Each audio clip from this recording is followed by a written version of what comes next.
Good morning, everybody. Oh my God, I had one of those terrifying moments where you realize you haven't spoken all morning, and now you have to speak, and you don't want it to come out like,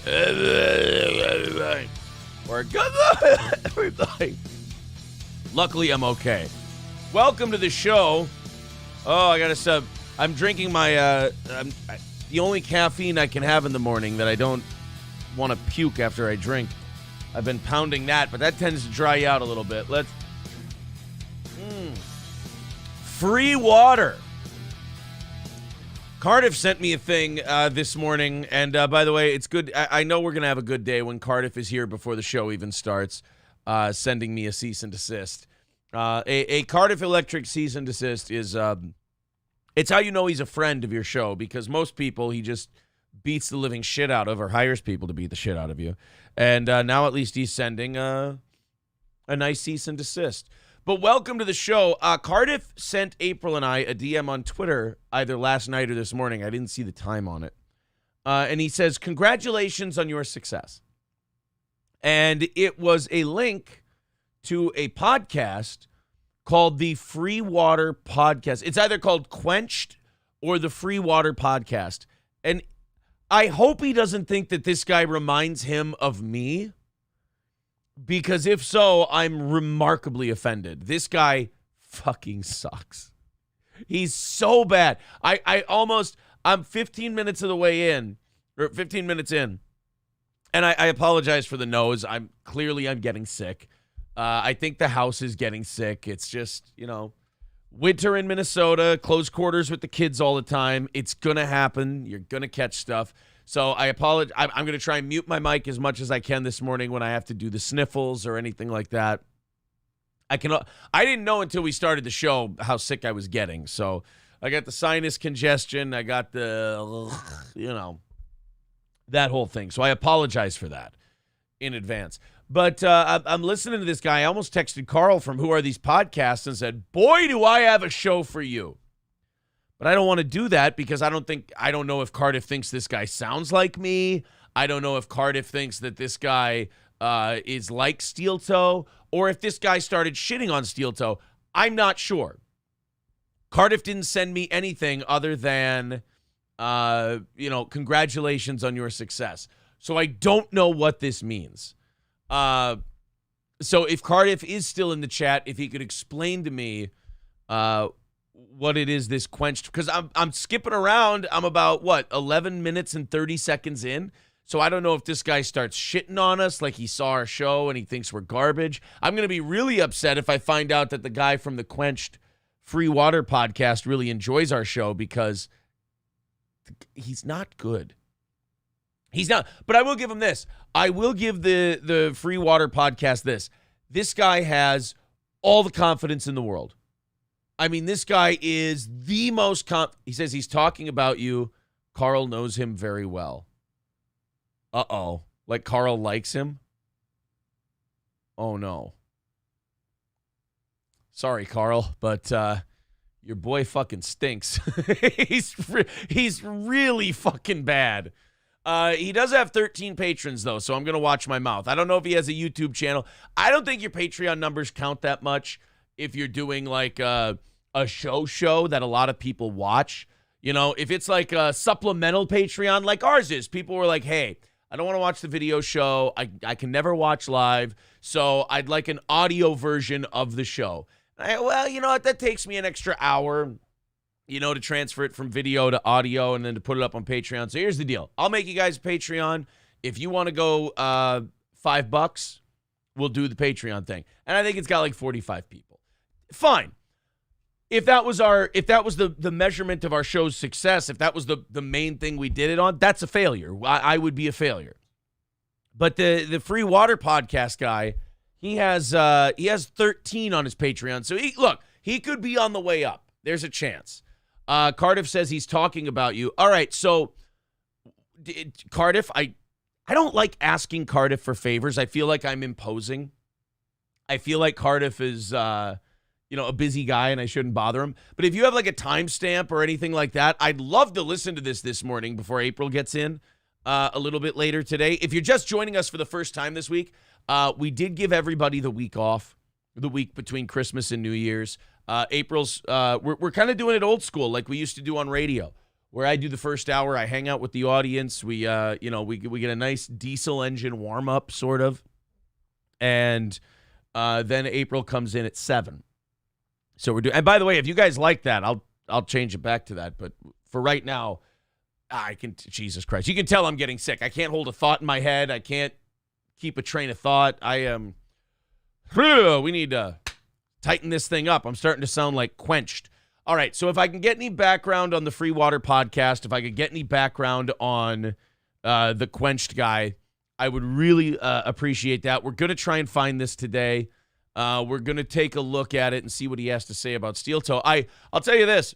I sure hope it's complimentary because, if it's complimentary, I should probably stop shitting on the guy, shouldn't I? Probably. All right, guys, big news. I've got it switched to live chat, so we've got the live chat moving right now. Hit the like button, subscribe to the channel, that whole thing.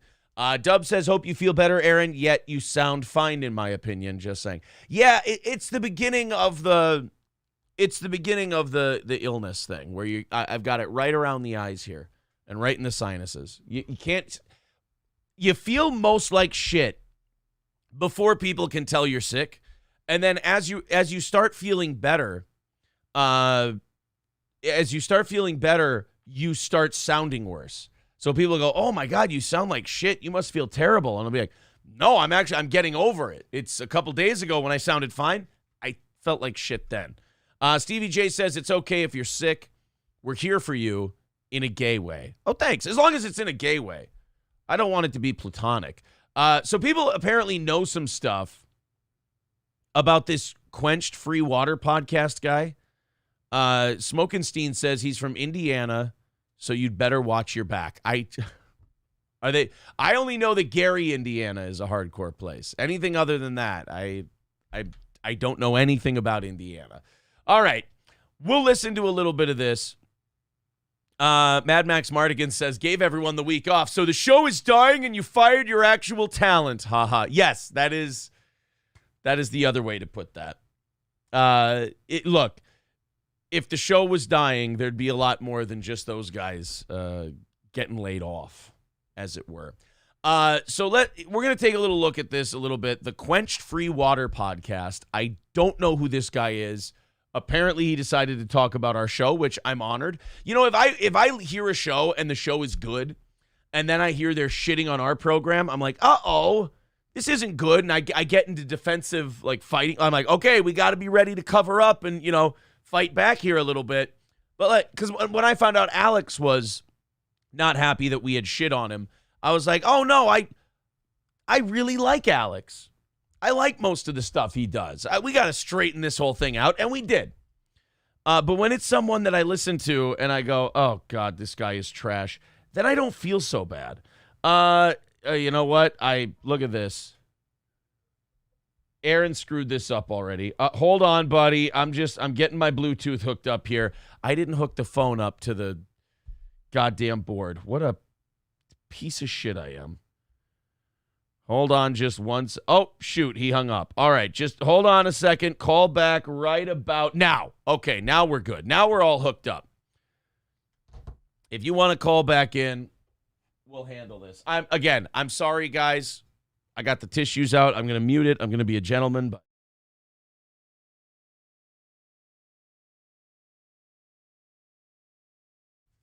I'm sorry we're leaking. So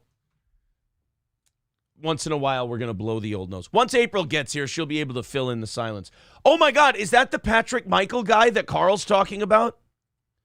The Quenched guy? That's who that is? Oh, okay. Now this makes sense. I've never heard this guy until this morning. So when a good show shits on us, I'm like, uh-oh. Now, luckily, a lot of good shows we happen to be friendly with. We happen to like. So that's good. And they happen to like us. That's a good sign. But when it's a dog shit show and they make fun of us, I'll be honest, it kind of gets me going. I kind of like that. It's kind of fun. Because, like I said, because you don't feel any heat from them. Uh-oh. God, I keep trying to bring this guy on the show, and every time he hangs up on me. God damn it. Citizen M says, one can only stand Jake Hudson or Right On in short bursts, but Free Water is quality content. It's the only podcast I know that's deliberately hidden. He continually changes the name of his shows and doesn't promote them. All right, so 17:30 is our timestamp. I'm going to write this down. I want to let you guys watch a little bit of the Free Water podcast, and then we're going to skip to 17:30 where he talks about our program. All right, let's there's no video here. This is what it looks like on Spotify. Let's watch the let's take a look at the Quenched Free Water podcast. So simply download the free Anchor app or go to anchor.fm. Okay, he's doing a read. Here we go.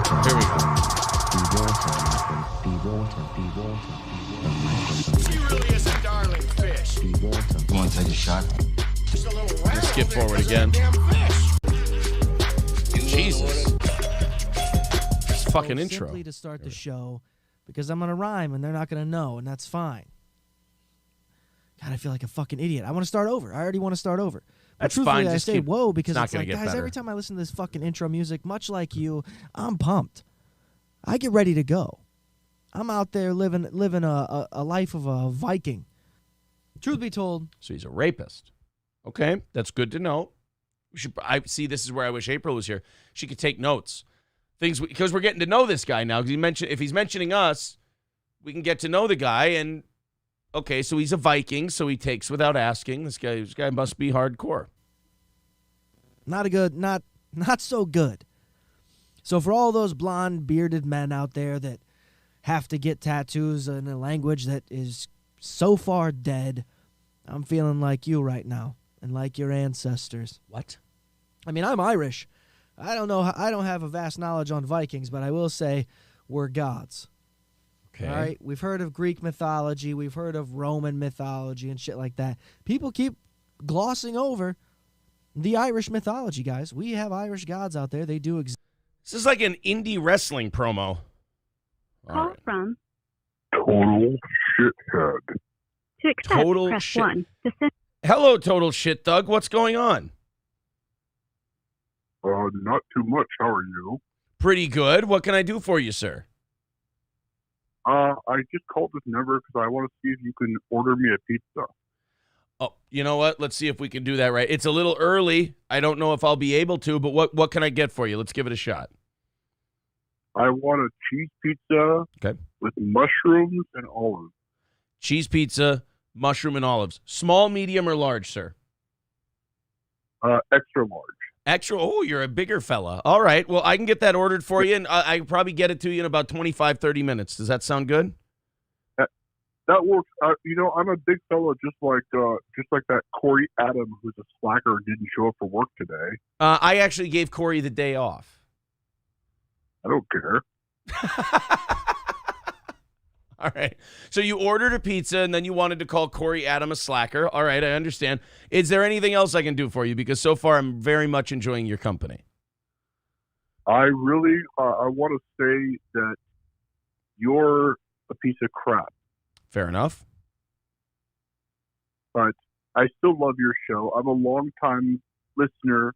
Okay. Second time, first time, third time caller. I don't really know how many times I've called your show. Nobody's keeping score. It's okay. No, but I love your show, even though you are a piece of shit. You know, there's a lot of people who would agree with that opinion. In fact, I think that's the prevailing opinion of people who actually enjoy this program. They enjoy the show. They don't like me. Well, why would they? It's a good question. I like you, though. Oh, thank you. If you weren't married to April, I would marry you. I mean, I feel like this call is going well, so I don't want to tell you that I'm not into dudes. But then again, that would be assuming that you're a dude. You haven't said that yet. I haven't. I'm actually a transgender woman. Oh, okay. Well, to quote Donald Trump, cocked or decocked? Both. That's impressive. Okay. Well, look, it's not for I me. know. Look, it's not for me. It's not my preference. But at the same time, I'm willing to learn. April told me that you like dudes. April says that from time to time, but April is also an opioid addict, so she says a lot of weird shit from time to time. That's okay. That's pretty mean to say that about your wife. Well, she said I'm gay. Look, all the skeletons are out of the closet now. This is war. You're not happy, Aaron? Well, I mean, I feel like I'm a happy guy. Well, you should be happy. Do you want Jake Hudson on your show again? Oh, God, more than you know. You should. You know where he's at right now? Where's Jake Hudson? He is in Mississippi sleeping right now. I'm sure he is. I still get messages from Jake. He's getting ready to have a stream, and then he's going to have another stream, and another stream after that, and then he's going to have a final stream in the evening. Okay, well, thank you. I appreciate that. All right, so we really got to make this phone call go somewhere, or we got to wrap it up. Which way do you want to go? I think we should wrap it up Okay. because I have other things to do. I understand. Better things to do than talk to me. I Love appreciate you, Aaron. Love you too. Thank you for the call. That was a trans woman with both a penis and a vagina who apparently is a big fan of Jake Hudson. I can't decide if we just did something funny or if I just wasted everybody's time. I'm leaning towards the wasted a little bit of people's time thing. Bumba Clo says meandering Cardiff. I didn't want to do. I didn't want to. Come on, can we keep a little mystery? Can we keep a little kayfabe, if you will? Do we have to go ahead and you're exposing the goddamn business? Fire Ginger says it was funny for the most part. Bumba Clo, can we keep a little bit of kayfabe, please? A little bit of kayfabe. J-Dub Production says Aaron is the downtrodden partner who makes sure April has clean needles and looks the other way when she sleeps with random crack house guys. So sad. Why does all of your guys' shit with April end in a really dark place and also her getting fucked? It's a little troubling. I'm not saying that you can't do it. I'm just saying a lot of you seem to be one-trick ponies, and it always ends with her getting railed in a violent fashion or a humiliating fashion for her or myself. Cardiff says that was not him. All right, so there you go, Bumba Clo. You were wrong. Cardiff wouldn't do that. Cardiff only shows up on video. Cardiff doesn't do phone calls. He's above that shit. All right. Let's go ahead and check out the quenched free water pump. We were listening to a little bit of this, and then I guess if this is that Patrick Michael guy that Carl talks about, so far he is unadulterated autism. And apparently he talked about our show. Let's give it a look-see. Exist, although they do not have anything to do with the sun. And we'll clap for that. We'll clap for that because it's just a good bit. It's a good bit. It's not a good bit. You guys, I have some stuff I'm going to talk about today, but I got to open the show my way and get into some things I just got to throw out there. And it's very humorous in my brain, but I'm sure when you listen to this, you're going to be like, the fucking guy's insane. He continues to be insane. Why do I keep coming back? And I don't like people who think, I don't like people who suck who think they're insane. It sounds like they're like giving themselves an out as to why they're not getting better, or like they're giving themselves an out like, oh no, it's not that I do a really boring podcast. I'm just so quirky and crazy that you don't even get it, bro. He's like the Zooey Deschanel of podcasts where, you know, oh, hey, she may not be a 10, but she's also really wacky and quirky and could probably hang out with your guy friends. No, she couldn't. I would really try hard to make that woman cry. Same thing with this guy. I don't do a shitty podcast. I'm just a little too crazy. I bet you are remarkably mild. You're as mild as Taco Bell sauce. also wonder those things. Why do I keep doing it? Good point. You know? I don't know. I had to even set up differently today. Set up differently. Yeah. All right? I still have all my equipment, of course. I'm just... This is like if our buddy Lorenzo Areola took Ambien and did a show and didn't have all that funny, wacky, quirky shit. Look, this guy wants to say, hey, man, I got some stuff for you today. I thought it was funny to me, but buckle up. You might not think so because I'm crazy. Lorenzo Areola is crazy. Lorenzo Areola does a 10-minute podcast every day, and he talks about how there was sexual tension between him and his cousin. That's a little nutty. Different right now. And that different is going to make it a little difficult. Okay? Things are not what they were before.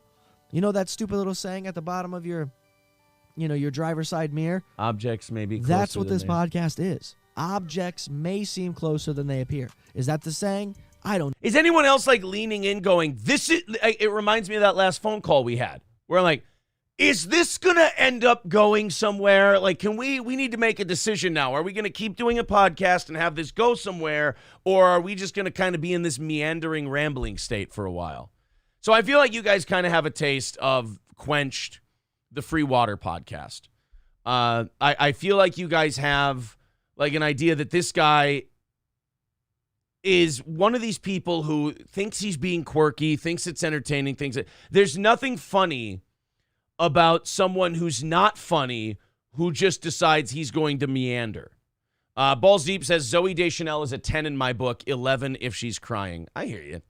Smokenstein believes this is riveting talk, and Jesse thought the same thing I did. He goes, oh, I was just thinking about that. This is an unfunny Lorenzo. See? There we go. All right, so let's go to 1730, Cardiff's timestamp for us. Apparently, the Quenched Free Water podcast goes ahead and talks about steel toe. Okay, I always look. Like I said, if Anthony or if Kevin Brennan or somebody like that was to shit all over our show, I know for a fact Kevin Brennan enjoys steel toe. He has to call it camel toe. He doesn't want to make his co-host hang himself. But Kevin Brennan, if he doesn't like steel toe, he has a respect for the program. He knows it's good. But if guys like that just started shitting on me, I'd be like, oh, fuck, we got to go to war. We got to arm up. We got to give these guys both barrels. When it's a guy like the Quenched Free Water podcast, and I hear, oh, this guy shit on your show, I get a big smile on my face, and I go, I cannot wait to hear what this fucking happy autist had to say about me. Because there's an element of, like, when Charles Dance, playing Tywin Lannister, tells Jaime in season 1 of Game of Thrones, a lion does not concern himself with the opinion of sheep. I don't really worry about what this guy has to say about me, but I am very interested. I'm a complete narcissist, so I like hearing my own name. I like hearing my show talked about. And also, the dumber and more autistic the guy, the more I'm entertained by the things they have to say. Because like I said, if it's someone I respect, now I'm nervous and I'm worried and I'm thinking, oh shit, I got to fight with this guy. Or if, like, say it's Red Bar and you're like, he's got crazy fucking fans. I'm gonna take my shots at him before they can get to me. But when it's this guy, I get to sit back and go, all right, let's see what the kid's got. It was, It's like when you have a 7-year-old son and he wants to play basketball with you. You're like, I'm going to let him shoot as much as he wants because I know if things get out of hand, I can just, swat it up onto the roof. These are fantastic folks. They're doing great things. Okay. But what I found out recently, yeah, and it's not because I wanted to find out. I just kind of put 2 and 2 together. So, of course, this is just a theory, but evidence is out there. You can look. And first and foremost, I found out that most of these third-tier comedy podcasts are just guys that used to be in radio. Third tier? How dare he? I am second tier. Thank you very much. Well, look, you got to be self-aware. You got to know you're not first tier. I am a second-tier podcast, dickhead. Kevin Dumbfuck is a third-tier podcast. No, I'm not shitting on our buddy Kevin. I'm just giving you guys a figure of scale. That's all. I'm just letting you know that, Kevin would be on the third tier. We're on the second tier. How fucking dare this guy? With his 13 patrons. Opie and Anthony was king. Okay. And eventually they turned to podcasting to attempt similar content. They either hosted a radio show, worked on a website. Yeah. But either way, they simply bought a Shure microphone, a mixer, and started podcasting out of Wait a minute. I have a Shure microphone. I have a Rodecaster board. I'm an Opie and Anthony fan. I do a second, or I guess for sake of argument, third-tier podcast. Wait a minute.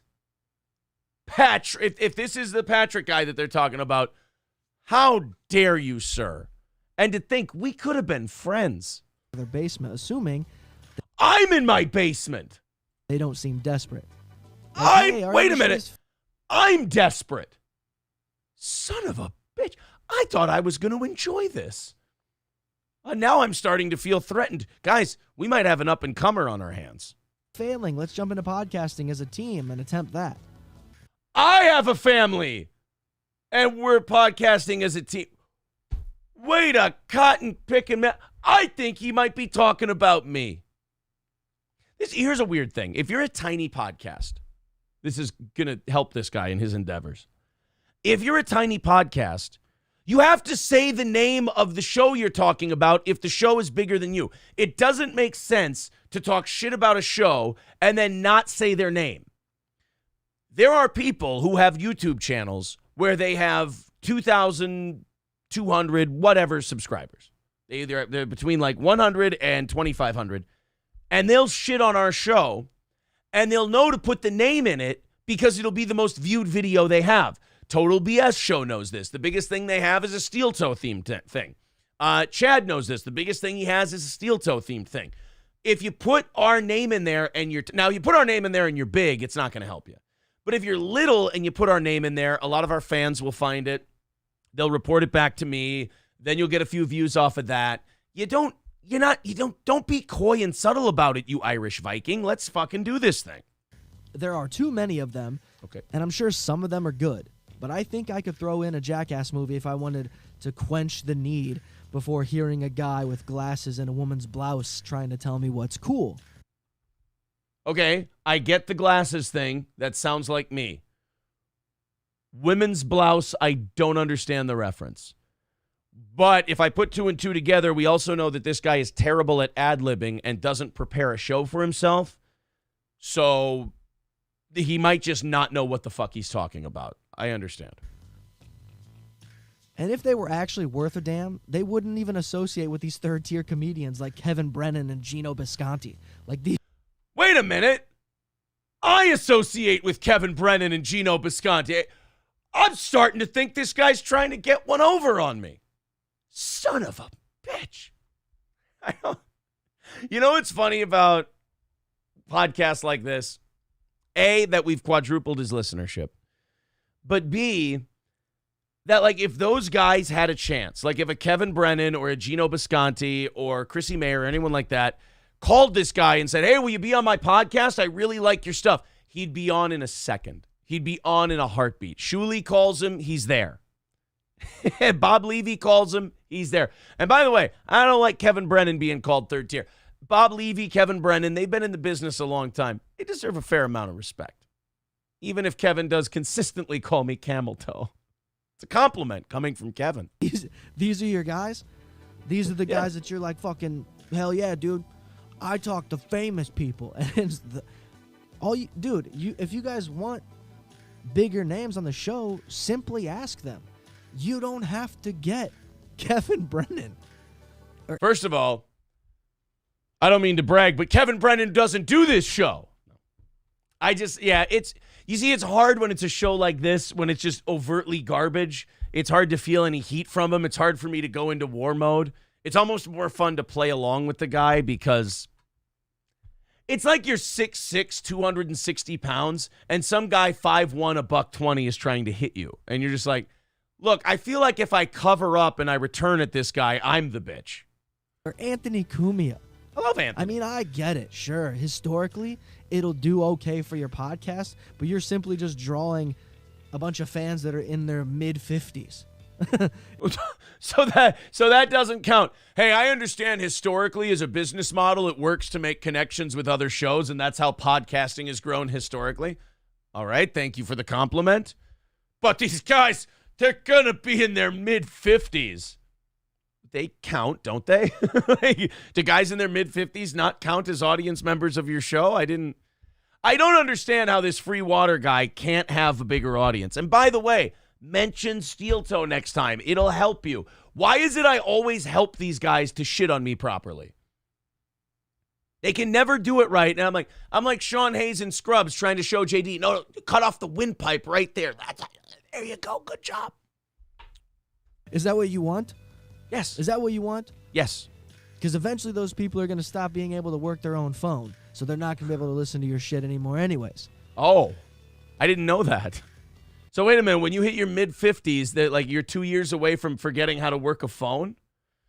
Okay, so they're not going to listen anymore. Well, hey, to those of you who came here from Anthony or Kevin or anything else, and you're in your mid-50s, I just want to tell you before you go all senile and start drooling all over yourself, it's been an honor to have you. I like this guy. I mean, ironically, but I like this guy.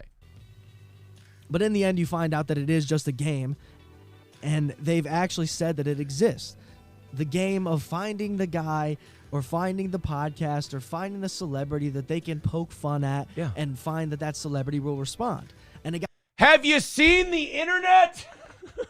I love how this guy goes, you're going to attract 55-year-old fans. They barely know what the internet is. And this guy's like, well, you're going to do a podcast and then you're going to make fun of some guy because he's famous and it'll get you new fans?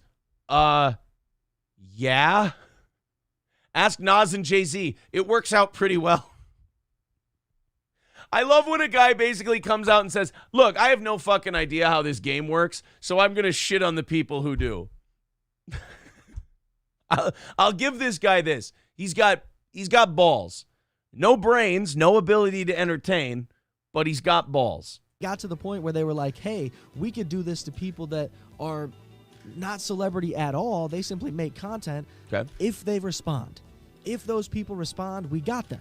We can keep playing. And these are the same guys that are like, oh, I don't fight, but I'll talk the type of shit that would make you think that I'm good to fight. Oh, like I took my boxing acumen and challenged Chad to a boxing match at DabbleCon, which he's not going. He did announce that he won't be there. He says the whole event's not going to happen. I think someone's got a little bit of FOMO. So he didn't answer my challenge. He's running away from it, what have you. And this guy's boy, you know what I think happened here with this free water guy? Carl really fucked him up. Carl really got to this guy. So now he's trying to lash out and attack somebody. Okay, I got it. But he won't say the name. I feel like you have to say the name or it doesn't count. But I'm honored to be a part of his show. Right? These are the guys that I walked away because I'm the bigger man. It's like, no, you walked away because you're a fucking pussy. I love that, too. Like, you walked, if he's talking about the chat thing, you walked away. We still do at least 1 to 2 clips a week from our show about him. We still make fun of him. There's a Chad joke in the show every single day. But I think here's the psychology behind it. A guy like this guy, he doesn't like me. He doesn't like our show. And he needs to believe that it didn't work out or his universe will fall apart. So ignore all the mockery, ignore all the videos, ignore the fact that we're still carrying on as we used to. I mean, shit, even April, who was just creeped out by the guy to the point where she didn't want it anymore. She even went, oh, yeah, he had a vagina, and they used his top lips to build him a new vagina. And she went through this whole deal about what his male vagina was like. Even she's not feeling any heat from this guy. So I don't know. If you don't like Steel Toe, you got to make up a reality in your head, which means we've kind of driven you psychotic. If you have to make up scenarios in your head so that you weren't wrong. I'm sorry, I guess. I've been doing this a long time. I feel like a lot of these people underestimate me. They don't realize I know how to do this. You didn't walk away because you out-joked someone. It got to the point where it's no longer a joke. You were about to get punched, and then all of a sudden you back down. It's the same thing, but it is a desperate attempt. By the way, I will let you know, as we put up that Chad clip I was talking about today, be sure to mention the fact that we've backed down. I want to let you know that as that clip goes up, I also want you to remember that we did back down. So when that clip goes up from Monday's show, I want you to remember that we backed down. Boy, what did I do to this guy? I've really touched this dude, figuratively speaking. I really upset this man. Jesus. Hey, dude, let me give some advice to these podcasts who have to create this reality to make themselves feel better. I will fuck up eventually. Just be patient. I will wreck this entire thing at some point. I will set it on fire. I've done it many times in the past. Wait for that moment. Wait for your shot. Trust me. When you see these radio guys coming over to podcasting, when a guy that has no history in radio, except for news radio, is the best version of what you do. Who? Now I know. That guy's the best version. Joe Rogan. Joe Rogan is the best version, right? Or wait, is Anthony Cumia your guy? He must be, right? I love Anthony. He must be most of these guys' fucking hero. Uh-oh. And it's bizarre. Now, why are we bitter at Anthony? What's the Anthony bitterness? Second most successful radio show of all time, second only to Stern. What did Anthony Was Anthony on an episode of Who Are These Podcasts where they made fun of this guy? Is he hitting back now at Carl? Oh, buddy, you got to say the name. Your audience. Here's the problem with this. I know you're doing the don't say their name thing because you don't want to give them any credit. First of all, you need my audience. You don't have one. Second of all, if you don't say the name, your audience doesn't know who the fuck you're talking about. So you're doing a podcast literally for yourself where nobody else can follow along. Again, all these people who, these small podcasts who want to shit on me, I end up trying to help them. I'm like a mentor to this guy now. Bizarre, dude. That's bizarre. I'd rather have Barney be my fucking hero than Anthony Cumia. The dinosaur or the guy from the Flintstones? Come on, specifics if we're going to do a show. A break. Sure, the guy's funny, but what is the obsession? These are the same guys, too, I imagine. It's not an obsession. You just figured it out. We think he's funny. Why do these guys like Anthony so much? I get it, he's funny, but why do they like him? That's why. Why does that guy like his best friend, Dan? I mean, I get that Dan's funny and fun to be around, but why is he friends with him? That would say the same shit about Pete Davidson. Like, the fucking guy's the best. He's fucking awesome, dude. He's fucking all these hot-ass girls, dude. That's fucking kick-ass, dude. Yeah. Hell yeah, bro. Okay, what's wrong with that? Oh, is this guy one of those guys who's just mad at everybody who seems like a jock or somebody from high school? Okay, so this is just a bullied guy. And he's trying to get his Steve Buscemi and Billy Madison revenge on the world now. Because now he's like, I bet you there's a lot of people out there who think Pete Davidson's cool. I mean, I don't, but I understand why some people might think he's a funny guy or he's talented or he fucks a lot of hot girls or whatever. That's totally fine. Here's the difference between a non-miserable person and a miserable person. When someone tells a non-miserable person, hey, I like Pete Davidson, I think he's good. A non-miserable person, like myself, will go, I mean, I don't get it, but okay, that sounds cool. I thought Dane Cook was funny. I mean, it wasn't my thing, but all right. A miserable person hears, I like Pete Davidson. Pete Davidson's a piece of shit. Why would you even like that guy? Dude, find your happy place. I mean, how many times do these guys high-five on the podcast? It's insane. On our show? It's insane. I don't know, but now we're keeping a high-five counter. April and I are going to high-five the shit out of each other today. But people do love drama. And right. Most of these dorks are just here to stir up drama. Dorks. See, when you get into the dorks and things like that, it's personal with this guy. So, way to go, Carl. You fucked this guy up. Are you happy now? You fucked up another guy, Carl, from Who Are These Podcasts. You dicked over another dude. Now you broke this guy. You broke John. He went away. You and Shuley broke John. You and I double-teamed it, and we broke Chad Zumach. And now you went and broke the free water guy. And that's fine. And it worked on me. You get baited into it. You get defensive. You start to fight back. And then you realize, it's this fucking weird game. It's this weird. Hey, wait a minute. You don't get to say you figured it out as you're fighting back. You don't get to do the thing that you just called a trap and then say, oh, but I get it now. Then why on your own show is your foot currently caught in a steel toe sponsored bear trap? Game that you're profiting off of while the other person looks like a fucking tool. Yes. Hello, I'll be in the garage. But they do live for it. It is basic and boring, but I mean, okay. Even the Schaub and Tiger Belly stuff that went on, I was still like, who cares? Look, guys, don't fuck with this guy. He's above it all. The nerve. I'll agree with Red Bar on this. Some of these guys have some fucking nerve to be doing a show. That to think that there's only one person in the world that this is interesting to. Me. I'm interested. I know even my audience is getting bored. I'm hoping this guy wraps it up soon because my audience is like, this is dog shit. I'm entertained by it. Now I'm doing the Quenched Free Water podcast thing. I'm doing a show for one guy, me. I'm not investing myself in that shit anymore. To sit You just spent 7 minutes on it. Around and be like, well, guess who our fucking scab of the week is? Look, here's this guy. Excuse me, sir. It's scab of the day. You see, we do a 4-hour show. It's like dessert. I love this. we do 4 hours of making fun of news, making fun of pop culture, things like that. And then for the last half hour, we go, let's pick on a guy. It's actually really simple. You don't have to do a 7-minute breakdown on your podcast. I'll tell you exactly what it is, kiddo. We just did 4 hours of entertaining people with news and nonsense and other stuff. Let's pick on somebody. It's fun. Henry from Florida, and then we just thrash Henry. We talk shit to him online, Name's hoping Chad. he'll respond, and then all of a sudden, guess what? You got him hook, line, and sinker. Yes.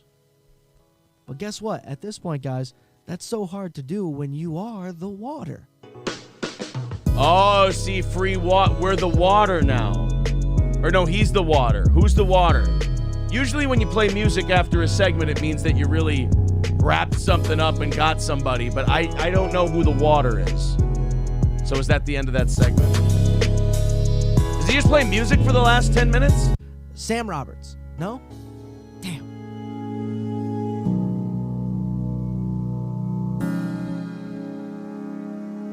Is he going to talk Oh, again? but wait.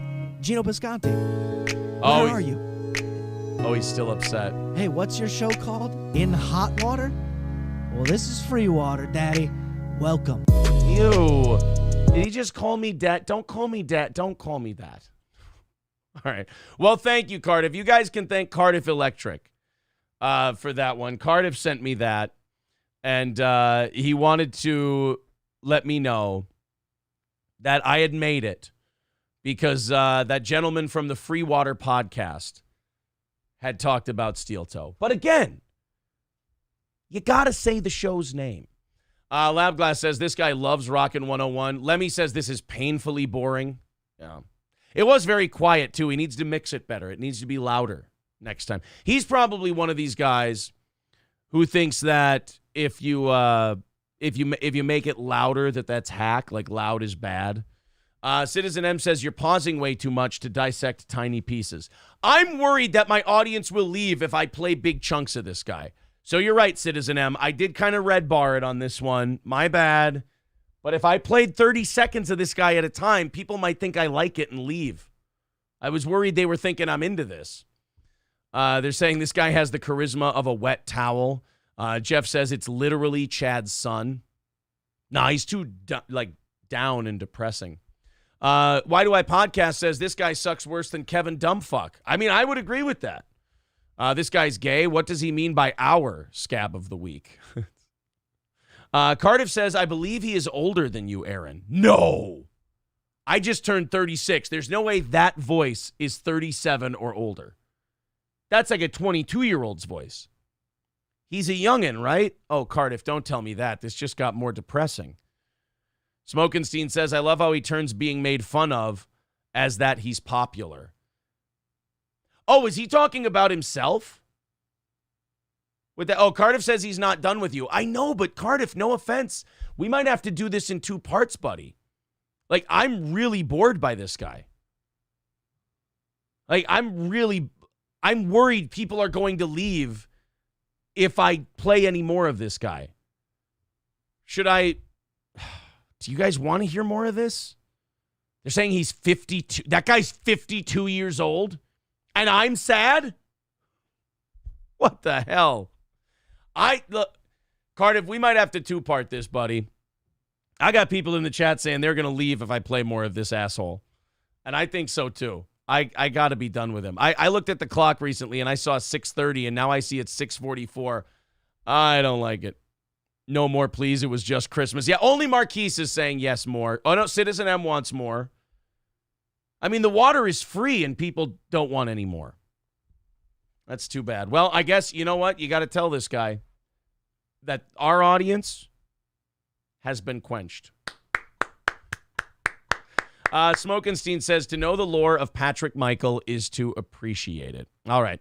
Grinch Girl says, do more in overtime. All right, let's do that. We'll shit on him in overtime a little bit more. I don't know much about this Patrick Michael guy other than Carl makes fun of him, and he seems to really enjoy it. And I can kind of see why, but at the same time, as a show host, like I said, I'd be nervous as shit that people are like, I'm fucking out of here. I don't like this guy.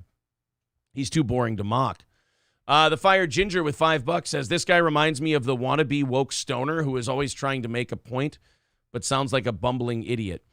He reminds me of a guy who thinks that all podcasts suck, everything is gay, everything's terrible, it's too loud, there's too much energy. So he's going to do a show where he talks really quiet, and he's just quirky, man. He's just quirky and different, and he's just going to say, and I know I'm talking too loud, but I need you to be able to hear me. I'm just going to be quirky and weird, and I don't do show prep, man. Show prep's gay. I don't want to have things to talk about and a show to deliver my audience. If I just talk quiet and I'm quirky, then people are going to think it's fucking rad. There's a million of those podcasts that have burned to the ground after 4 episodes. So don't do that. It's depressing to listen to. Raider Hawk Media says maybe he's in cahoots with the BS show. Uh-oh, not the BS show. Those guys are trouble. Just kidding. Happy Plague Doctor, thank you for becoming a member. Remember, tonight is our prize show. So if you're a member, you're automatically entered into a $100 drawing. Why do I podcast with $5? Says Patty C. Cups. Oh, they call him Patty C. Cups. Is like Opie. He uses the excuse of not really trying to hide his incessant failures. No life experience, no funny stories, nothing redeeming. Oh, okay. So he's one of these guys who he doesn't do a good podcast. He's never attracted an audience. So then when people point that out to him, he goes, well, I mean, yeah, of course, I'm not trying. Okay, so there really is no mystery behind this guy. All right, fair enough. I like it. I'm a weird guy like that. When there's a small, tiny show that doesn't pose a threat, and they're talking shit about you, it kind of entertains me. But even that guy, I love hearing about myself, and even that guy was boring the shit out of me. BS show too. Like I don't like or dislike those guys. They're fine. They can do a show, whatever. But I try to listen to parts where people are like, oh, they were talking about you. And I've heard a couple of parts, and they're fine. I don't think that they're bad guys or anything like that. But like, I just can't listen because I'm like, guys, low energy is not like ironically good. And then they said they were from the West Coast, and it all made sense. I'm like, oh, okay. Like, you're putting on a show. You got to project a little. You got to have some energy. I know that low energy people think it's hack, but look, there's a reason it's called a show and not a chat. All right? If it's a chat, you can talk like this. You can be a little lackadaisical with your mouth. You can be boring. But if you're putting on a show for people, I can't light off fireworks behind me. So I got to try to be exciting. That's rule number 1. If you can't nail down that part, time to pack it in. All right, I do want to play something from Snubnose. He made something very funny for us. It was about, you'll remember the other night. Oh, no, this was Monday morning's show. I did a little musical thing. We were making fun of the guy with the hair, and we were doing a musical thing, and for some reason, Helen Mirren came up, and then Judi Dench came up about, I think we were just talking about like the hottest bitches ever that we'd like to have sex with. And I started into an impromptu Dame Judi Dench song. And our buddy Snubnose decided to make some art with it. Here we go. Snubnose says, oh man, I'm going to clip that and do bad things to it. Here, ready? I'll give you your setup. Ready? You know who I'd really like to fuck. Who? And then he can play the song. Dame Judi Dench, Dame Judi Dench, Dame Judi Dench, Dame Judi Dench. Dame Judi Dench, Dame Judi Dench, Judy, Dame Judi Dench, Dame Judi Dench, Dame Judi Dench, Dame Judi Dench, Dame Judi Dench, Dame Judi Dench, Dame Judi Dench, Dame Judi Dench, Dame Judi Dench, Dame Judi Dench, Dame Judi Dench, Dame Judi Dench, Dame Judi Dench, and boots and cats and boots and cats and boots and boots and boots and cats and Dame Judi Dench, Dame Judi Dench, Dame Judi Dench, Jame Duty Dench. There you go. Thank you, Snubnose. That was very good, sir. Appreciate that. So, thank you very much to Snubnose, people. I hope you're enjoying that. Oh, we do need steel toe pyrotechnics. All right, we'll work on it. We'll check out ceiling clearance and all that stuff. J-Dub Production says, April, give Aaron a hall pass for Judi Dench. I don't know. Bumbaclo says, LOL, you've got your own Tappin' Skins. Oh, my God, I do. I do have my own Tappin' Skins. Uh-oh, Red Bar's going to go off on a rant on his next show about copycats. Here we go. Look out. You don't want to. You know the best way to show that you're not bothered by something or you're not affected by something or you don't think about something? Passively bring it up like 10 times a show. That's a good way to show that you're not threatened by it. And when you're talking about copycats, by the way, Mike, we all know you're talking about Salvo pancakes. Stevie Lou says this song is going to sweep the nation. I don't. You can go on Snubnose YouTube account. It's called. It's just called Snubnose Media, and it's the Dame Judi Dench song. Double Electric Inc. All right, what's going on? Hello. Yes. This is the Steel Toe Morning Show fugitive. Oh I no. have stolen. Well, I'm sorry, a fugitive. Oh my God, I've heard about you before. I'm really nervous about guys like you. I've stolen the prizes for tonight's prize show. Oh no. Oh no, the fugitive. I like your little laugh at the end there, fugitive. You've stolen the prizes for tonight's prize show, but that prize money is for our audience. Why would you do something like that? If you want the prize money back, you will have to find me and tell me the phrase that pays. Oh, my God. Well, first of all, I think our audience needs to know, Steel Toe Fugitive, what is the phrase that pays? Aaron is a cunt. Wait, that doesn't seem like... So if you walk up to someone in public and say, Aaron is a cunt, and if it's the fugitive they say it to, you're going to give them the prize money. Yes. Okay. Do you have now? First of all, do you have any? How do we know where you'll be? Like, how do we know where to find you? Fingers and toes. I have 20. Fingers and toes. I have 20. How are we supposed to discern a location off of that? Tune in at the top and bottom of every hour for more clues. This is the Steel Toe Morning Show fugitive. All right. Ah, ah, ah, ah, ah. Thank you, fugitive.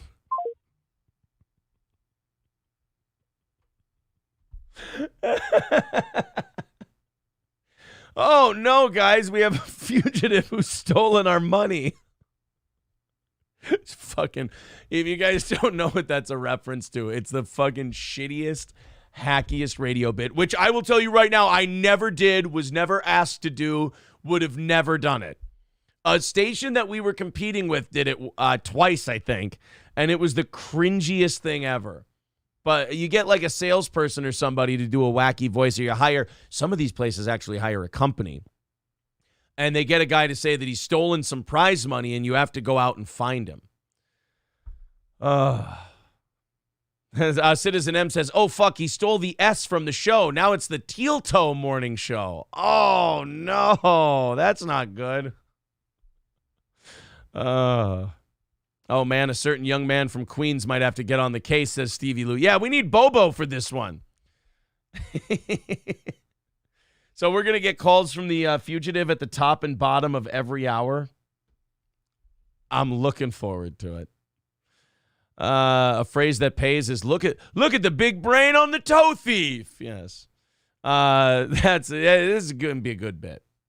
I think we're going to get some really good stuff out of the Steel Toe Fugitive. Now remember, if you find the Steel Toe Fugitive, you have to go to him and say, Aaron is a cunt. And then he'll give you the prize money. Shades Cal says this show is lame. It's possible. I mean, this could be a lame show. It's certainly, I could see where one would call it dog shit. But, you know, look, my personal advice, it ain't going to get any better. So if you think it's shit now and it's making you miserable, I would hightail it before it gets any worse. Because it's good. Two things are going to happen. One, everybody who's here loves it, so they're going to shit on you because they're weirdos. And number two, you're not going to enjoy it anymore, so you're just going to make yourself miserable while I entertain myself. So, again, I think you're going to be a big fan someday. I think you're already a fan. I think to have this level of energy, you have to enjoy the show. But if you genuinely are not enjoying the show, I can promise you it's not going to get better from here. Ryan Hart says, Aaron is a cunt. Do I win? No, you can't just call me a cunt. It has to be. No, you have to tell that guy that I'm a cunt. You can't. Just, you know what? I don't think that we laid that out very well. I don't think The Fugitive laid that out very well for everybody. Oh man. All right, let's continue on. I'm gonna miss what's his name? Patrick Michael. I'm gonna miss The Fugitive, but I'm sure we'll be hearing from both of them in the future. Let's talk about this gay ? Congressman who also said he's a Jew, but apparently he's not a Jew. But he claims that he never meant he was a Jew. He just meant he was kind of a. I don't know. His name is George Santos. He was recently elected in Long Island. He's going to Congress. He's admitting that he wasn't the most honest guy while on the campaign trail when it came to his resume. But he oddly doesn't see what the big fuss is about all his lies. Santos came clean Monday, confirming with WABC Radio he has in fact never graduated from a college or worked directly for Citigroup and Goldman Sachs. See, I knew he wasn't a Jew. But I guess he made these claims that he graduated from college, he worked for Goldman, he's Jewish, and I guess, there's a lot of lies about this Santos guy. He was married, but he's been gay the entire time, so either he was lying about being gay or he was lying to the wife when he told her he liked to crush puss, one of the two. This guy is just a consummate, consistent, habitual liar. He can't stop. Santos doesn't see this as a way to deter him from serving his 2-year term, however, downplaying the situation by telling the New York Post, "My sins here are embellishing my resume, and I'm sorry." Now, wait a minute. You can't lie about being gay. You can't lie about working at a bank, lie about college, lie about being a Jew. That's not fudging on your resume. Fudging on your resume is going, yeah, I worked 2 years at the biggest investment firm in the country, when really you interned when you were in high school for a charity thing. That's embellishing on your resume. Saying that you're a Jew and you're not is just lying. I mean, you can dress it up any way you want. I guess you could say this guy is ready for politics, though. He's already got the art of the lie down. I didn't tell a lie. I embellished. Oh, shit, he's going to be good. This guy's going to be really good in Congress. He's apparently keeping a pretty cool head. He adds, I am not a criminal. I mean, not yet. I mean, you haven't even gotten to Congress yet. Wait until they get their hands on you. They'll make a criminal out of you yet. A really rich criminal. He'll be the congressman that they set him up where all the dirty deals run through him so they can get millions and millions of dollars and make a bunch of money. But he'll also be the guy that where when shit goes down and they discover the scandal, he'll be the guy who they go, oh, no, he was the kingpin. Look at all the receipts. They're sitting right there in his office. That's who they're going to use, this guy. He's basically going to be their donkey boy. For those unaware, Santos was in the hot seat last week after New York Times poked massive holes in his previous story, finding no reference in past campaigns to a master's degree from NYU. Oh, you got to start with an associate's degree, buddy, if you're going to lie. Well, you know what? Start with a bachelor's, because if people find out you lied about an associate's degree, they're going to really have a fun time with you. Both Citigroup and Goldman Sachs also told CNN they had no record of Santos' employment. Well, I mean, it's not like a place like Goldman Sachs would keep tabs on that shit, right? I mean, it might have slipped. It might have slipped their mind that this guy worked for him. So I guess Tulsi Gabbard was filling in for Tucker last night, and she had George Santos on her show. Now, how much fun Tucker Carlson would have with this guy, I wouldn't know, because Tucker's like a really right-wing guy, and this George Santos is a Democrat. I think he's a Democrat. Long Island, he's got to be a Democrat, right? And gay and all that other stuff. Yeah, he's probably a Democrat. Like Tulsi Gabbard used to be a Democrat, so maybe he would feel it's a more fair playing field for him to be on. But this apparently did not go well, because the title of the video is Tulsi Gabbard Destroys George Santos on Fox News. All right, so fake gay, fake Jew, all this. And by the way, when he got caught with the Jew thing, he said, oh, no, I didn't mean I was Jewish like I'm a Jew. I meant I'm like Jewish. Like I was, Jew, not totally Jew, just like Jew it.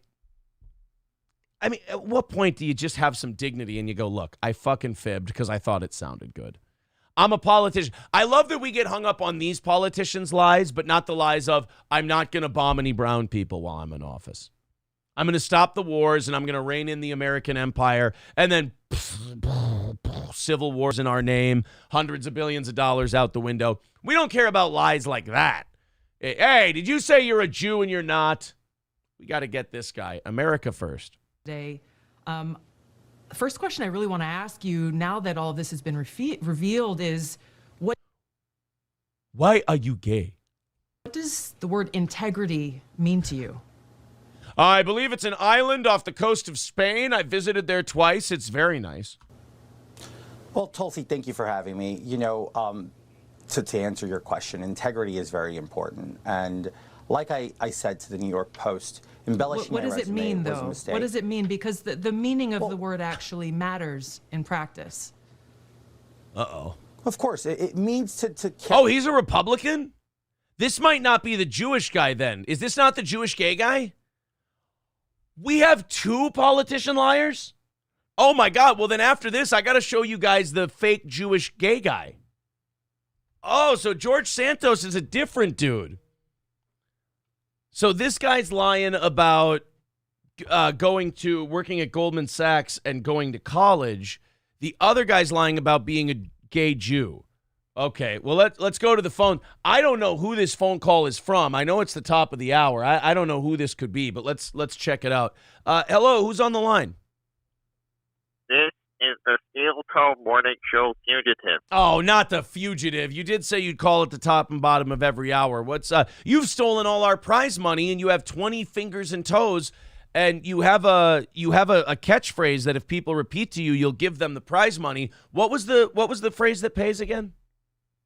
Aaron is a cunt. Aaron is a cunt. Okay, all right. I guess what? You said it's clue time at the top of the hour? The fugitive waits where the Vikings roam. Find me on the field and take the prize money home. Thank you, fugitive. All right. So, guys, don't really try to get on the field at US Bank Stadium. They will kill you. Just don't. That'd be funny if someone does end up going to US Bank Stadium, finds a security guy, and he goes, hey. And the guy's like, get the fuck out of here. He's like, wait.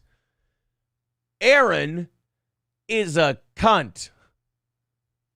And then they just throw him on the ground. They put a knee in his neck and they handcuff him. And I don't know if they're allowed to do the knee on the neck thing anymore. Good morning, April. Good morning. You didn't know that we had a steel toe fugitive this morning. I did not. No. carry yourself in an honorable way. And I made a mistake. And I think humans are flawed, and we all make mistakes, Tulsi. I think we can all look at ourselves in the mirror and admit that once in our life we made a mistake.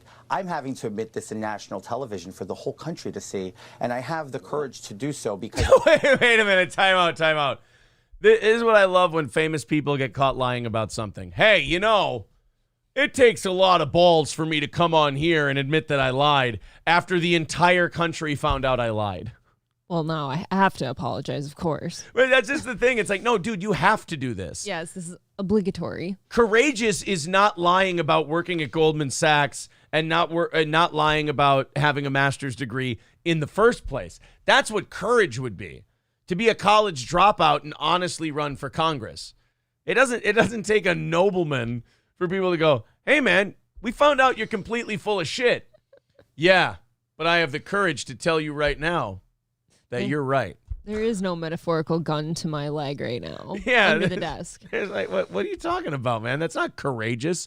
That's just you trying to save your gig. Yes, but at least I have the courage to tell the truth once the entire country finds out I'm a lying piece of shit.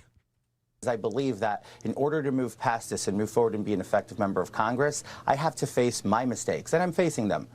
The reality is that I remain committed to doing everything I set forward in my campaign. I'm not a fraud. I'm not a fake. I didn't materialize from thin air.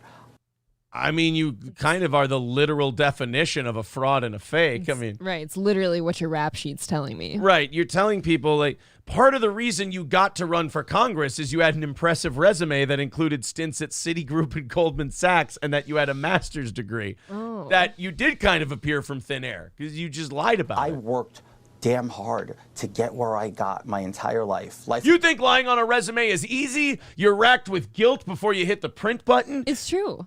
You feel like shit before you turn it in? You're worried everyone's going to catch you and find out you're a fraud? You think this is easy, Tulsi? And then people catch you lying and you got to admit it to the whole country? You're not giving me enough respect here. Lying's hard work. You sweat a lot. You're nervous. You don't eat because you can't eat. Yeah. Tulsi, you don't realize what lying in Congress is like. You left Congress because they were going to make you lie. You didn't hang in there. You told the truth, you fucking coward. Pussy. Pussy. They should change your name to Pussy Gabbard. Oh, no. It wasn't easy. It didn't start off easy. As I've said it many, many times, I come from abject poverty. Now, wait a minute. How can we believe that? I came from abject poverty. Well, that's interesting, George. We have your abuela here. Your abuela, by the way, is wearing a new Gucci neck warmer. That's interesting. I've never seen one of those. Remarkably unnecessary. Yeah, and she drove here in a BMW 6 Series. I don't know enough about BMWs. She drove here in a very expensive car. A Bugatti. She drove here in a Bugatti with Andrew Tate. And she says that you guys grew up very, very well. I made some mistakes, and I own up to them. And now I want to put this past me so I can deliver for the American people. Yeah. Come on, Tulsi. Quit calling me out on my bullshit. I've got work to do. His whole basis for being here was a lie. Right. That's just it. He's like, come on, I got work to do. It's like, the only reason you have the job is because you lied. The thing is, Congressman-elect, integrity means, yes, carrying yourself with honor, but it means telling the truth, being a person of integrity. And if I were one of those in New York's 3rd District right now that the election is over, and I'm finding out all of these lies that you've told, not just one little lie or one little embellishment, these are blatant lies. My question is... You know what? She has learned very well from Tucker. Really passively lay it on thick. Oh, she's doing a great job. Yeah, I love when these I love when the news people play with their food because they know they've got an easy mark in front of him. Oh, yeah. Like, this guy can't fight back and get angry. He's already a liar. And all she has to do for most of this time is just sit back and let him keep talking, and he just looks awful. But, Congressman, these aren't little lies. These are giant butt-fucking gaffes of enormous proportions. Do you care to explain to people why you chose to be a gigantic shit sandwich? I mean, please. I love that when the host acts like they're personally offended when in reality they don't give a shit. I mean, for God's sakes, this is hurting me. For God's sake, Congressman, most of the people watching tonight have children and grandchildren that they want to grow up in an honest world. So how do you square that with being a dishonest, lying, marbled sack of shit? Where will we go to for role models for those children? You are one of the giant pieces of monkey ass I've ever seen in my entire life, and you'll probably burn in the 3rd or 4th ring of hell. Go ahead, I'll give you the last word. O'Reilly used to be the king of that. Bill O'Reilly used to do a show where he would interview people and he'd go, and you're a scumbag and you're awful and everyone in America should think you're a bad guy and never buy any of your shit or ever watch your show. Go ahead, I'll give you the last word. It's like, well, you kind of... Oh, okay. Well, fuck me then. Kind of said it all, Bill. And he'd only give him like 20 seconds. Yeah. Like they go, what Bill has said is untrue. And it's not the way I choose to see myself. Then you hear, don't. Say, oh, we're running out of time. You got to wrap. I'm sorry, we're running out of time. We got to go to break. That's all, folks. All right. Sorry, you piece of shit. Bye. We got to go to commercial. You have no shame? Do you have no shame in the people who are now you're asking to trust you to go and be their voice for them, their families, and their kids in Washington? Oh, she did. She did do She the went kids. straight for it. Oh my God, you couldn't have called that any better. She went right for the kids thing. Guys, I think I found Zumach a new gig. He could be on Fox News. Could be. What about your kids, you fucking asshole? Such a bad father. I have a picture of them right here. Like, what are you doing? She just whips pictures of kids out. Chad just gets called into the boss's office every day after the show. Like, dude, they were keeping their kids private and you just doxed them. You can't do that, Chad. This is the 4th conversation we've had about this week. This week, yes. Your kids go to Roosevelt Elementary School, do they not? It's like, break, cut, go to commercial. Chad, serious. We're getting phone calls from multiple congressmen's children's schools. You have to stop it. We're going to let you go. Now they all have to move. It's your fault. And by the way, Chad, wear this CIA pin. There you go. Tulsi, I can say the same thing about the Democrats and the party. Look at Joe Biden. Joe Biden's been lying to the American people for 40 years. He's the president of the United States. Democrats resoundingly support him. Do they have no shame? That was good. This guy's ready for politics. I tell you what. Deflection. This guy's like, yeah, sure, I lied about my resume and you guys have busted me, but Joe Biden lies all the time. Yeah, here's the difference between you and him, George. These other politicians all wait until they get into office before they start lying. Like, they're straight as an arrow. They're, we're gonna change America, or we're gonna make America great again. And then they just go and they're run by the same people and they do the same shit, and it's just, the same cycle, just a different decade. And that's all. They wait until they get the job before they start lying, George. You lied your way in, which I guess in a way makes him a more honest liar. I think so, because you're lying up front instead of after the fact. Yeah, you talk about starting a relationship out with a low bar. I know. I mean, this guy can only go up from here. I worked at Goldman Sachs.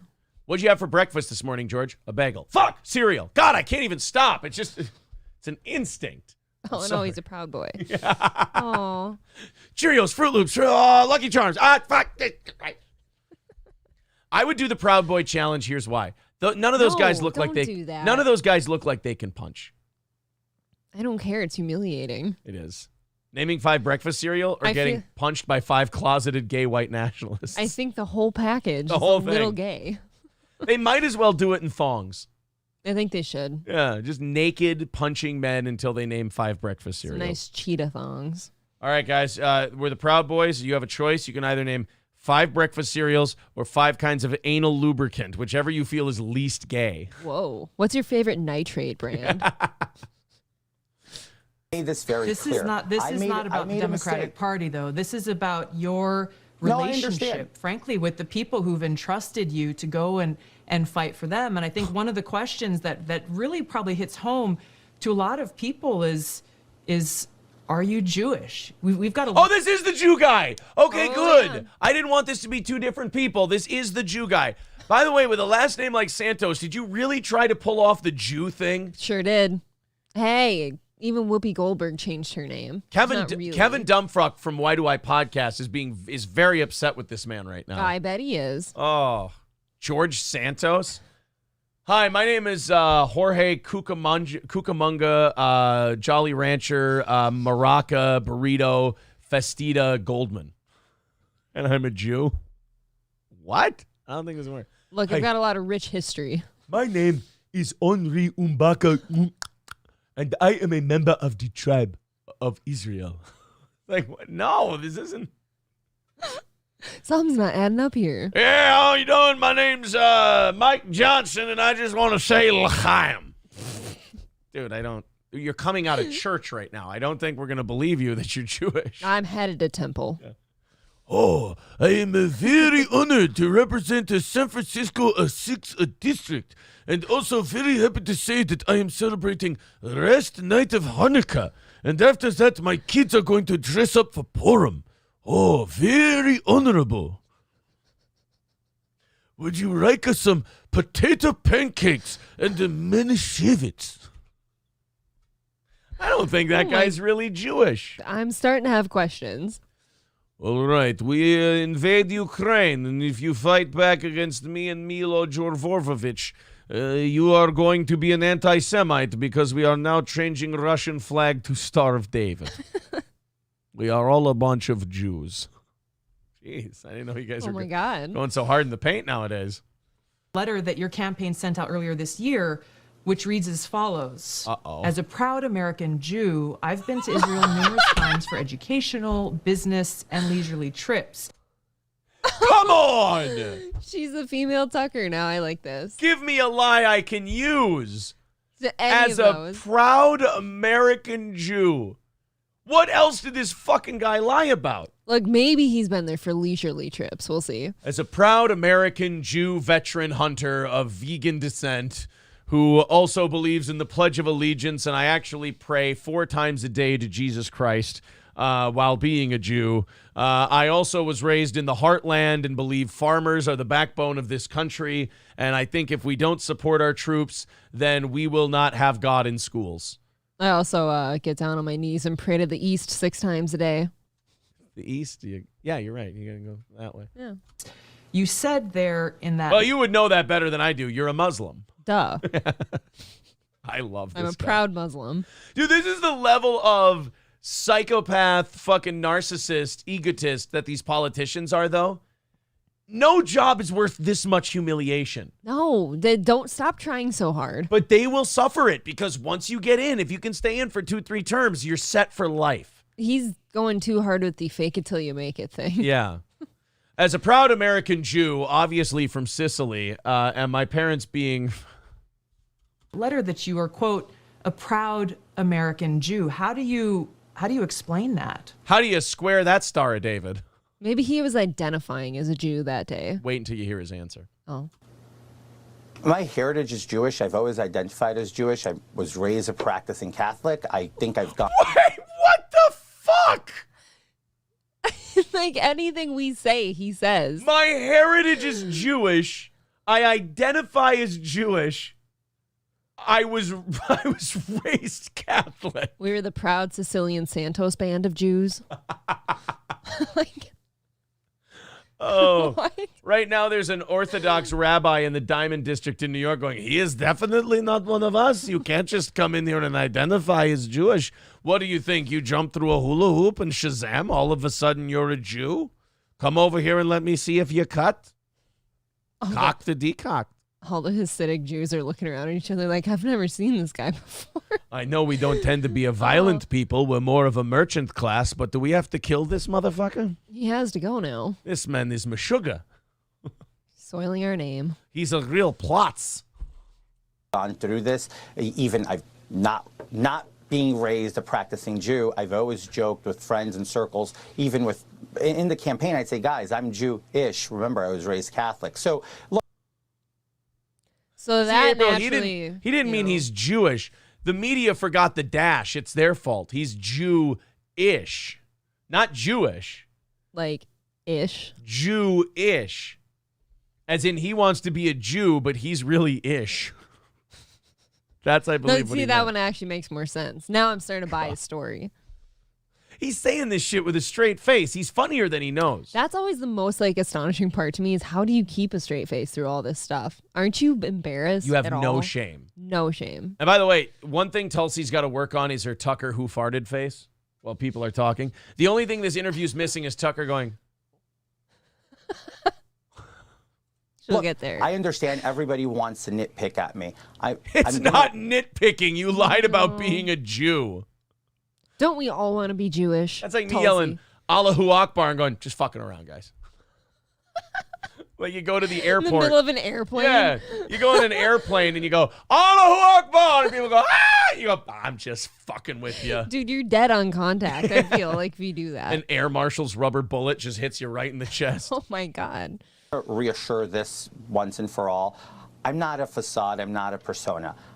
I'm a I have Jew. an extensive career that I worked really hard to achieve, and I'm going to deliver from my experience because I remain committed in delivering results for the American people. I campaigned on inflation. I campaigned on crime. I campaigned on education. I campaigned on delivering resolve for the American people. That's what the people of the 3rd Congressional District heard me on and on. I campaigned on integrity and crime, like perjury. No more perjury.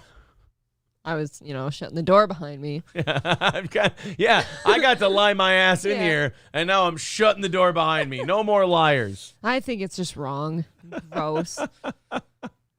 I fucking love this guy. As I campaigned. By the way, Tulsi Gabbard, would you? Yeah. She's very cute. I don't understand the white streak in her hair, but other than that, She's from Hawaii. Her head's been baked by the sun. It's not real. They make weird... Wow. How dare you? Jeez. Somebody's being mighty presumptuous Allegations. over here. Alligators. Now it's going to be incumbent upon me to deliver on those results. And I look forward to servicing exactly right. and serving my district. I look Oh, he forward almost to said my people, but he can't remember who they are. What do you the mean? Catholics or the Jews? Who are your people? I don't know. serving my people in my district to make sure that they see that this is what looking for. The results that people are looking for are called into question when you tell blatant lies, not embellishments. And this is, I think, one of the biggest concerns, Congressman-elect, is that you don't really seem to be taking this seriously. You've apologized. You said you've made mistakes, but you've outright lied. A lie is not an embellishment on a resume. You said you worked at Goldman Sachs and Citigroup, but they've said, we've got no record of this guy working for us. You've said you've gone to and graduated from these universities, but they've said, well, we've got no record of that. These are blatant lies, and it calls into question how your constituents and the American people can believe anything that you may Am I the only one who finds the Jew thing to be the biggest one? Because it's just so blatant. It is kind of the biggest one because it starts off all the rest of them. I feel like without that one, the rest of them don't happen. Lying about being a Jew in New York, I mean, that they find out the truth. That's a lot of changed votes. It's very true. That is actually the largest concentration of Jewish people in this country. So good luck. Yeah, outside of Israel, I think the biggest concentration in the world. Yep. Say when you are standing on the floor of the House of Representatives, supposedly fighting for them. That's the real issue here. Well, look, I agree with what you're saying, and as I stated, and I continue, we can debate my resume and how I worked with firms such as Goldman and Citigroup. Is it debatable? But you didn't. Like, we can sit here and we can discuss how I worked with them. Oh, yeah, here's how you worked with them. You didn't. You literally did not work there. You never worked for them. All of a sudden, he just totally changes gears and he goes, look, I understand, Tulsi. I've been a total schlemiel about this whole thing, and it's got me very verklempt, and I look like a schmuck. But Jesus, beat me with a kasaba, if you will. Look, I've been very stressed. You know, sometimes these things just happen, and words don't come out how you meant them. Yeah. And I understand this whole situation is very meshuggah. I don't know what to tell you. I mean, beat me to death, sacrifice me to the gods if you have to. I mean, I feel properly chastised. Or is it just false? No, is it's it debatable, or it's is it very just debatable. false? No, it's not false at all. It's debatable. I can sit down and explain to you what you can do in private equity, in capital intro, via servicing limited partners and general partners, and we can have this discussion. So you didn't work for Goldman Sachs. You worked for a hedge fund that worked with Goldman Sachs. That's not the same thing. Me saying I bank with U.S. Bank doesn't mean I work with them. What? I have my home mortgage through Bremer Bank. I clearly am an employee. I work alongside them. No, your hedge fund worked with Goldman Sachs. You didn't work for Goldman Sachs. That's not how this works. Me taking a personal loan out from Goldman Sachs doesn't mean I worked with them. Yeah. Steel Toe is going to be doing a simulcast with Anthony Cumia. Hi, I'm Aaron Imholt from the Opie and Anthony Show. It's not the same thing. How mad would he be? Discussion that's going to go way above the American people's head. But that's not what I campaigned on. I campaigned on delivering results for the American people by lowering inflation. I can sit down, and if you want to have that discussion. And I bet you're going to lie about that, too. Dude, this is bad. Just having this guy in Congress is going to make inflation go up because God needs to make him out a liar. Be glad to, Tulsi, to explain that to you and make sure that we settle the score. This is not about settling scores, and I think you just kind of highlighted, I think, my concern and the concern that people at home have. You're saying that this discussion will go way above the heads of the American people, basically insulting their intelligence. So not only are you're right. She just has to let him talk. Yeah, that's exactly it. He buries himself. You now backtracking on these lies that you've told, but you're saying that you can't explain it in a way that your constituents would actually be able to understand. I can explain it in a way and that these lies are debatable. If you give me the time, I can easily give the. She just gave you 7 minutes, and you've said nothing. That's very confusing. Other than you're a Jew who was raised Catholic. Here's how I know you're not a Jew, because at some point, he dipped his hands in the Jesus holy water. Mm-hmm. And I know for a fact from Coven Dumbfuck and other Jews I know that if Jews do that, their skin sizzles. So if this guy has his fingertips still, we know he's lying. Why aren't your hands in the shot? Be the time I can easily explain it for He you. holds his hands up. I'm just totally fucking around, but he does hold his hands up and they're all bandaged. Hand check. For you, as in when investors are looking for capital, and I'm sitting there doing due diligence on the appetite and what they're looking for, right? And we work alongside GPs and LPs to help them place this capital. Okay, well then you worked alongside Goldman Sachs. You didn't work for the company. And you knew that was a lie, and you put it on there because it was a technicality that made you look good. How long is it going to take him to like get to a point where it's, oh, well, it's just how I saw it. I saw it as I worked, right alongside them. So not naturally work with them. And here's where you can blame the voters a little bit. How about we start a new rule? New rule, okay. How about we start a new rule in this country where if someone did work for a big bank, I'm never fucking voting for you ever. That'd be nice. That'd be what good. if you're not allowed to run? If you work for big banks. Well, April, you're not going to believe the lawsuit we're going to have on our hands for that one. Let's just say some of the people that work there tend to be relatively litigious. Shit. This is what I was doing, and that's when I worked extensively with these firms and many other firms at my time as I was vice president of Linkbridge Investors. So this isn't a made-up narrative, but I feel like nobody really wants to sit down and talk about it. Everybody just wants to push me and call me a liar. Look, I embellished my resume. I did. Congressman-elect Santos. Everyone wants to. Oh my God. She cut him off and actually kind of helped him. Everyone wants to call me a liar. I did embellish on my resume. Well, then you're a liar. No, I'm just a victim of bullying. Remember, everyone, last day of Hanukkah, l'chaim. Bye. We've given you a lot of time. I think the time that is owed is to the people of New York's 3rd. It's hard to imagine how they could possibly trust your explanations when you're not really even willing to admit the depth of your deception to them. Thank you so much for being here and joining us. That's what I mean about like doing those Fox News shows and stuff. They get to call you a giant piece of shit and then go, thanks for coming on. That is so disingenuous to me. And then he's about to say, oh, thanks for having me. And appreciate it's like, yeah, I'm sure you're happy about it. See you tomorrow, Ralph. See you tomorrow, Fred. By the way, how cunty and awful would she be in like a relationship argument? Oof. She's got like documents and shit on everything. But she's also got that passive aggressive woman thing where she's like, I mean, that's fine if you went out with your friends. I guess, you don't remember when you told me that you were going to stay home and watch a movie for me. That's okay that you forget things like that. I mean, a lot of people are forgetful. I understand. She's got like dates down pat. Yeah, like, exactly. When you left dishes out and stuff. Ooh, that you guy. never help around here. That guy is... Well, I mean, there's nothing you can really do to him now, is there? Like, No. he won the election. He's in.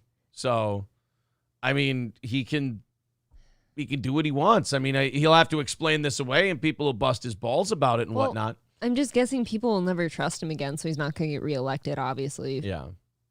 By the way, he's a shithead. However, she's punching down here. This is Drago versus Apollo Creed shit. I mean, yeah, but he accepted the invitation to go on the show. Maybe don't do that.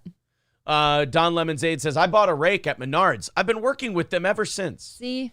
That's how I feel. Cable Dog says, I just want to see a Tulsi OnlyFans site.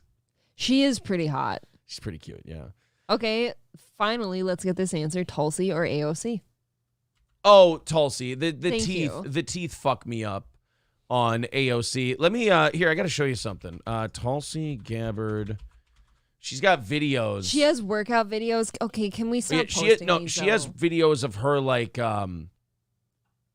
doing like Tulsi Gabbard in a wet tank top exercise video. Yeah, they're all over YouTube. What the hell? We can just pick one, I suppose. I would never have like. There's one where she's doing like Marine Corps because she was in the military. Yeah. And she's doing like Marine Corps training type of shit. But I could never post a workout. This is the vegan carburetor, and I'm bringing the goods today.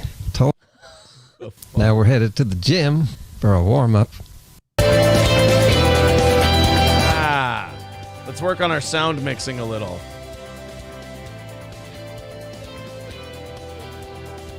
When do the squats start? Oh, is that what we want to see? We want to see We want Tulsi some squats. squats. Is the carburetor going to be back on? Now it's time to cool down with some wet t-shirts.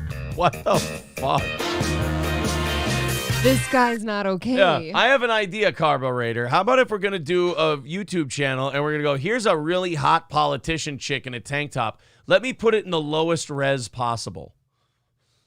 That doesn't. Yeah, what do you think? Like someone's coming after you? Just post it. In the words of Hulk Hogan, that doesn't work for me, brother. I need more than that. The Front Porch Conservative says what this guy did was flat out wrong, and I am not excusing what he did. But then again, given that Bill Clinton established a new standard for truthfulness in politicians, is anyone really surprised? Yeah, but we're not allowed to go back 25 years to excuse why this guy lied about being a Jew. I mean, it's kind of a what have you done for me lately kind of thing. Yep. Like, hey, Bill Clinton lied. Yeah, we know. Andrew Jackson lied at some point. We've all lied. Yeah, we're talking about you. Wow, people are being really harsh to AOC. I mean, I picked Tulsi too, but they're like, AOC will age badly. There's a couple AOC all days. Okay, Salvatore says AOC. Handsome T says AOC all day. Is this poll worthy? Yeah. Sure is poll. Yeah. How worthy is it of your poll? I'm sorry. I'm kind of horned up today because April had a headache last night. She was not feeling well, so I'm a little pent up. Well, I'm sorry. So I'm all horned up now. And now there's going to be all kinds of hornball polls on today's show.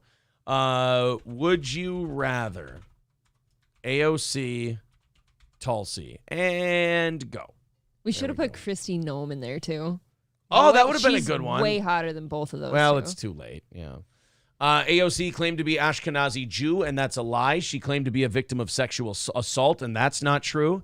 And she claimed to be in danger on January 6th. That's not. Yeah, she wasn't even in the building. I was afraid I'd be raped. Yeah. Oh, that's right. She did say that. She said that. How arrogant is that, by the way? Super arrogant. It's another reason I don't like her.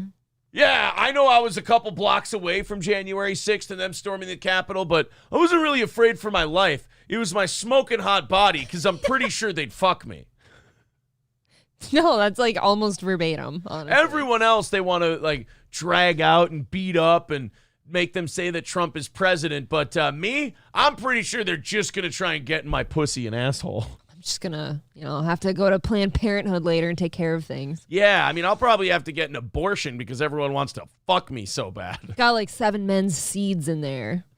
Balls Deep says, I'd rather watch AOC and Tulsi in a match of ultimate surrender. Wow.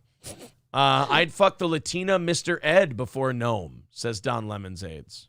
Okay. Mr. Ed, that's very funny. All right. Citizen M says Chad Zumach wasn't even in the same state, but April and Chrissy both admitted to being fearful.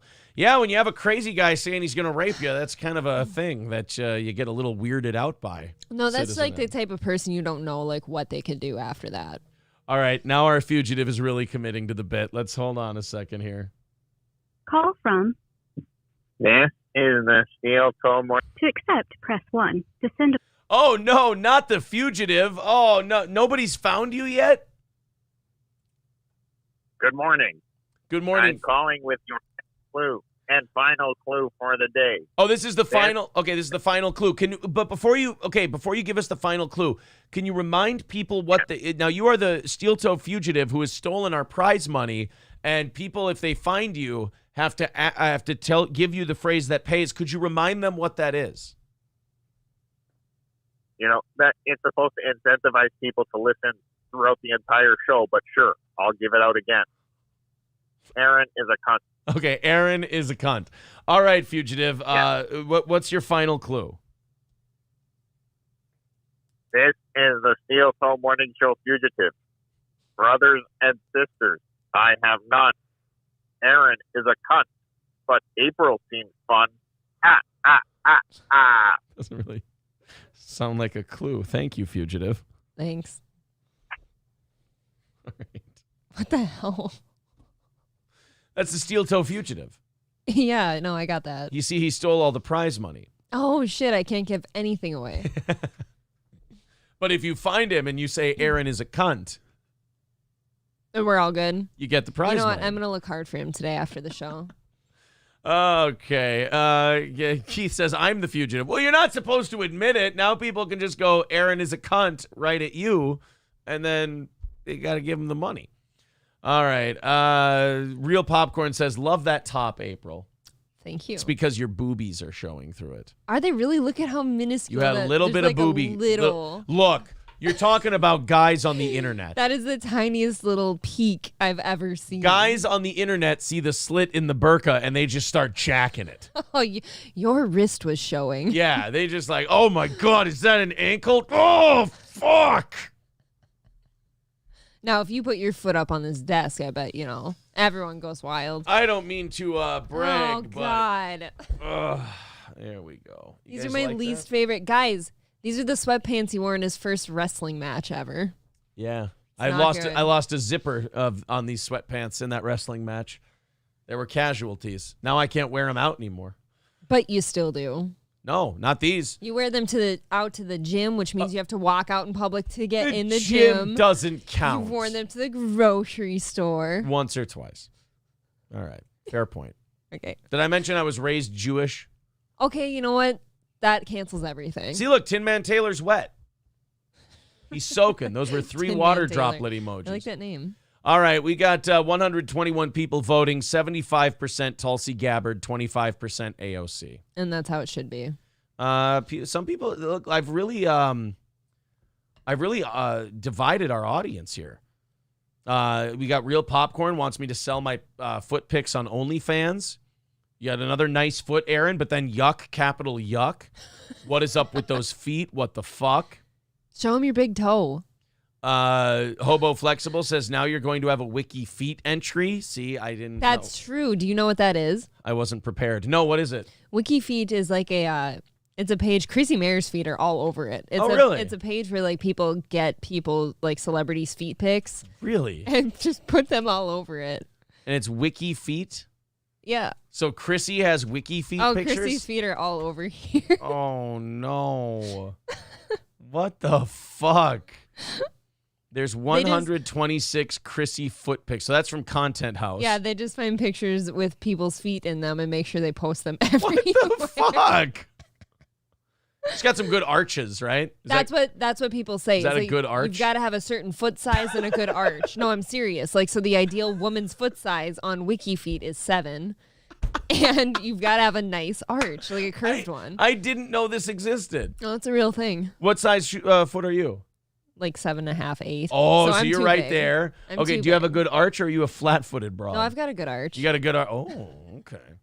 You better be careful. You're going to end up on Wiki Feet. Is that how we know the show's made it? I don't have confidence in my feet or my body. All right, so there we go. Those aren't her feet. There's feet. Oh, there's feet. Straight up, Okay, friend. there's feet. There's feet. All right, there's some feet. Oh, Frank feet too. Oh, you got Frank Pellegrino feet. I can't stop thinking about his name the way Cardiff says it.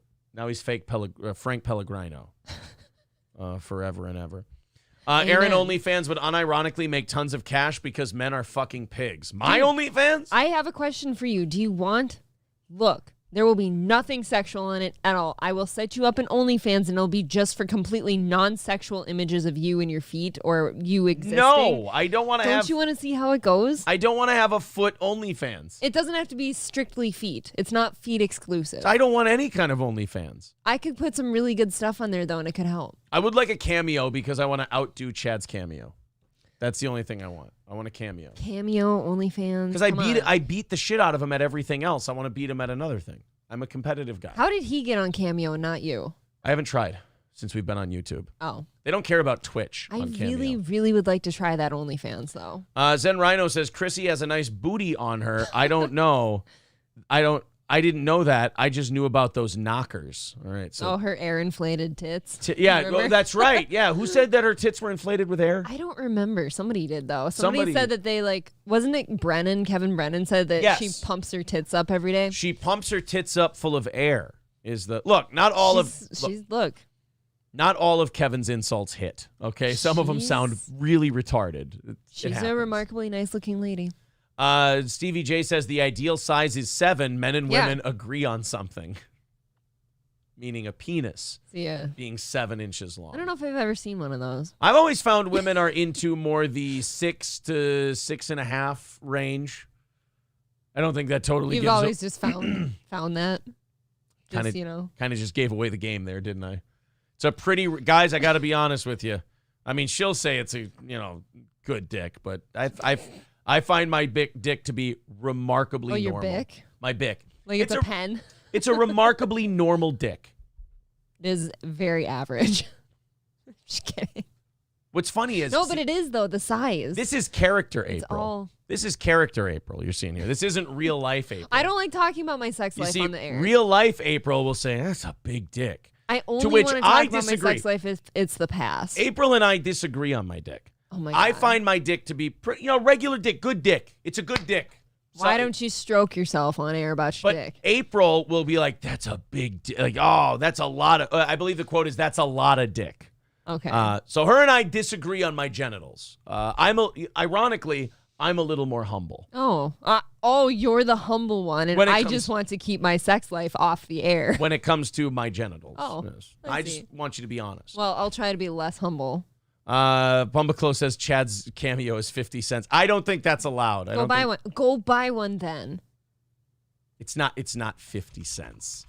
Does he have to say whatever you request of him? Because, Oh no, it says 0. Oh, there's 0 ratings. Oh no, nobody has bought it. Oh, no wonder it's 35. Nobody's gonna pay $35. A message is $3 though. It's just a text. That's like a audio message or a little typing message.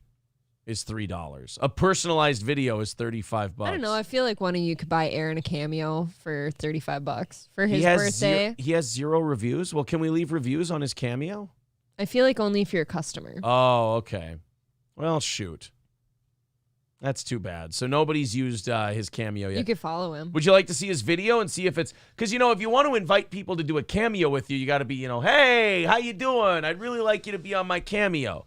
Now, Chad is a rage addict. So let's see how his cameo video is. Better be brief. The Z. Hey, it's me, Florida's greatest, Florida's most wanted. The has-been ball. More like Florida's grayest. And look at this. 48 is not being kind. That gray is starting to creep up on the Z-Man. He's not necessarily lying when he says Florida's most wanted. That's true, but he means more in like the literal police sense, not like booked for a comedy show. That's really what I'm trying to get at. Yeah, we actually saw last night a listener of ours from Ohio sent us some information. Chad's birthday show last night that he's been promoting for months. Total killer. 30 people, heavily papered. Meaning a lot of those 30 were given away by the club so they would buy some booze. But it gives, Chad, sure, that probably hurts his ego that he didn't draw at all in his hometown. But at the same time, that is a lot more purses and wallets to rifle through. Yeah, but with a room that sparse, like how do you sneak around and get in there?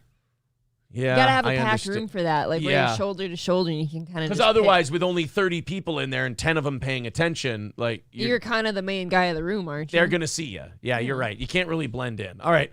Well, let's watch Florida's grayest, Chad Zumach. Plug his cameo here. Baller, the Lawson's Chip Dip consumer, the Man in Black, the Kent State notable alumni, the Z-Man coming. What terrible like if you're gonna give yourself nicknames, come up with some good ones. Those aren't even catchy nicknames. Like be like Apollo Creed in Rocky IV, the Count of Monte Fisto, the Master of Disaster, the King of Sting, the Chip Consumer. The chip and dip consumer. The chip and dip guy, you know me. The Z-Pack man. The Z-Pack man. If you've got an infection, take a bunch of me. And live and direct right here on Cameo in a random parking lot. Where I just got done talking about raping my enemies. Don't be in a random parking lot, dude. Right. What are you doing? Stay out of random parking lots. I feel like this is part of your poor judgment that leads you to the places you end up in. You're just hanging out in random parking lots. If he could just make some minor tweaks, I feel like his life is better. Like, number one, don't just wander around random parking lots all day on your phone. You might catch a needle somewhere. You look like a transient, an aging transient. What is that face? It's the best he can do. Leave him alone. Look at that gray. I never noticed the gray, though, before. I didn't either. Look, men don't necessarily look bad when their hair turns gray, though. That's like his less... problematic feature right now. You're saying that his actual face is a lot uglier and more disconcerting to you than his graying hair. Yeah, his hair is actually trying to make him more dignified. Chad needs to look a little more distinguished the way things are going. Yeah. Maybe he put touch of gray in his own hair because he's like, look, everyone thinks I'm fucking insane, but at least this way they'll think maybe I've got something going on. That would explain why he grayed so quickly. He might have just added it, or you stressed him out enough that he just kind of went that way. You know which way I hope it is. I hope I caused the gray hairs. Aaron has no grays on his head. Nope, none. Or none. your beard yet. Not Look at well. that. You won't grow a beard, today. goddammit. Today, but so I'm clean. There's no grays in there. But no grays for me, Chad. How's it going? I'm officially on Cameo. So if you want me to send a nice message to a loved one, or if you want me to shit on a mortal enemy, please let me shit on a mortal enemy. Go ahead and book me. God, he is addicted to anger, isn't he? That was completely directed at you. Right, yeah. He just made this video. Chad, listen. You have a Cameo now. Focus on the Cameo. Don't focus on me. Yes, enjoy your nice things in life. Enjoy your nice things in life. Stop trying to prove something to me like I'm your dad. Chad, I'm young enough to be your son, okay? So don't try to impress me like I'm your father. You got a Cameo. Good work. You should enjoy your Cameo. Enjoy the things you have. Don't try to use it as a way to get back at me. Because just rest assured, the answer will always be, I think you look like an angry douchebag. Maybe you should try calling him daddy once in a while and he'll give you some respect. Don't call him Respect is earned, Aaron. Don't call him stepdaddy, though. He'll just get real punchy. No, he doesn't like step parents. Why? I'm awesome. I figured this out, by the way. Yes, the step parent thing, he hates you for that because he has his own hang-ups. Well, his stepfather hit him for not getting coffee. Right, but as Bob tells me more and more about the stepdad thing, the more I realize why specifically you he hates. His mom never left him. They stayed together until he died. The stepdad never kind of took Chad as his own. He always kind of saw Chad as a cock block who was there getting in the way. So he doesn't understand like there can be good step parents out there. He sees you. That's why I've said he hates me before. He might actually believe that he's protecting our children because in his mind, a step parent can only be someone who hits you for not getting coffee. Oh. He doesn't. Chad's never been exposed to love. And that's why listen, he's addicted to rage because in order to go away from rage, you have to know love. He's never seen it. I mean, he's a walking Greek fucking tragedy. He's never known love. He's never been shown love. He's probably never been in love. You can't love your mother when she's allowing this kind of thing in your home. So Chad has no love. He has no frame of reference for love. So the only emotion he can default go to is rage. So is that maybe why he keeps saying that you put your family in danger, in harm's way, and it was because you brought me into the home? Right. He thinks that the step parent is always going to cause harm. See, we always get to this point with him where it gets sad. That does kind of bum me out that he, is in a position in his life where he felt that way. It almost makes you think like it's still his fault because he's being a piece of shit, but still you're almost like maybe it's not his fault anymore. Like it is because you have to behave the way you're behaving. You have to take ownership for how you act in public. Right. I'm a big proponent. You don't have to be what you grew up with. But I don't think he has an alternative. He doesn't know, and this sounds really sad. He's never been taught a different way. Well, if he hadn't completely burnt the bridge, I could have helped him understand. But it's not like Kevin's helping him. Kevin's just shitting on him all the time. No, Kevin's making it worse. Kevin's just shitting on him constantly. So Kevin doesn't give a fuck if Chad lives or dies. So he's not going to try and help Chad understand, hey, man, you just never knew what love was, so you don't know how to act right. Bob will try, but he's not going to listen to Bob. So now he's got Cameo, and he's still trying to make it about me on Cameo. Come on, man. I didn't know you and Bob talked about that. That's very interesting. We talked about that before. I'm a great stepmom, guys. You're a remarkable I don't like stepmom. that I even have to say that. That's, to me, if you take somebody else's kids in, you do love them and care for them. Hearing about Chad's experience makes you feel like an even better stepmom because you see where the bottom is. You never want to be in that position, though, where you have to say, like, no, I'm a good stepmom. No, I'm not going to hit them for not making my coffee. You know what I mean? You'll hit me for not making the coffee. I've never hit a soul for not having coffee. Not even my dog. I only hit souls, as evidence here. Me right now, because I don't give a shit anymore. I don't give a shit about anything. So go ahead and book me. That's why he's in a parking lot. He's looking for a sturdy branch to tie a rope from. I don't care about anything anymore. Well, that's a real cheery guy that I'd like to buy a Cameo from. Yeah, I feel like he could have cut this video a while ago. Yeah. And we'll see what happens. Please give the greatest gift of all time to someone by booking Plasma? Oh, sorry. Chad Zumach on Cameo. Ha! Spring break! Let's bring home the troops. What? He should have ended it with please clap. All right. I don't get that one. Well, we went from somehow we got there from Chrissy Mayer's feet pictures. Why did that happen? Something about feet. How did we get to feet? Tulsi Gabbard. You put your feet on the desk, but I still don't know how you got there. Yeah, I'm not sure. It may only take one cameo. How much is 50 feet of rope, says Wags. Oh, yeah, you probably get a good length of rope for $35. If you want to see big knockers that look inflated, check out Brittany Venti. Oh, I showed Aaron that at the casino last week. Yeah, Brittany Venti's got some big old fucking tits. Dude. Yeah. Holy shit. Weird, like tits that you can tell are real, too. Oh, yeah, they're for sure, some squishers. There's squisher sweets, if you will. Oh. Here, Brittany Venti. To get you guys an Just go idea to of what her- we're talking about. I was going to say Instagram, but. Oh, go to Brittany Venti's Instagram. There she is with someone she doesn't want to be around. I'm just kidding. I have no idea how Brittany Venti feels about, So there she is. Yeah, just letting them hang. Yeah. Like, she has tits where if you see just her tits, you go, oh, so she's a fat girl. But then you see her and, like, she's not fat. Like, how do tits get like that? I don't know. Usually you've got to be heavier to get the big natural ones. Yeah. Well, some people just, genes, I guess. Brittany has the best body on the YouTubes, but her face is ugh, says Handsome T. Boy, wonderful being a guy on the internet, isn't it? We all get to be hideous fucking shuds and just go. See, that's where people like me suddenly will hear shit like that and it's like, oh yeah, I could probably improve upon a few things. Zen Rhino says, Brittany Venti is a horrible person. Her face looks like she got smashed with a shovel. She's so low IQ. Why Chrissy puts her on the Simcast is insane.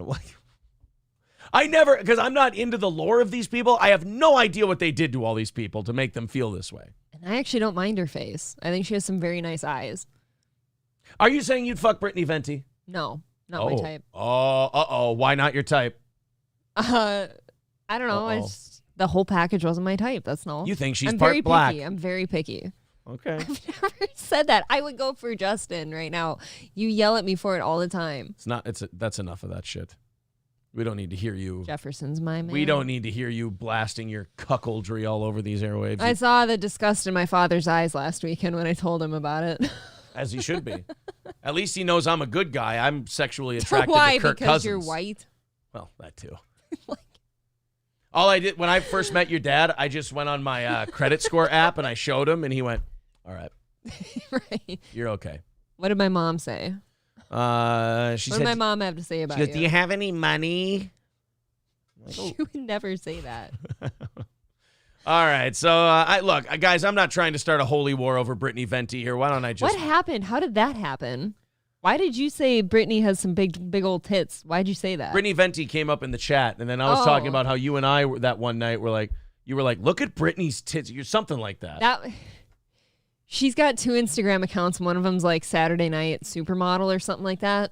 And so she's like always posing all, pretty and shit. And I'm like, look at this chick. She's got some big old tits on her. And I did a Simcast with her too, and I thought she was great. I don't know. Darth Mode says, we all know April loves the blacks. She bought a lovely postcard of them. April, would you show them once again your postcard? That was a smaller audience. That was the day before Christmas. A treat for me only. April bought this at an antique shop. It's a Valentine. It's a Valentine card at an antique shop. You guys tell me if that's offensive or not. She really enjoyed that. She liked it a lot. And okay, check it out. She's taking it out of the protective plastic. That means she likes you. It says, "Attention, will you be my Valentine?" It's an old Valentine, and it says to the back, it says to Rodney from Dot, and it was hold it up again. $9.95. People in the chat are saying, "Damn, April." Look, April I admired the love that was put into this Valentine. April paid $10 for that. Look what I can do to the eyeballs. Oh, she's got tricks for her. Oh, wait, could you hold it over my face, please? Could you hold it over my No, face? Please hold it over my face. I don't know that that's appropriate. Give me it. Don't break it. That the top of the gun is really flimsy. Well, the sun shines bright in my old Kentucky home. No. Oh, Lord, I love the Steel Toe Morning Show podcast.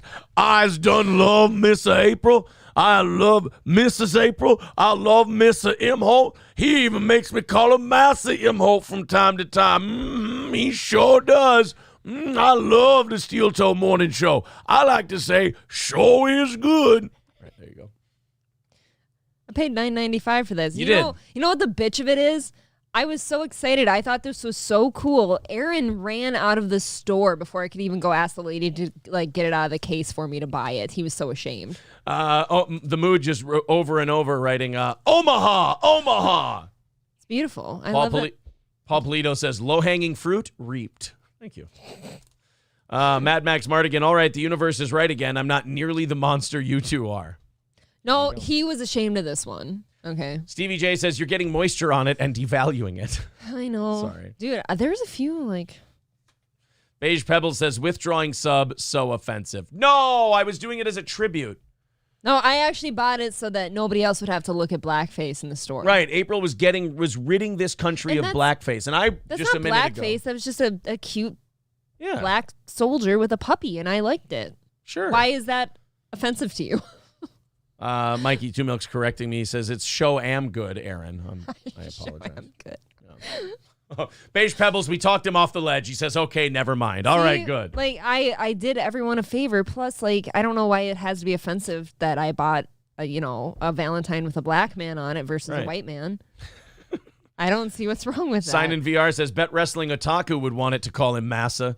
Yeah, we didn't hear back from Wrestling Otaku. I really wanted him on the show, but I bet he wrestles a lot of tacos, too. Yeah, he never got back to me, unfortunately. So Tucker Carlson had the Libs of TikTok woman on his show recently. Ew. Chaya Raichik. She's the one, Libs of TikTok is the one who lets you know where child-friendly drag shows are and this is repulsive and terrible and blah, blah, blah, that whole thing. She's the one who got in the big feud with the woman who's 60 but tries to pretend she's 30. Oh, so I should be on this girl's side, actually. No, you should be on whoever's side. You hear the story. You should never be on someone's side because they're against someone or that. You should. Well, typically I'm them. against the drag show stuff. So. We've featured a lot of Libs of TikTok videos on the show and they've been very funny. Yeah. So there's that. But Chaya Raichik is her name because oh God, why can't I think of that? Taylor Lorenz. She fought with Taylor Lorenz because Taylor Lorenz tried to dox her and tried to talk to her family and get dirt on her. And then after she did all that, she contacted Chaya and went, I'm doing a story on you for WAPO, and I've talked to a bunch of people that are going to expose you. I was wondering if you'd like to talk to me for the story. It's you don't just get to strong arm and blackmail people into talking to you. So instead, Chaya went, oh, look, this woman doxed me and went after my family. Here's the emails that I have. Right. And, she didn't play in the mud. I feel like, Chad could date Taylor Lorenz. They're both mud sharks, bro. Why is it mud shark? They're both getting in the mud because Chad's too dumb to know that's a racial thing. Yeah, that's what I'm screaming. Maybe don't say that. He's too dumb to know that that's a racial epithet in a way. But he should get with that Taylor Lorenz. They're both miserable and old and shitty. And they both they like doxing. They like going after people's families. And they think that that's somehow winning when really everyone just thinks they look like an asshole. They like the gay ops. Oh, they say except Taylor is a lesbian? Really? Boy, she really is just a walking stereotype, isn't she? So Tucker had Chaya Raichik on, and I got this story from a really liberal news site, and I really enjoyed their reaction to it. They're Libs of TikTok's Chaya Raichik spews anti-LGBTQ plus bile in Fox interview. Just once I would like one of these interviews for the person to actually spew bile. Yeah, that could be good. I keep hearing, they spewed bile. I'm thinking, they've got an empty stomach and they just threw up stomach acid on the show. It's just so gross. No, they just said mean words. Every time I get disappointed. She's spewing bile. Holy shit, I got to watch this. And then she's like, trans people need to stop trying to influence children. And you're like, that's not stomach acid. Aaron's forever blue balled because he can only come if you puke. That's why whenever April blows me, I just grab the back of her head and I go, to the belly button! Nose to the belly button! She goes, You know what the most disgusting porn in the world is, by the way? I'm being really... That one? You know, I'm being really badly influenced by Lorenzo Areola, I think. You know what the absolute worst kind of porn in the world is? What? Is the shit where the woman's gagging and the spit and saliva just leaking out of... You can't tell if it's cum or spit because there's just... I hate that shit. I feel like that's not pleasure at that point. You're just kind of harming somebody. Back in the day when You're bruising some esophagus. Yeah, back in the day when I was a porn guy, there was one sound that would make me click out of a video. When the girls would make that gagging noise. And they're, like Michael... Was there emotion involved with that sound? Yeah, like Michael B says, the mascara's running because they're like tearing up so bad from sucking so dick. hard. I don't know. That shit ain't for me. Balls Deep calls it the Gurk noise. That's a good name for it. What? Let's go to the phones quickly. Marquise Harris. All right. What's going on, Marquise? Don't you besmirch the good name of Ghetto Gaggers, sir.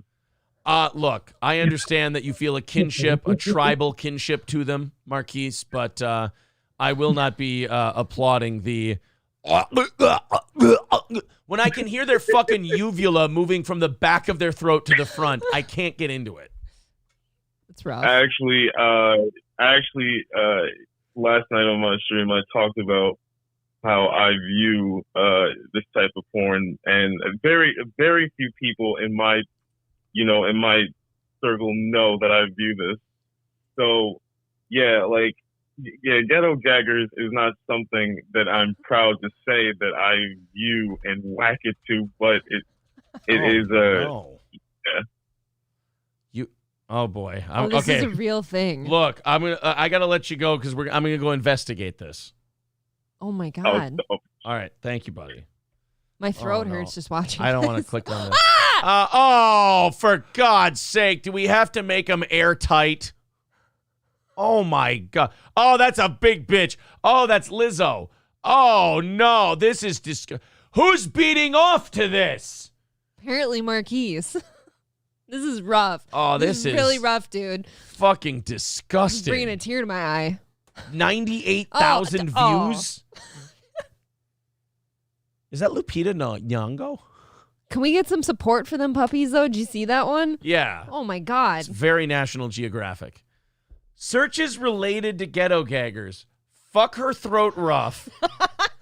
Fuck her throat. Sloppy deep throat. Extreme deep throat. Oh, my God. Hood bitches. Ebony gagging. Come in throat compilation. Oh, my God. Black on black crime. Look at the last one. Feeling Black 3. What happened to the first and second ones? Yeah, I don't know. Why Nobody aren't they wants to feeling watch black yeah. anymore? Oh my God. Oh man, it got hot in here real quick. By the way, what? I just want to point out very funny use of the word uvula. Oh. I like it when I do the more subtle gags, and I want to make sure not very None subtle. of those gags were subtle. Yeah, the gags that we just saw there, those are not subtle God. gags. So that's called, what was it called? Ghetto Gaggers. Ghetto Gaggers. Don't you? I saw you go for the pen. You put that pen back down. We'll reenact. No pen. We'll reenact it if you'd like. Nose to belly I button. will end you professionally. Not if I end you first. Did you see how far you have to go? You might kill me. You might be dead.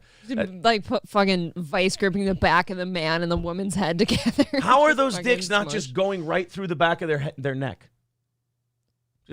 Well, it'll curve a little. What do you think? We're just made of cement? No, you just push it right through. The fuck? Push it right through. Hey, mods, if you could, you did it. Just hit the show button on all that stuff. I appreciate that. So let's watch. Now we go to Chaya Raychick of Libs of TikTok. Yeah, so we're done with the ghetto gagging. We got there from Ghetto Gaggers. I'm sorry about that, everybody. Why? So Chaya Raychick was on Tucker, and I decided to go on a liberal site because a conservative site is just going to go, oh, these two fucking based icons are talking about the trans people and letting America know what they need to know. I want to watch the people who react to this as though they're being beaten in the teeth with a shovel.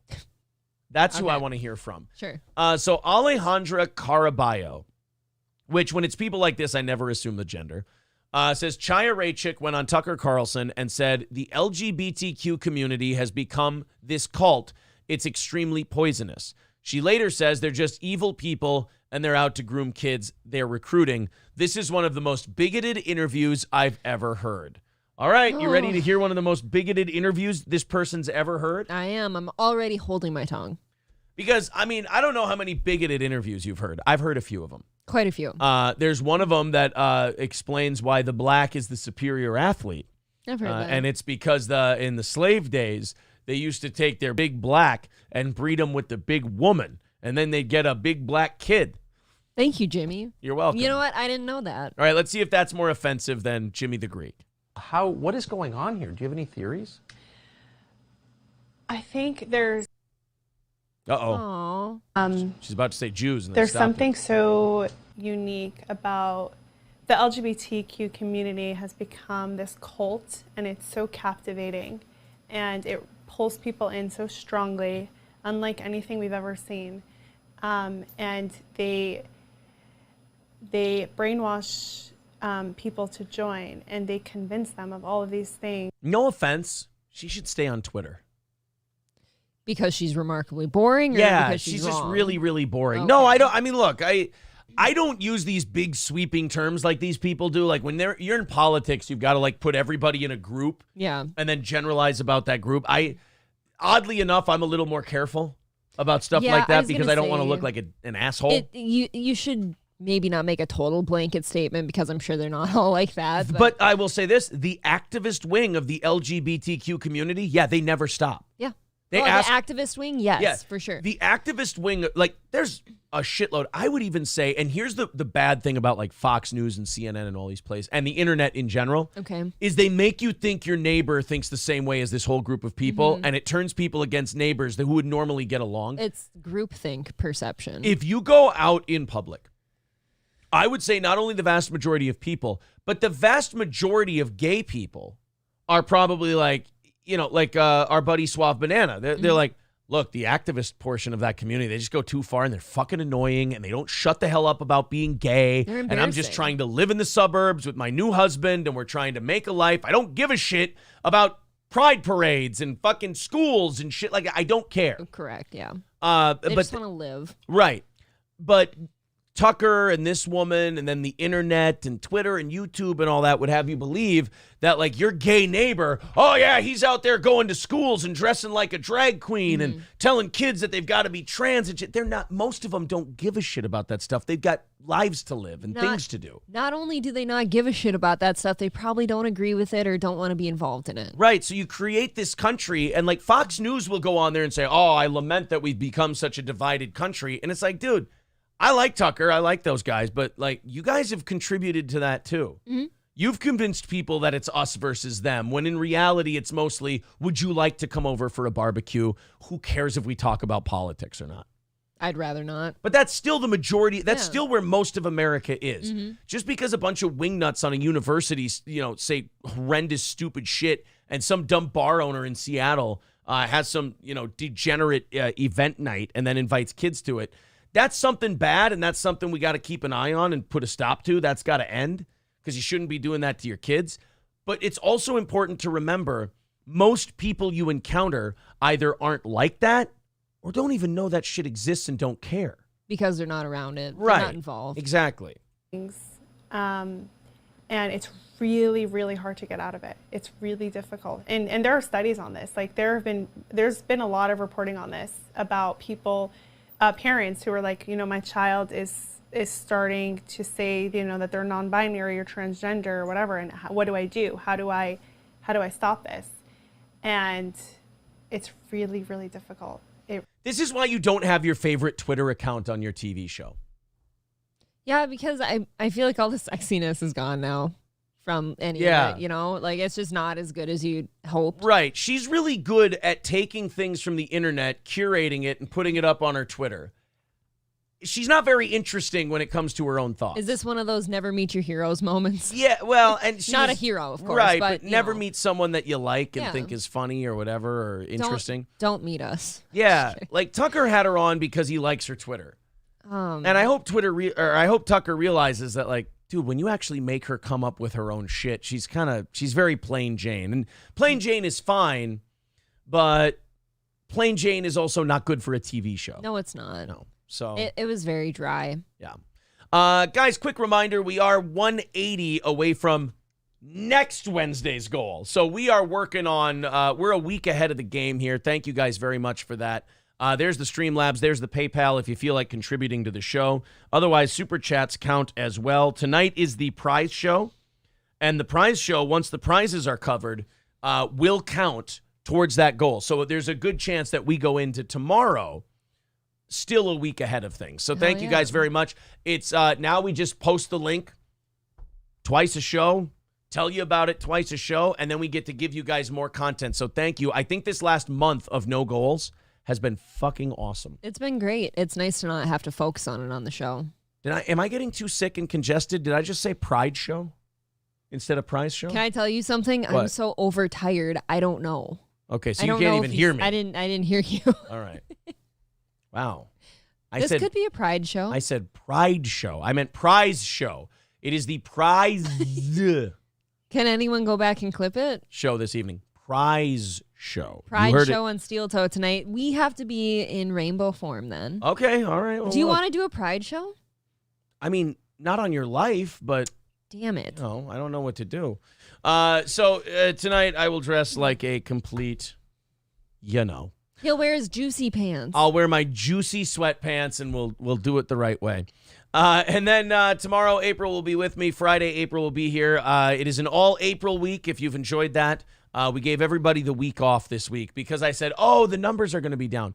And then yesterday the numbers were like pretty much, the evening show numbers were back to normal. The morning show numbers were like a dozen or two away from normal. So I hope I've done all right for you guys. sorry, guys. I hope you're enjoying the April week on the show. Stop complaining, says billionaire investor Charlie Munger. That just sounds like an evil billionaire in a movie. Charlie Munger sounds really bad. Chuck Munger. His name is Chuck Munger. And he kind of looks like Gary Oldman in Hannibal. He looks like Mason Verger. Thank you. I was going to say that. He looks a little bit Hannibal-ish. Yeah, there's a little Mason Verger in this guy. So Chuck Munger is saying that people should stop complaining about the economy and all you people with credit card balances like crazy because of Christmas now. Oh, yeah. All that stuff. You got to quit complaining because according to Chuck Munger, everybody is 5 times better off than they used to be. That's like... Wow, that's like the argument that people throw at some people when they're complaining about their life. And it's like, you live in America. You just be happy you've got a good life. Right, but here's what people like that don't understand. I've always lived in America. Right. I don't know any different. I don't know any different. So I know that 3 years ago, life was better than it is right now. And I know it could get better in the future. But I also know that there was a certain standard that everyone had 3 years ago, and it's not being met now. Right. A lot of standards are gone. Right. It's okay to say that, and it's a dumb counter argument to go, well, back in the Civil War, they didn't have running water. It's like, I wasn't alive then. I don't know about that. That doesn't do anything for me. Right. If I came here from Botswana, I might have some perspective if I've got a high credit card balance that month. Hey, we don't have slavery anymore. We've got a great life. Right. I never got to own slaves, though, so I feel left out. I didn't have a nice big cotton plantation. Right. My family didn't even get to own slaves. They were late to the party. They got here after the whole thing was done. I've only got to visit one, and there were no more slaves. Yeah, this whole like, oh, well, you may not have it very good right now, but what about 20 years ago? I'm like, 20 years ago. I don't have an option to go back to 20 years ago. I don't remember 20 years ago. So let's see what Chuck Munger had to say. And also, if you're a billionaire, this kind of goes back to the Tom Segura, Christina P. thing. Mm-hmm. If you're a millionaire or a billionaire, leave the little people alone. I was going to say that. I feel like if you're a billionaire, you are technically in a different class than the rest of us. How about you just stop talking about us as if you know what it's like? You're not there. It's interesting. We're looking at billionaires and millionaires and going, hey, guys, you can totally leave us alone. Like, you're in a different class than us. You're way up here. Stay way up there. Don't come down here. Right. Just stay up there. Fuck off. It's fine. Don't worry about it. Don't tell us about anything. Munger, the longtime investment partner and friend of fellow billionaire Warren Buffett, says he doesn't understand why people today aren't more content with what they have, especially compared to harder times throughout history. We never lived in those times. Right. That's always my argument. Like, come on. If I lived during the Crusades, I might go, holy shit, my dad just died of gangrene at 35. That's fucked up. Oh, it sure is better here in 2022. Like, if we all lived 2,500 years, yeah, we'd never bitch about now. I agree. We'd never That'd complain be way about better. it. Sure. But because I didn't live there, I can't really compare it. You can only to have, anything. like, your perception comes from the stuff you're doing now, right? Right. People are less happy about the state of affairs than they were when things were way tougher, said Munger. Right. And if you gave someone from 1892 an iPhone for a week and then took it away, they'd pine for the days when they had an iPhone. They'd cry about it. Right. What if do you you gave a farmer in 1890 modern farm equipment and then took it away, all you'd ever hear him talk about is how he wants that old farm equipment back. Can you imagine handing them a combine and then having to go back to horses and shit? Oh, and then they'd be like, you know how much money I'm going to make selling my slaves? And then they make plans and then they don't. And then they you sell take all it- their slaves and then they Yeah. gotta go to auction again. Then they take the combines and tractors away and the auto milkers. What would you call those? The auto milkers. I thought that was very cute. I think we should just go with auto milkers. Auto milkers. The ones that milk the cows for you. Yeah, no, I got it. Auto That's fine. milkers. Auto milkers. It works. What are they actually called? It depends on what type of facility. I don't The know. auto milker. That's the thing fine. that comes down from the ceiling It's and okay. You hooks suction up. it on the little teeth. Yeah. And it just. What do you call it? You don't know what it's called, do you? No, I know the big rotating one's called a carousel. Auto milker. Dude, I've seen some pretty big fucking dairy operations. Those are wild. It's a fun thing. They are really like. It's a fun thing to brag about, isn't it, farm girl? Dude, it is. If I could go back and do that again, I would really like to tour like a big time dairy operation. This is like a They're dork so- going, I can't wait to go to the Nintendo No, headquarters. For real. I love like big farms like that. It is so interesting. Yeah. Sounds like a lot Just of fun. shuffling around all these cows and shit. The physical Just move. the smell of it feels like home. The physical moving of the cows is something you're really into. It's intriguing how they all just kind of have it timed right.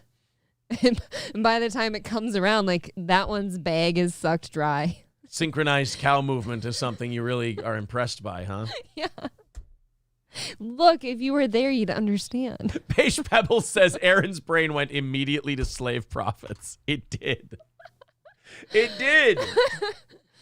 I'm sorry. It did. My brain went You know right what? to, holy shit, if you had all this farm equipment, you could sell your slave. I'm kind of realizing now that if this doesn't work out for me, I'd kind of like to be placed on some type of big time farm operation where I've got like a good gig or like a ranch. Can we figure that out for me? A ranch tour? No, like if this didn't work out for me, like let's say I'm not good for the show anymore, can You want somebody me on to a buy? ranch pick me up You want me to buy you a ranch, maybe? so I can run my own? Ooh, Okay. that's You a can lot of you money. can be like though. John Marston. You got to go into it with Let's your go to the family. phones. Call from Brittany. Oh, Sup, bitch? hi. Oh yeah, I keep forgetting to do that. Hey, it's Brittany, bitch. Whatever. Sorry. Don't ever fucking Yeah. do that on my show. Okay, good to know. All I right. wanted to know if April could set up my OnlyFans. Are you setting up an OnlyFans? I'll make a note right now. If Can you do that for me? I have some good feet pics. Brittany, If you want to set up a feet only fans, we will help you set it up and we will promote it on the show. that'd be sick. Actually, I'm in. I'm gonna be an OnlyFans manager. That's a good idea. We'll take Titles. 5%. But I'll do renegotiate. feet and boobs, but not my face. She does have good boobs. All right. She's had 5 kids. All right. Where do I find pretty where do I find this bitch's boobs? What is her name? Jesus man? Christ. All right. Where do I find I think find your I think fucking it's- tits? Hey, here. All right. I think let me it's see. this. All right. Hold on here. Don't worry. I'm not going to show anybody. Can I tell you something? I don't think that's her real name. Is that it? Yeah, Well, that I one. don't care. I'm not going to say. Oh, that's a pretty cupcake. Are you talking about her or the She's kid? the one on the Oh right. yeah, I bake. You bake? You bake kids, apparently. Yeah, you bake children. I bake kids, and I do a lot of cake art. I don't see any fucking tits in these Dude, pictures. there's Ed Sheeran. You Yep, have a there's- remarkable amount of pictures of your kids. You need more of you because you're cute. There's one you have a spider Oh, necklace thank on. You make some good Oh, cupcakes. okay. What is it about Oh. gingers that they always look threatening even when they're happy? Where did you find this guy? Yeah. That's a cute picture. High school. Oh, you found him in high school and then you had 5 kids. That's traditional. That's some No, trap. we reconnected years later through Facebook. Oh, so you all and, took a we bunch. had a lot of mutual friends. You all took a bunch. Jesus Christ. Kill one of them. No, I'm just kidding. So you took a bunch of dick, he got a bunch of puss, and then you found each other again years later. I was actually kind of hoping I was a virgin until Ryan. But thanks. Until when? How old were you when you finally got the sheets all blooded up? 22. Oh, you're a weirdo. There they are. There's her tits. All right. There's her tits. Those are good. We had to really search for a while. And but of course, those are the good tits. only one that has her tits on them is the one that has a comment. That's really nice. I'm sorry, Brittany, but your children need your attention, and they're screaming in my ears. So we're going to go look at your tits now. I know. I'm sorry. This is, well, they're on vacation. I'm sorry. I'll call when they're not here. I promise. I'm All right. so sorry. Sounds good. I'll call you okay. when ours are here today. You know what? I'll call you when we're off air. Oh, well, I look forward to that. Thanks. All right. Bye, Lezo. There you go. All right. Okay, look, she's got some, And guys, the only reason I'm not putting up for you There's for these kids. guys is kids and all that shit. So I'm not putting. But that up I'm sure this commenter definitely meant the kids were cute and not her. All right. So after 5 kids, she's got tits like that, and her ginger husband still throws her some dick. All right. Well, good for her. I mean, I feel like that's pretty great. Yeah. All right. I'll set up your OnlyFans. So she's going to do an OnlyFans with feet and tits, and we're going to manage it and promote it. I think this is good. We're going to have to come up with a creative name for it. Are we not then just smut peddlers? It's feet. All right. Yeah, I guess. Maybe foot fungus peddlers, but no smut for man, us. no foot fungus on your OnlyFans. You got to clean that shit What up. if there's like a channel for like foot fungus? There's something for everything. The Bernie and Zach show says, send those little monsters to daycare. I've never seen, I know they follow me and stuff, and I think I follow them back. I've never seen the Bernie and Zach show. Yeah, I think they follow me too. I don't know what they are. The Bernie and Zach show. That would be them. 3 subscribers. Let's get them more subscribers. Welcome to our Jesus That's way Christ. too loud, Aaron. Let's get Bernie and Zach some subs. Pipe Copy, down. paste.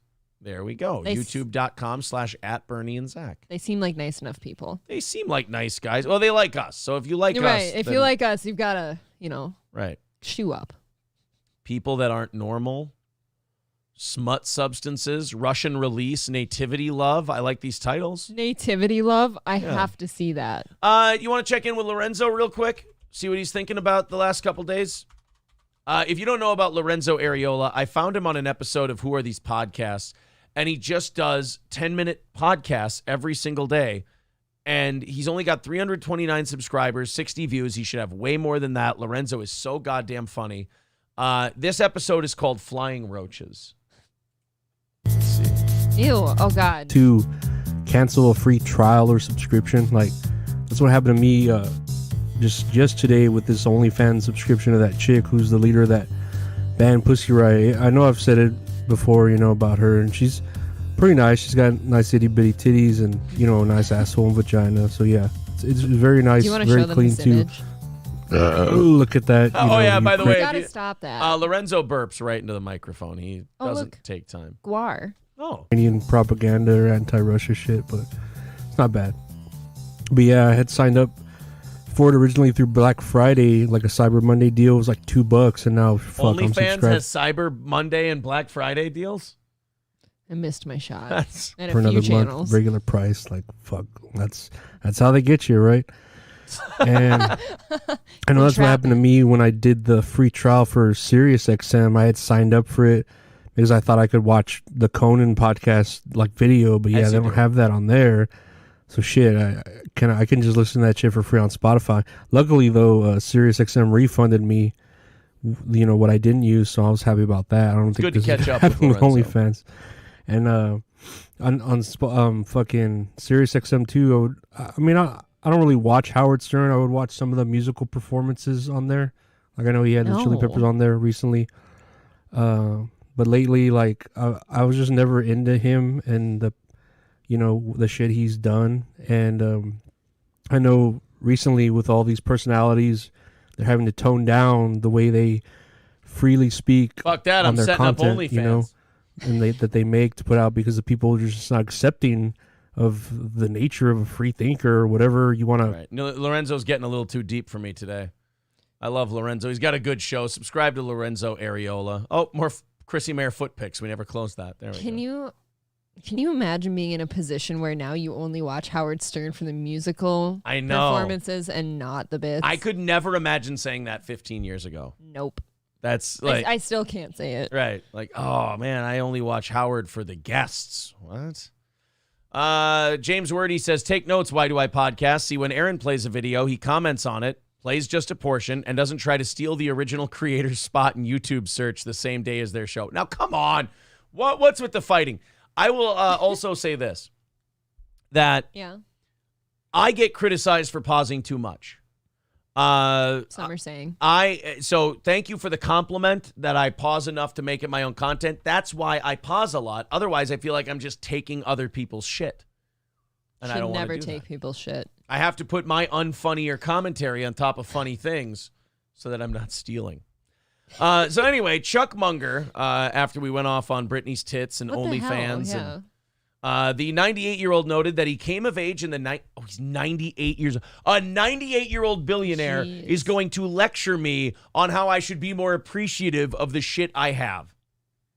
Meanwhile, you know how many maids this guy has probably fired because he wasn't satisfied with the way the maid kept the house looking? Oh, it didn't dress slutty enough? Yeah. Well, 50 years, Chuck, you wouldn't have had a maid. Ugh. But, like, could you pick a more out-of-touch guy? A 98-year-old billionaire is like, I don't know what you guys are complaining about. Right, he knows nothing of what's going on here. He came of age in the 30s when Americans were struggling. He says, it's weird for somebody my age because I was in the middle of the Great Depression when the hardship was unbelievable.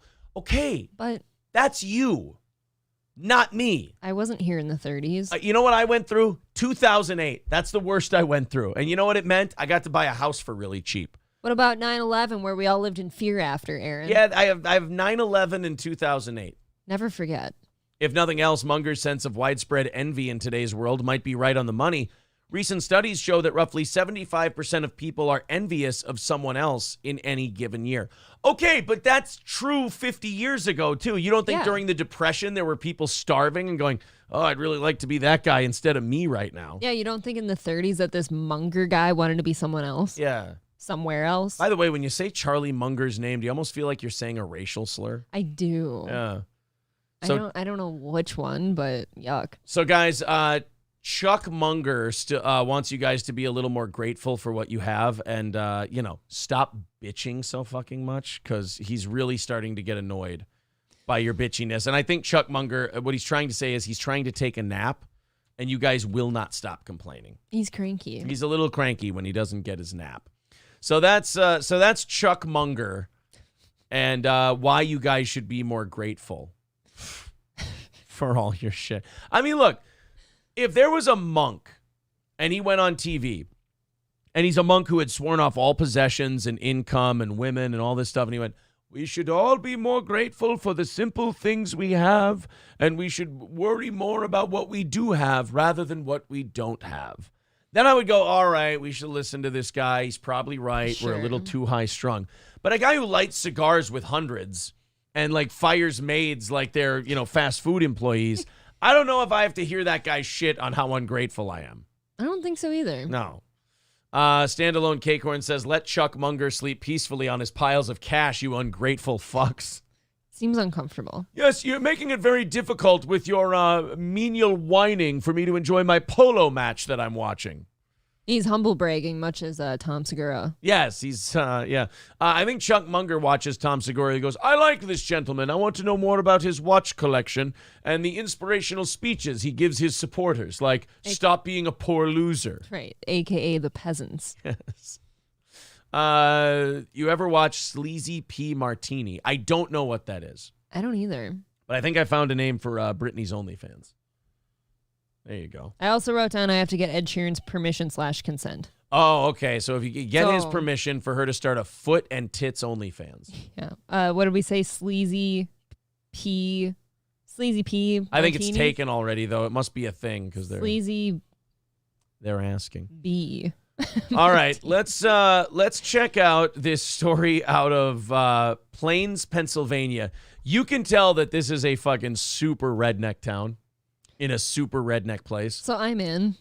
You know how this Saturday night, when it turns into 12 a.m. and we go into a new year, they do the ball drop in New York City. Yes. All right. Well, in one town in Pennsylvania, they're not quite as cultured as they are in New York. You know, they're not as fancy. They're not as hip as New York City, so they don't drop a ball. So they don't have all like the big crystal thing and all the lights and celebrities. They have a big fucking brick. And they just drop it. Oh my God. I can think of like 10 redneck things I'd drop before a break. Let's go ahead and watch this story from Channel 16 News in Pennsylvania. One community in Luzerne County hopes to start a new holiday tradition this weekend. By dropping a brick on a slut every New Year's. They just pick the loosest bitch in the town square. They put her on a table, and they just, like a weird Gallagher thing, they just drop a heavy brick right on her face. Instead of sacrificing like a virgin or something, they sacrifice the one who's like been through the whole town. I never understood that. Like in all these shows and stuff, they're like, we have to throw a virgin in the volcano. It's like, what? Don't get rid of the pure one. Yeah, why not throw one in there that's just buoyant and full of cum? And then the volcano will eat her and all the cum, and it'll be like, oh, I'm satisfied. I don't need to erupt. She's mostly salt at this point. For Exactly. God's sake. There's a lot of chlorine-y smell in this broad. Oh. Watch 16's Chelsea Shube shows us the significance of the brick. Oh my God. There's more to this giant brick replica. Oh, look. It's a shit I took after eating Chinese food. It's fun. That is a ginormous brick. Yeah. Then meets the eye here in Plains Township. Anybody that grew up in Plains knows what the brick is. Leaders in Plains. And this guy's confused, though. He's like, it's my dick. It's like, no, dude, it's the brick. It's not you.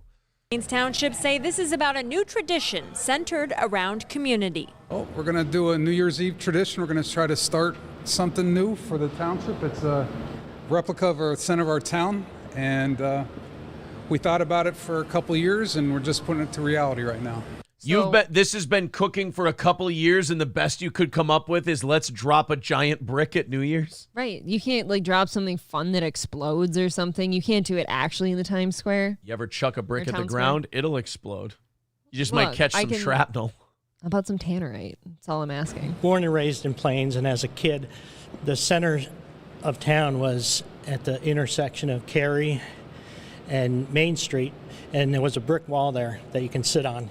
That's right. It was a lot nicer. There were a lot older cars, nicer cars. People worked honest jobs. They dressed nicer. It was wider. What? Nothing. Dude, this is the most small town thing I've ever heard. Oh, we decided to go for a brick because there's a brick wall you can sit on. Fuck that. In your town, they drop like a gallon of milk.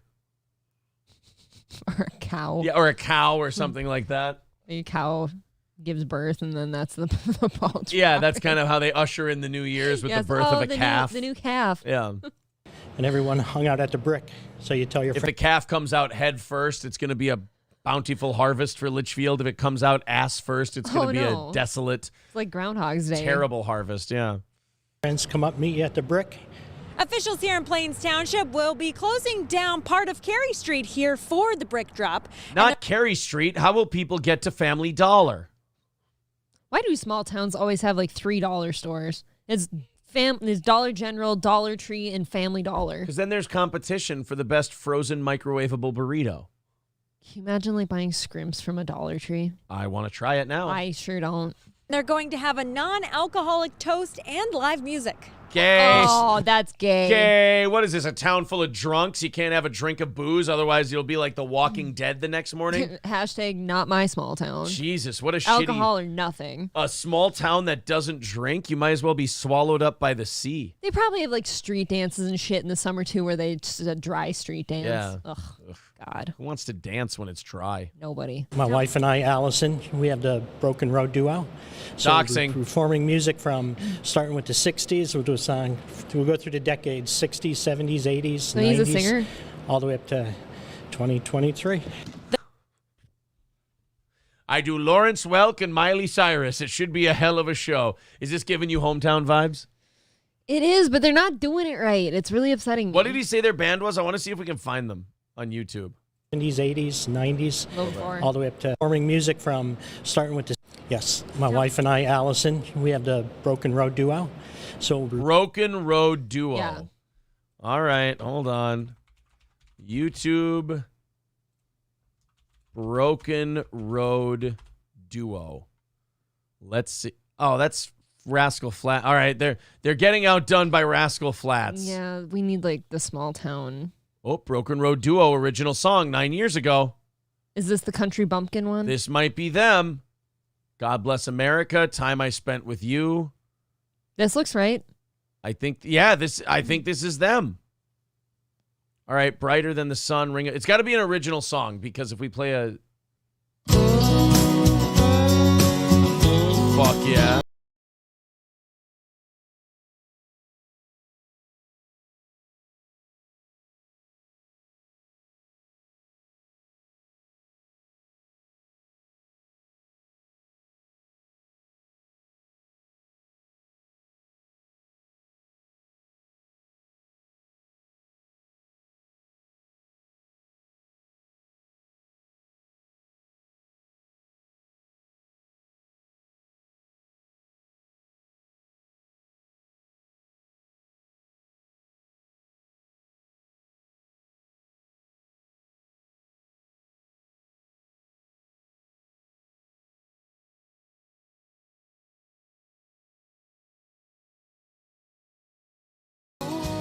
You know you got a good gig when you're playing when they leave the TVs on. Oh, when you that's play your music. shitty. I don't know. Look, man, I can be a cynical guy who shits on everything, but those two are cute. That is cute. He's aged a little bit. But it does look like him. No, that's absolutely him. Yeah, 100%. A younger version. The Ugly Fuckling says ham-fisted lyrics. No, I will say that they're doing music that they know from where they live. Like, they don't have much else to draw from. What do you do? I mean, this is cute to me. Yeah. It's really wholesome, and I miss performing home all the music time. from starting with the 60s. We'll do a song. We'll go through the decades, 60s, 70s, 80s, 90s, all the way up to 2023. That's right. I like to do, I do Bing Crosby and then I do Ludacris. I switch it up. Brick and wall replica was built by Deputy Fire Chief Mike Sabia. On New Year's Eve, the fire chief will be assisting with the celebration, dropping the brick from the top of the ladder truck that will hoist it 60 Oh my God, Litchfield literally does something like this. That is so small town where you just go, you take the fire truck, because the fire truck with the ladder all the way up is the tallest point in town. It is, except for my cheese plant. In Yes, there is a Litchfield now. cheese plant that looks like a skyscraper. It makes the cheese from McDonald's sandwiches. That's true. So, but you get the fire truck and you put the ladder all the way up. It becomes the highest point in town, and you drop your celebratory brick from that. You know our intersection, like the main street by the Burger King intersection and stuff? Yeah. For like patriotic days, Litchfield parks like a fire truck out there and extends the ladder and puts like the big old sign or a flag and stuff like that. That's what we do. Great thing after the COVID, just to get people back in touch with everybody, and it's just a fun tradition that we're just going to try to start and keep it for years to come. Look, we thought about this for years, and we brainstormed as many ideas as we could think of, and you know what we came up with? What's that? A brick. What? That's the funniest part. It's just going to be a brick? Oh. Yeah. We're going to drop a fucking brick from the fire truck. Is that going to be safe? I mean, just don't stand under it. Dude, you got to pregame at home for this because apparently hey, y'all, you want to go watch a brick drop and not drink?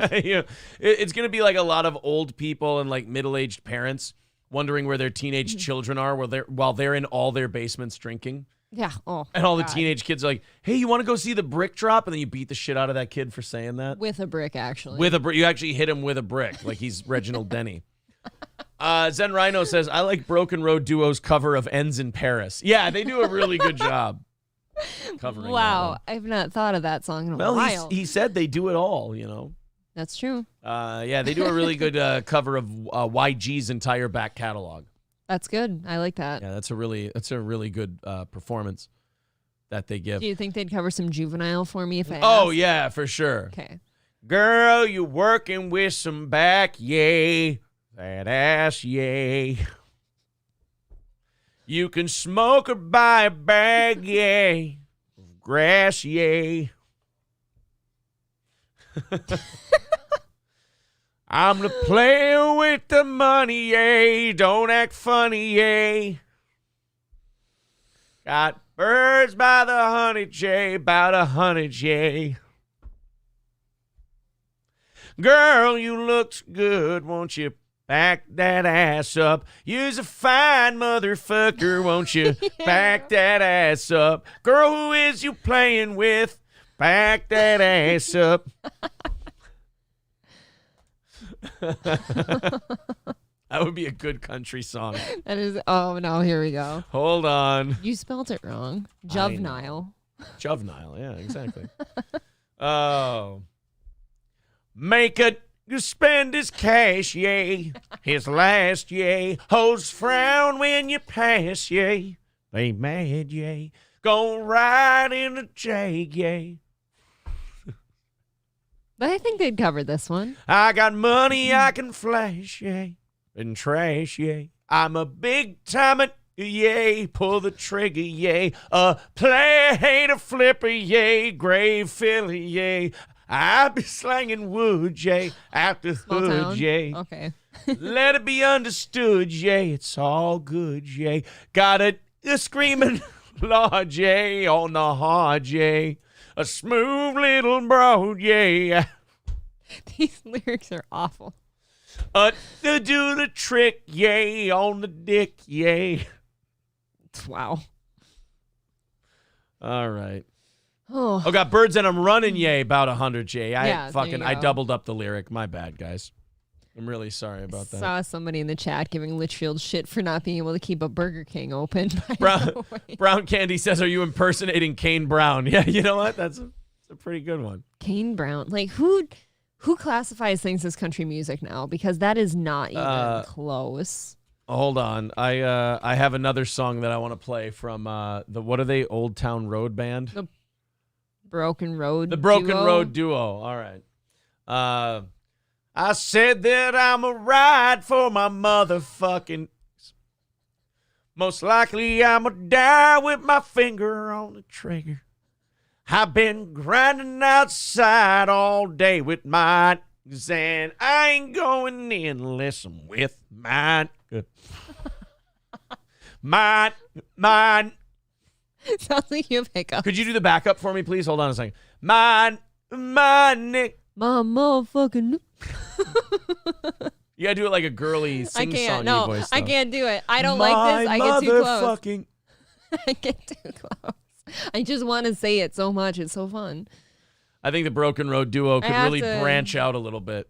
I'm going to listen to some YG later. If I go hunting tonight, it's YG all the way. YG while you're hunting? If you shoot a deer tonight, it's YG's credit. Okay.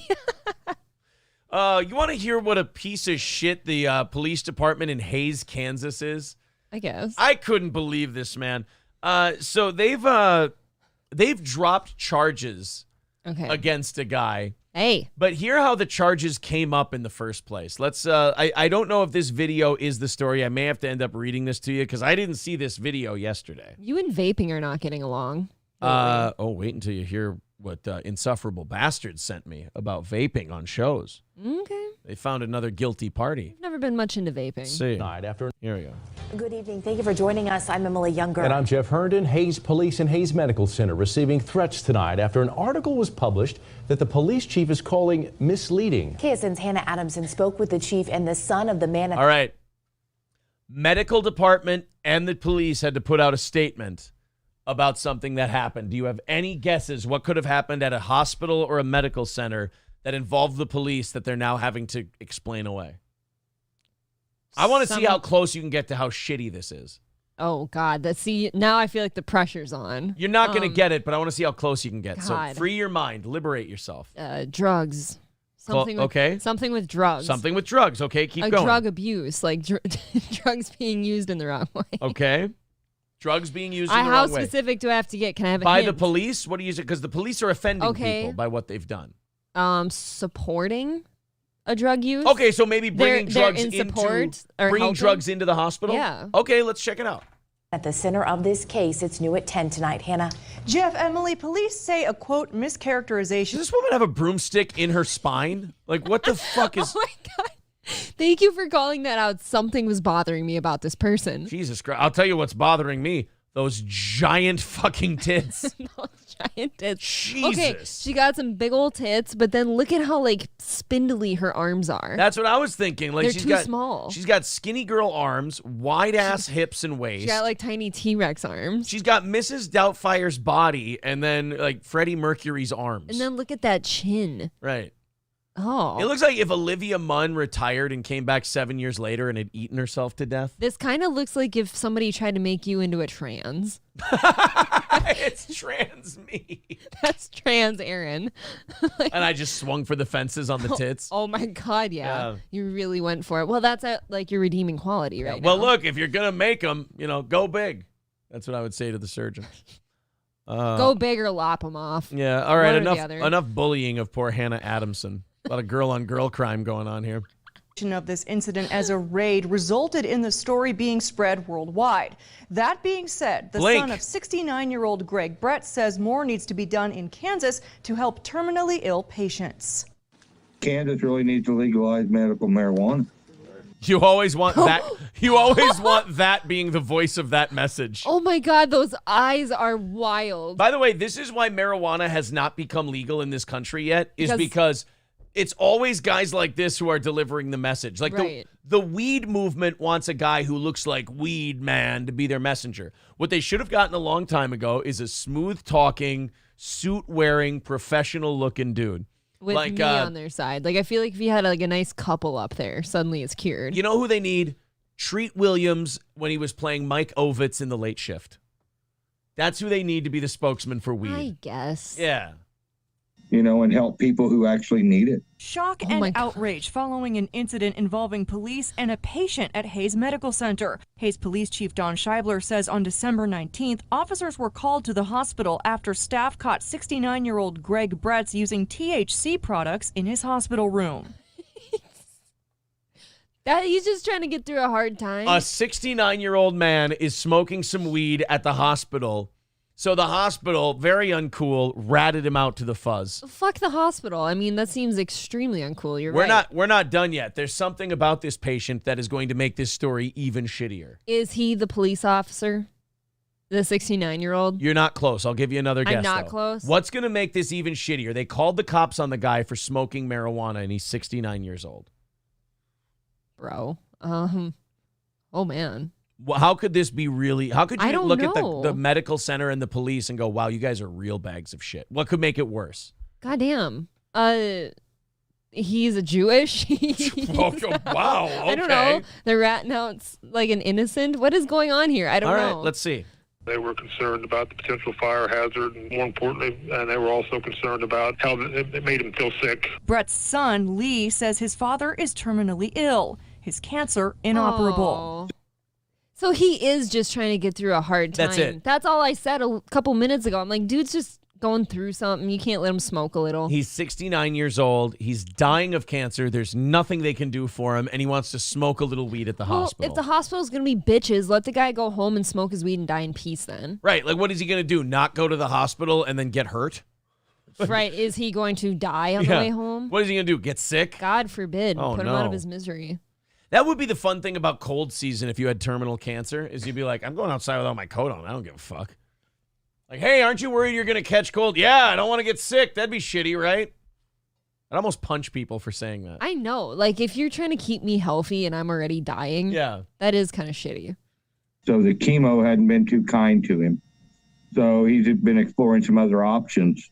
And it Look seems at to me. be helping him out a little bit. Look at me, Lee. Focus. Lee, that look all at went me. south when he got turned in by one of the hospital staff. The hospital confiscated those products before turning them over to police. Well, that's real good. You know, you should always, the guy who's dying of cancer and has nothing but weed left in his life to make him feel better, you should always make sure you take that away from him. You know, that whole first do no harm thing that you said? Yeah. Make sure you take away the only thing keeping this guy tethered to life. Make sure you take it, rat him out to the cops, and make him face charges. That's a good thing. I'm kind of starting to think, and I don't know if you'd agree with me, but if you're like terminally ill, shouldn't you just kind of get a pass as long as you're not hurting anyone else? You should get to do heroin. Yeah, you should be able to do whatever you want. Let it, like the heroin already exists. Just let him use it. Yeah, he goes, hey, could you guys just, that drip you got me on? Just throw like 3 grams of fentanyl in there and just let me call it a day. What do you say? Although Bretz was not arrested, he was issued a ticket. The officer was leaving the building. He didn't feel comfortable writing the ticket. On that day, the officer sent an email to the city prosecutor requesting that the charge be dismissed. Okay, but here's where I say, the cops are dicks, too. This is why, during COVID, some of you were like, oh, they're not going to lock us down because the cops won't stand for it. Yes, they will. They're the foot soldiers of fascism. That's what they are. They do what they're told. They're the yes men of a fascist government that's locking you down and doing all that shit. So they're not going to risk their insurance and their retirement and their kids' dental insurance and all that stuff and the good retirement that they have. Just so they can feel noble, like they've protected the people. It's not protect and serve. Nope. It's to serve. But they're serving the people who pay them. So kind of fuck this cop. Yeah, I know he called later and said, could you drop this charge against him? But how about just don't write the ticket in the first place? Be the bigger guy here. Oh, I felt so bad writing the ticket. Then stop writing it. Is your right arm not attached to your body? Is it controlled by another membrane somewhere in somebody else where you're like, oh, fuck, my right arm's acting up again. I don't want to write this ticket. Stop. The color of the pen that I hold in my hand is royal blue. Sorry. That charge was dismissed 8 days later. But Brett's son says... Oh, great. I'm sure the stress over the weed citation didn't harm his cancer at all. Right. This is bothering me, too. He's been doing chemo. He's probably balls deep in debt, and you're going to write him a citation. Although the nice thing about dying from cancer is you can look at him, throw it right back at him, and go, I'm not paying this fucking thing. Well, going to throw you in jail for the night. Ooh. It's not enough. Well, it makes me feel good, but that still don't stop the fact that the damage is done to him. I mean, they got me so done hopping mad, I done gone cross-eyed. Look at this shit. They crossed my eyes up. I'm so steaming over this. It is hard to tell where he's looking. Plus, it was my pen that they took. Dad bogarted my weed, and now I'm out. We just want our best for our loved ones is all we want, Chief Scheibler says while the conversation surrounding medical marijuana must continue, he emphasizes the officers involved acted in accordance with state and city law. Okay, that's my whole point about cops. Start and end. Yep, they follow. These fucking cops look at a news camera and go, yeah, I think the shit should be legal. I don't think we should be bothering with it. I mean, don't get me wrong. We'll still take away your freedom, steal your money, and throw you in jail for doing it. But we think it's wrong that we're doing it. Well, then you're a weirdo. You're a crazy person. Which one is the one who knows they're doing wrong but does it anyway? Psychopath or sociopath? I think sociopath didn't know right from wrong. No, I think the psychopath doesn't know. Okay. I don't know now. So you're behaving like a Looney Tune anyway. There, that's a less scientific term. A Looney You can't Tune. define Looney Tune. You're a straight up loon. Yeah. You're Sylvester the Cat. Thuffer and Thuckatash. We got to put him in prison. We shouldn't have laws on the books that we don't want enforced. And if we want us to be compassionate and we want us to help people, we have to address this issue in some fashion. Wow, if only there was somebody in a position of authority who could decide to arrest and not to arrest someone. I don't know, the chief of fucking police? Yeah, you'd think it wouldn't be that difficult. That's you, buddy. You can do that. You can decide that you're not going to arrest people for having weed on them when they're 68 years old and dying of cancer. Or at all. I mean, right. What is weed doing to anybody? Except maybe just making them lazy. Making them a bit tardoed. But, other than that. But is being a tard a crime? And also, can we prove you weren't beforehand? Right. Is it just emphasizing the tardedness? Tardidity. Tardation. I believe that's the term you're looking for. What tardation? What mental retardation is going on here? Yeah. All right. Guys, we're a 180 away from next Wednesday's goal. Not this Wednesday's goal. Next Wednesday evening's goal.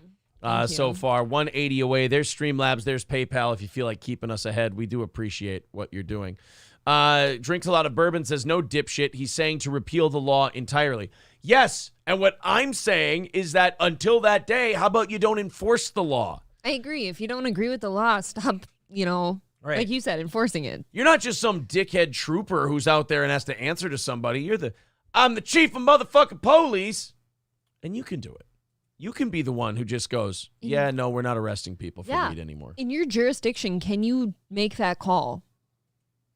You know what I mean? If you're the one in charge, can you do that? Can you just say, like, no, I'm not going to arrest people for this? I feel like you can. I feel like you should be able to. That should be part of If it's your jurisdiction, I feel like that should be allowed. It's my jurisdiction, Wade. Staffordshire says, Aaron has a lot of sociopathic tendencies. Aaron is a sociopath. What? Oh, my God. Knock me over with a feather. I hope not. Shane F. says, sociopaths think the rules don't apply to them. Psychopath thinks society was created for their sick fantasies. No, then I can't. That's deep. I can't be either one of those then. Because I know the rules apply to me. I just, wish they didn't.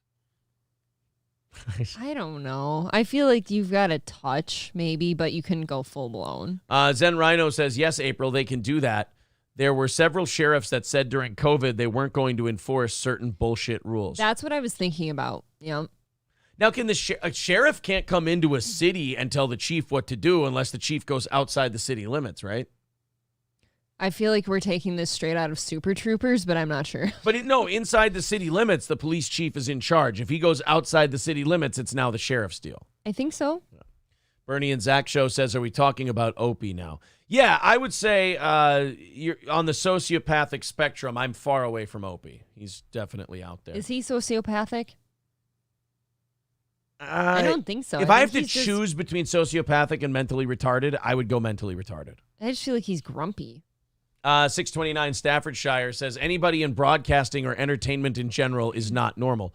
That I will agree with. That is true. That I will agree with. We're a couple of weirdos. Raz of Chaz says, simple. Aaron is a homosexual. He's just all about himself. Oh, okay. Well, that's Paul Polito says, Opie's just a retarded narcissist. Oh, okay. So I went either or. People are telling me it can be both. I would describe him as delusional. Okay.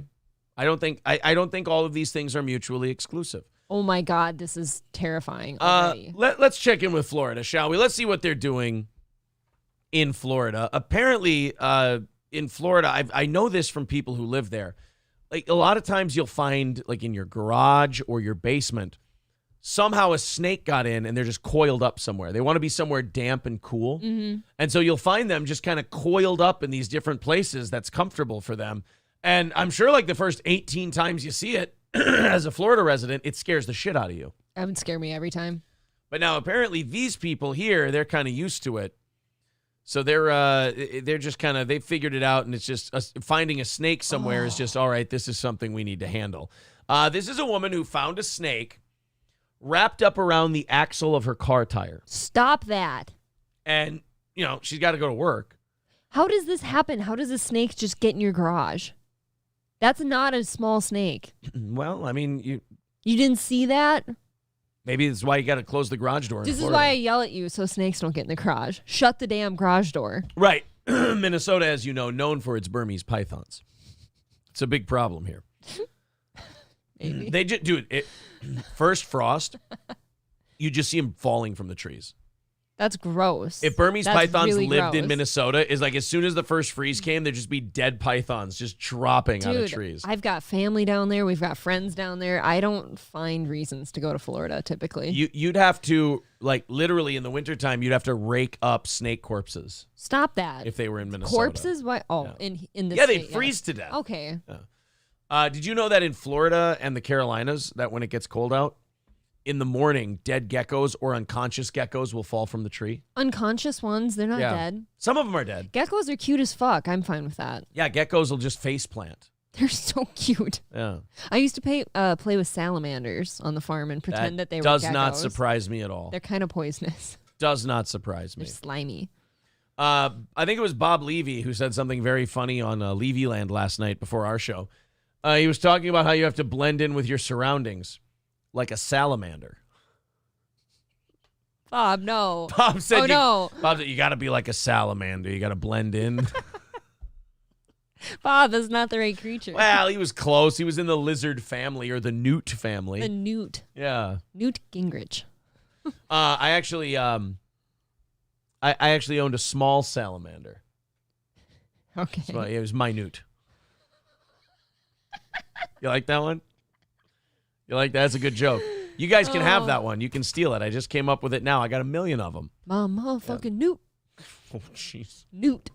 My newt, we eat. My newt, get a plate. Can we? Wouldn't be a very big plate. After this story, can we watch some videos on these newts falling from buildings? Yeah, I want to watch some geckos fall from trees. Let's watch this Floridian pull a snake out from under a car. By the way, I don't think this is the trainer approved way of handling a snake. I don't think snake handling school would tell you to just find an end and start pulling on it. Pull it and yank. Yeah. Grab it and pull. So here she is. Oh, Mike, you just got bit. Oh, the snake bit. Stop this. That's a real Floridian, by the way. He just goes to the snake. He goes, all right, latch on. The snake goes, and he goes, all right, good. Now I got a hold of him. There we go. Dude, this is disgusting. Don't touch it. This is Florida. You kill it. Mom, pull. I'm shoving the snake through. Meanwhile, people are like, oh, snakes are dicks. They bite you. You know what's going through this snake's head right now is like, fuck, ow, shit, what the fuck, dude, ow, I was just sitting here. What the fuck are you doing? You just broke my 130th vertebrae. She's pulling on my asshole and you're shoving my head through a hole. What the fuck did I do to you people? It kind of looked like he was pulling on it too, though, so now the snake's just being stretched. Yeah, the snake is like, what, did you guys just watch The Princess Bride and decide you wanted to do this? What? I don't like that movie. Christ almighty. Yeah, because like this, people are like, oh, that snake bit that guy. Yes, that snake is being harmed. He doesn't know that he's doing something wrong. Right, the nerve of humans. Like, they go grab a fearsome animal and then it bites them. And they're like, ow, you cunt, you bit me. I'm like, yes, you're hurting me. Yeah, he's like, or you scared me. The snake's like, dude, what would you do if you were in my position? Like, you just coming, this giant thing is coming over and fucking with me? I smile when you yank my snake. That's true. Intestines are oh, he's messing everything. Oh, there you go. Nice job, Mom. Freaking natural. Oh my. I love that. They're so calm. I love that Feliz Navidad is playing. Well, yeah, this has probably happened to them multiple times. I'm not a pussy about many things. But like if I've got a snake that's even half that size in my garage, I'm not touching it. That thing is being killed. I'm touching it with a shovel or a gun. It's fun that pick one, machete. It's awesome that that video went viral because now that kid at school will be like, I heard your mom handles bigger snakes than that on a regular basis, or however kids talk in Florida. Not really sure. Right. I think that's how they speak. Is that how they sound? Yeah, I think that's about right.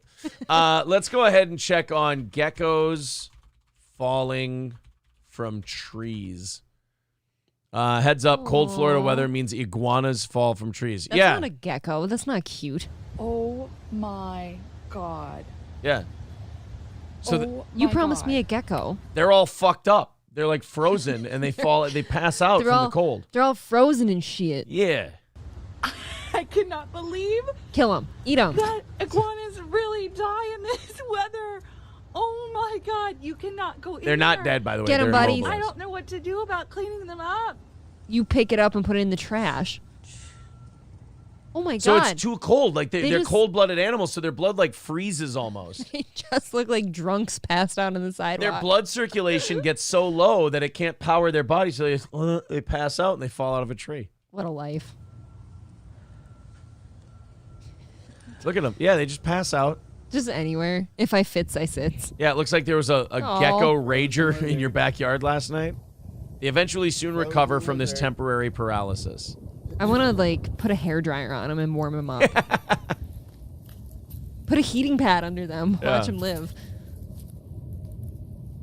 Right now, the iguana's just thinking, fuck, fuck, fuck, fuck. We can get some heat lamps set up. Yeah, that's much like in Minnesota winters for like your chickens and your cats and shit. Like you set up a few heat lamps so they don't chickens and farm freeze. cats, yeah. You want to go to the farm or something? No, I'm just saying, if you could set up some heat lamps for the iguanas, maybe this doesn't happen. I hear you. Is he There gonna you go. So you're not gonna get run over. move, you cunt?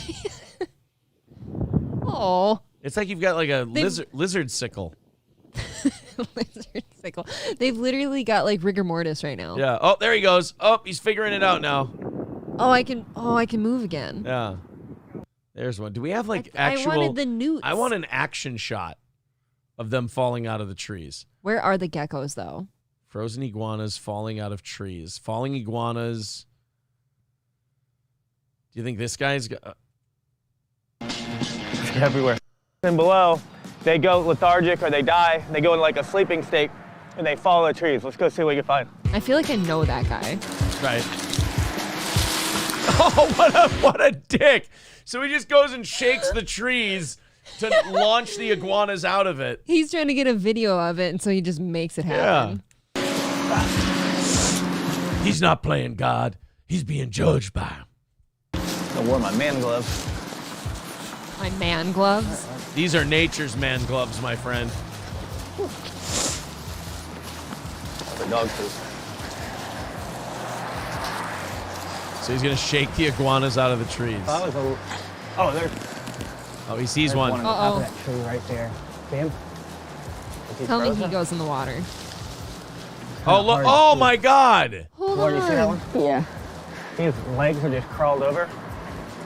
He might fall in the water and die now.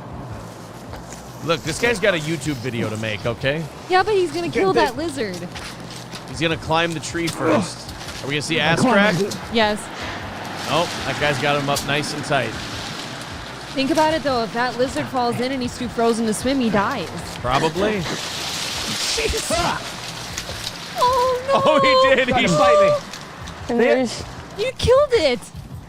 He Stop tried wearing to- Hollister hoodies. He tried to shake him out of the tree and he landed right in the water. And then he goes, oh, he tried to bite me. That's what I'm talking about. Like these people go, oh, the nerve of that little cunt. He tried to bite me. Yeah, you were just shaking his house. That's what I'm saying about like sharks and shit like that too. People have the nerve to go swim with them. Like, oh, it attacked me and now I lost an arm. Yeah. Well, it's your But it ate fault. my leg. Whoa. Yeah, you better go grab the paralyzed lizard that you Look at just that. shook out of a tree. What a trip this thing's It's like on. going to the grocery store. No, it's nothing like See how that. cold it is, one. Frozen section. No, I'm not kidding. That is Grab it, don't be. freezing. Don't be a pussy. He's going to tell that Did you hear kid. that guy's voice? Don't be a fucking pussy. I have a question. Grab my lizard. Now, Yes. now I forgot my question Yeah. because you said that. Look at that. It's literally raining iguanas, guys. Check that out. Meanwhile, this iguana's conscious right now, and he's like, no, Okay. that's cool. Just hold me up by the tail. Just fucking drag my body around. That's cool. I'm just paralyzed. Thank Appreciate you. it. That was my question. I was going to ask, are they alert for this, or is the Yeah. lack of blood flow to their brain causing them to not No, they're like, paralyzed. understand? They're currently paralyzed.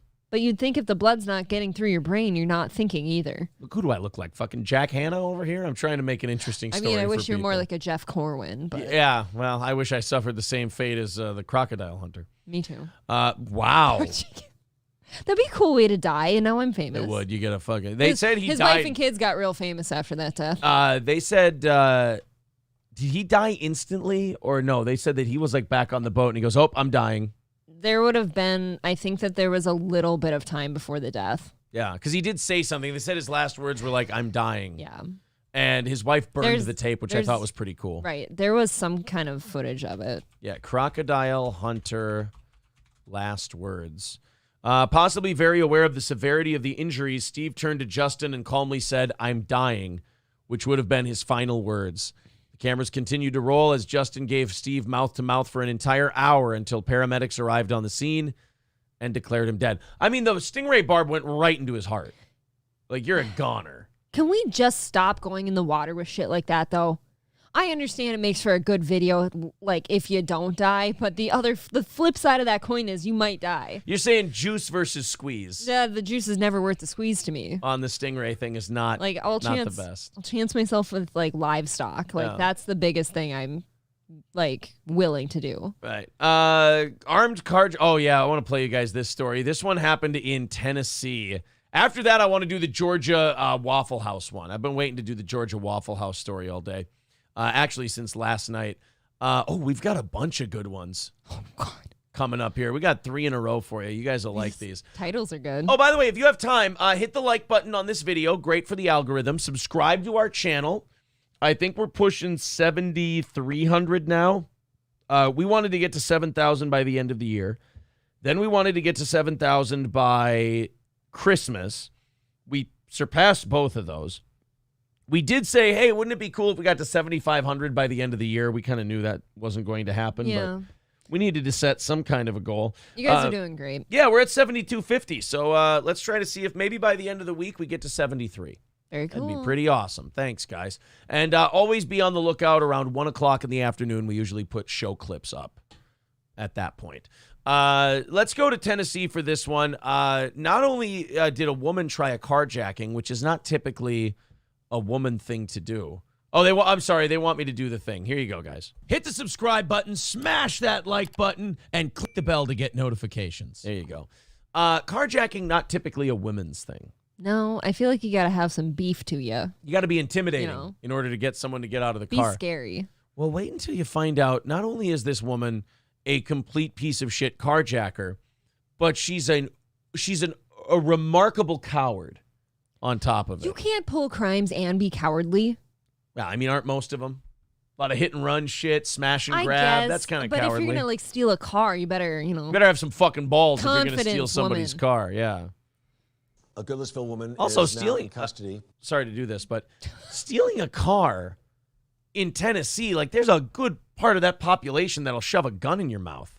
Yeah, it's not the state I'd pick. Oh. After using her child as a shield while carjacking individuals. Clarksville police say Bethany Wilson. Well, I guess that takes the whole armed citizen shooting you out of the equation. I'm going to guess single mother. I'm sorry, did you say septum piercing? Yes. Single mother for sure. Daddy does not love her. No. Approached a woman at a gas station, pointed a gun, then stole that woman's vehicle. An hour later, officers get another call of shots being fired, and they found another victim also robbed of their car. And that person said Wilson fired the shot and then used her 5-year-old as the shield. And they found Wilson at a Days Inn. And she was Sierra, Hotel, India, Lima, Delta. Oh, sorry, not that shield. I thought Roman Reigns and Dean Ambrose and Seth Rollins were coming out. Now, that would be an intimidating Yes, this one not so much. fucking carjacking. Yeah. It's a child in a septum piercing. Yeah, if the actual shield came out and said, give me your car, I'd be like, I feel like you all make enough money to get your own, but, I mean, here you go. I feel like if this woman's trying to carjack you with a child, the driver's just kind of like, oh, no, do you need a ride somewhere? Yeah. Like, I can give you a ride. You How don't about- have to do this. How about I trade you my car, but you give me your kid? Needs a new home, clearly. Yes. taken into custody on 2 counts of aggravated robbery. So, I mean, really, with that, I would take the kid, and I don't care if you give it to, like, an orphanage or the fucking Humane Society. Either way, they're going to get a better home. CPS. Yeah, Guy Sartell says, look, you got to take no prisoners in a situation like that. You want to stop the carjacking? Look, you got to go through the kid. Just one shot. Oh, my God. Jesus, Guy. Guy. I mean, I don't know if I think you got to give up the car at that point. I mean, maybe Guy Sartell really likes his car. We never thought of that. Right? Maybe he needs to lose one of his 4 kids. Yeah, yeah. He's like, you know what? I got enough. They're expendable. But this car, I ain't going to be able to get a new one. Well, Times are tough right now. What other reason do you have so many kids then? Like, oh, I could stand to lose a few. Like, in case of bad happenings, at least I've got a couple left. If you eat Guy one of the... Sartell says it's from Speed. Shoot the hostage. Oh, you know what? I'm going to get yelled at for this one. Yeah. Never watched Speed. I don't think I did either. I didn't. I don't care. Is that a Jason Statham movie? No, that's Crank. That is Crank, and those are remarkably naughty. Speed is Sandra Bullock and Keanu Reeves. Keanu Reeves. Keanu Reeves. I'm sorry. I apologize. I keep saying his name wrong. I also want James and Why Do I Podcast to stop fighting right this moment, or I got to let you go. I'm not going to... Look, we're doing a show here. Look, James, if you want to argue with Why Do I Podcast about what a dirty, filthy fucking thief he is and what a money-grubbing Jew he is, you guys go do that somewhere else. I don't need it on my show's chat, and I'm not going to let you use it that way. So, James, I'm respectfully asking you. Well, Balls Deep decided it was worthy of a timeout. If you come back and you keep with that shit, I'm not saying you two can't have this fight. I'm just saying, I'm like the bartender. You know, look, you don't have to go home. You just can't stay here. This just seems like a thing for DMs. Not only that, it discourages other listeners from engaging. Because they're like, Yeah. God, what a bunch of weird cunts. Well, not only that, but we lose good comments in your fight now. Right. Now I got to scroll past your fighting to see the funny things that my audience said. And by the time we could get to something interesting, we're exhausted because you're just fighting. Yeah. So like the video, subscribe to the channel. Be really cool. We appreciate that. All right. You want to check out a Waffle House in Georgia? Always. This was Christmas Day. And I don't know what caused this. It could be a myriad of things. Some pancakes were late. I have ideas. It was waffle instead of crepe or something like that. Or somebody's Nikes were scuffed. Somebody didn't, bring the chicken with the waffles. Oh, well, see, now I'm on the side of the person who started the fight. I agree. I hear you. Chicken and waffles is delicious. Let's check it out. You haven't made any guesses about anything in your head, have you? Of course I haven't. Okay, good. Could you hand me that, please, real quick? Don't let the camera see it. I don't want anybody making any assumptions. I don't want anybody saying anything. I don't want anybody acting like there's something they should guess. And I certainly, once we start the video, I don't want to see anybody in the chat going, oh, I nailed it. Oh, I called it right. Because I have no idea what you're talking about. I don't either. I don't know what kind of things you guys are saying in your head right now when I said Georgia Waffle House on Christmas. But you guys, look, you got to own your own shit. This is where all great family happenings. Yes, exactly. Go on, it's like a Walmart. Full families. Yeah. Everyone included.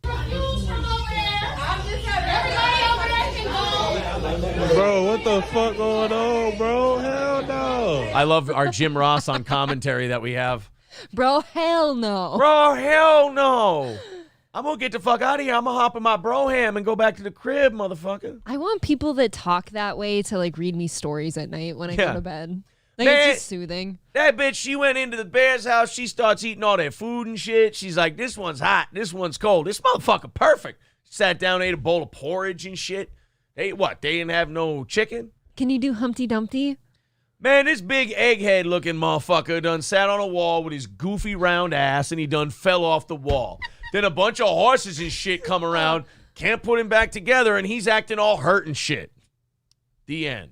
Look at you all hurt and shit. Yeah, look at you, dumbass egghead looking motherfucker sitting on a wall, wondering why you done fell off. Eggs ain't sit on a wall, motherfucker. God, while their voice is so relaxing to me, I'd never go to sleep. I'd be laughing too hard. Egg sitting ass motherfucker. Get the fuck out of here. Man. Goofy white bitch. Shit. Go sit on somebody else's wall, motherfucker. I'm tagging this one. Goofy white bitch. Goofy white ass egg looking motherfucker sitting on my wall. Oh my God. I'll spray paint your ass. I'll dye you like an Easter egg, motherfucker. Right, just inject it. Get the fuck off my wall, bitch. All right, let's continue. This is real life now. This is the Waffle House. And thank God we have Black JR on commentary. Yes. Bro, I just want my waffle, cuz. What's what they doing, bro? Come on, son. This is a big difference between a normal, everyday, law-abiding white person and a normal, everyday, law-abiding black person. A normal, everyday, law-abiding white person goes, we should probably leave. A normal, everyday, law-abiding black person goes, I have to see how this ends. That's true. Turn the cameras on. And you want to look at him and you go, bro, you know how this is going to end. You know what the spoiler alert for this is. There's going to be fights and fists and pulled hair and broken glass. I can promise you this. I want somebody to take a big old Belgian waffle and just wallop somebody with it. It's nothing more demeaning than being slapped with a breakfast I prefer wallop. Oh, what's going down, son? Oh, here we go. Shit, you wildin', guys. You wildin'. Oh. So now the white lady behind the counter, the white little stick chick, she's going to have some shit to say. Shit, you are wildin'. Oh. Whoa. You know what she just threw at her? A mug? No, the sugar shaker for the coffee. Oh, you're right. It did explode. The sugar thing, she just chucked it. Or she was hiding Coke in the back and she was just like, psh, like a dust cloud goes up. Oh my God. And then everyone's crazy. Yeah. Oh, here we go. Now, hell this no. is now watch the first one that gets up on the table. Watch her. Watch the girl in the gray. She just picked up another sugar thing too. The white lady? Yep. Yeah, she's breaking sugar things all over the place. But watch this one now. She's going to show this bitch that you don't throw shit at me, right? I'm scared.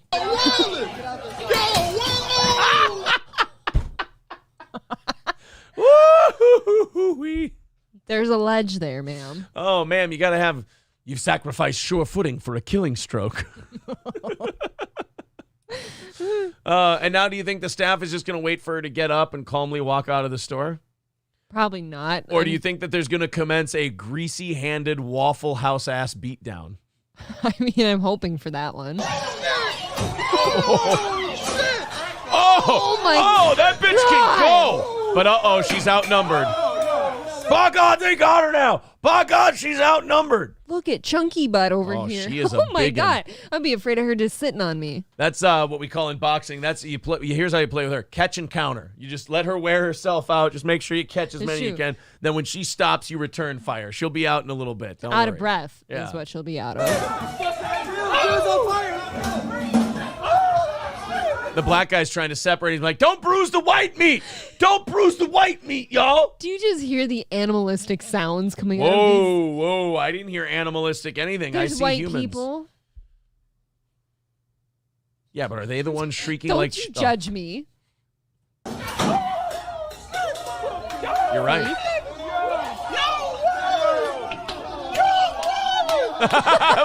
All the people, you know what? This is smart. They all got the fuck outside, but then they took out the phones and they're like, all right, now we can get a look at it. New family Christmas tradition, the Waffle House stomp. Okay. I'm sorry, bro, but you're going to have to punch that big bitch. Oh, shit. She's loose. Where's Anthony Cumia? Oh, no, she's sneaking some punches in there. Where's Cumia on commentary? As far away from as possible from all this. Hey, all y'all need to start trading. No bullshit. So y'all ain't got to deal with shit like that. Did he say start training or trading? Stop trading. I think he means stop throwing punches. Yeah. Y'all better than that, man. Come on, man. I disagree. I mean, clearly wrong. I'm taking a look at these big hefty bag wearing bitches and I'm going, I don't think they're better than this. I think this is about the best they can do. I prefer a hefty bag wearing bitch. Hefty bag wearing bitch. I mean, that's the only size that fits them. Can we get the Febreze scent so they smell good? When they go clothes shopping, they have to buy either tall or kitchen. Those are the two sizes they get to choose. Or leaf. Let's go for the lawn and leaf because if you go for Okay. tall kitchen, it's a little tight. Okay, fair enough. We're supposed to be supporting each other. Got to man. get the force flex. Come on, man. Yo, they still going. Oh, shit. Oh, my God. Oh, my God. They came from nowhere. My God, they hit her with a chair. She chucked that with some force, too. I'm officially afraid of that person. Wow. Yo, they still going. Oh, that's the one throwing the uppercuts, too. That bitch will fight you. Dude, she can fucking deflect a chair. Oh, my God. She works at Waffle House. It's not the first time someone's thrown a chair You have at to her. go through like MMA training to work at a Waffle You House. do actually. You have to actually take riot control classes from the police. They have shields in the back. They just didn't have time to get them this time. I hear you. Waffle House employees are trained to make a phalanx with spatulas and riot shields. And then they march forward and they go. They're like, remember when Ramsay Bolton encircled Jon Snow and they just moved forward and crunched him in and poked him? And they grunt. Dude, Yeah. that is a terrifying scene. And only the Knights of the Vale were able to help them. Just conveniently at the last second. Nobody told Jon Snow. I mean, would kind of be an important thing, but Sansa just hid it from him and let half his friends die. And what I hate about that show, here we go again, is that in the beginning, everything was so believable and it could happen. But at the end, it was, hey, motherfucker, Littlefinger and Sansa aren't going to tell the guy. They had to keep it a secret so nobody would know. You know there was no guarantee he doesn't die in that fucking battle before you get there. Yeah, he probably got stomped. Right, he could have been killed, but that show decided to go full Hollywood and like, oh, he's almost dead, he's almost, and then all of a sudden, oh, here come the Knights of the Vale right before Jon Snow's about to be crushed to death. I've always been so bothered by like convenient rescues. Yeah, I hate that I shit. really do hate that. Oh my God, bro. Oh my God, bro. You wildin'. Yo, chill. You about to go to jail. Chill. Bro, I think that ship has sailed. So is the chair. Yes. Y'all about to go to jail. You wildin'. Oh, she's running out of juice. She's running out of energy. Y'all wildin', bro. I love. Wait, I gotta go hear that guy at the end. The guy in the pink sweatshirt. He's my favorite. Y'all wildin', bro. We on Love and Hip Hop in Austin, Texas. It says this is from Georgia, though. So I'm confused now. That is a little confusing. They even forget where they're at. I loved our commentator. Our commentator on that was great. Yes. I also love the guy at the end. And boy, that white girl at the counter, she was just throwing some fucking punches, wasn't she? Yeah, who are you most afraid of in that whole situation? I think the chick throwing the chairs. Yeah, I think so too. Just a little unstable. No. Like, come fight me like a real person. Well, I mean, the white girl was fighting the one lady who fell behind the counter, but then 3 of her friends kind of swarmed her and kind of took over from there. Yeah. Yeah. So, all right. Well, there you go, guys. That's the... Whoa. What the fuck? Amaranth made body pillows? Oh, of course she did. That's probably not a dumb business move on It's her not end. well, look, she is a great business person. She is very good at... Would ya? Amaranth? Yeah. No. She's got way too nice and big tits. Yeah, and her tits are too nice. Yeah, she's got... Here's why I would never fuck Amaranth. She's got way too good at tits. God, her waist is just too small. I'm not into tight it. Yeah. Just, I can't. No, I gotta take a hard pass. Those fuck me eyes are just too... By the way, are she and her husband just like totally fine now? Like, we know they're fine. Yeah, they've always been fine. That whole work that they perpetrated on everyone, but you were a piece of shit for saying it was a work. And now all of a sudden everything's fine, everything's good. He was going to take all of her money. He was going to spend all the money on crypto. She has no access to her accounts. She has no access to her accounts. And then 2 days later, oh my God, everything's fine. Yes, Spastic? He was going to kill the dogs. He was going to murder their dogs. Oh yeah, it was all over. And then she took and then there was the stream where someone asked if she'd taken her medicine, and then she quickly clicked off the stream. Why would you say that? Yeah. I mean, that's good. That was absolutely real, because like she took 2 days off after that and then started streaming again as if everything was fine. So clearly that was a real scare that they had in that household. She cried. God. Kenneth says, man, great show today. Missed the beginning, though. You sound much better today, Aaron. Thank you, buddy. You do sound pretty good. I feel worse, but I sound better. What's wrong? That's the way it always What's is. your symptoms? Just the congestion, the head and the eyes and the nose. See, I've got a little bit of like pain here, and it came with my headache last night, but I wonder if it's because it's so dry. Could be. Or the change in weather, because it's like brutally cold, now it's warming up. We're getting there. I don't know. Johnny says she was also given a literal bag of cash by a fan, so she had a bug out fund. Oh, yeah, I remember that. She took like this big gift, this bug out gift from a fan, and was like, oh, thank you. That's so sweet. That's so nice. I appreciate that. And you're just like, you piece of shit. She just took a bag of cash. Yeah, Amaranth bug out bag. I don't feel comfortable getting certain amounts of cash for my birthday sometimes. Like, oh, man. I can't find it. I don't like taking money from people. Cash gift. Oh, yeah, $70,000 and anonymous letter. So this is right after the whole husband thing. $70,000? Yeah. This is right after she had her husband. Oh, man, her husband was a bad guy. He's going to kill the dogs. He's going to spend all the money.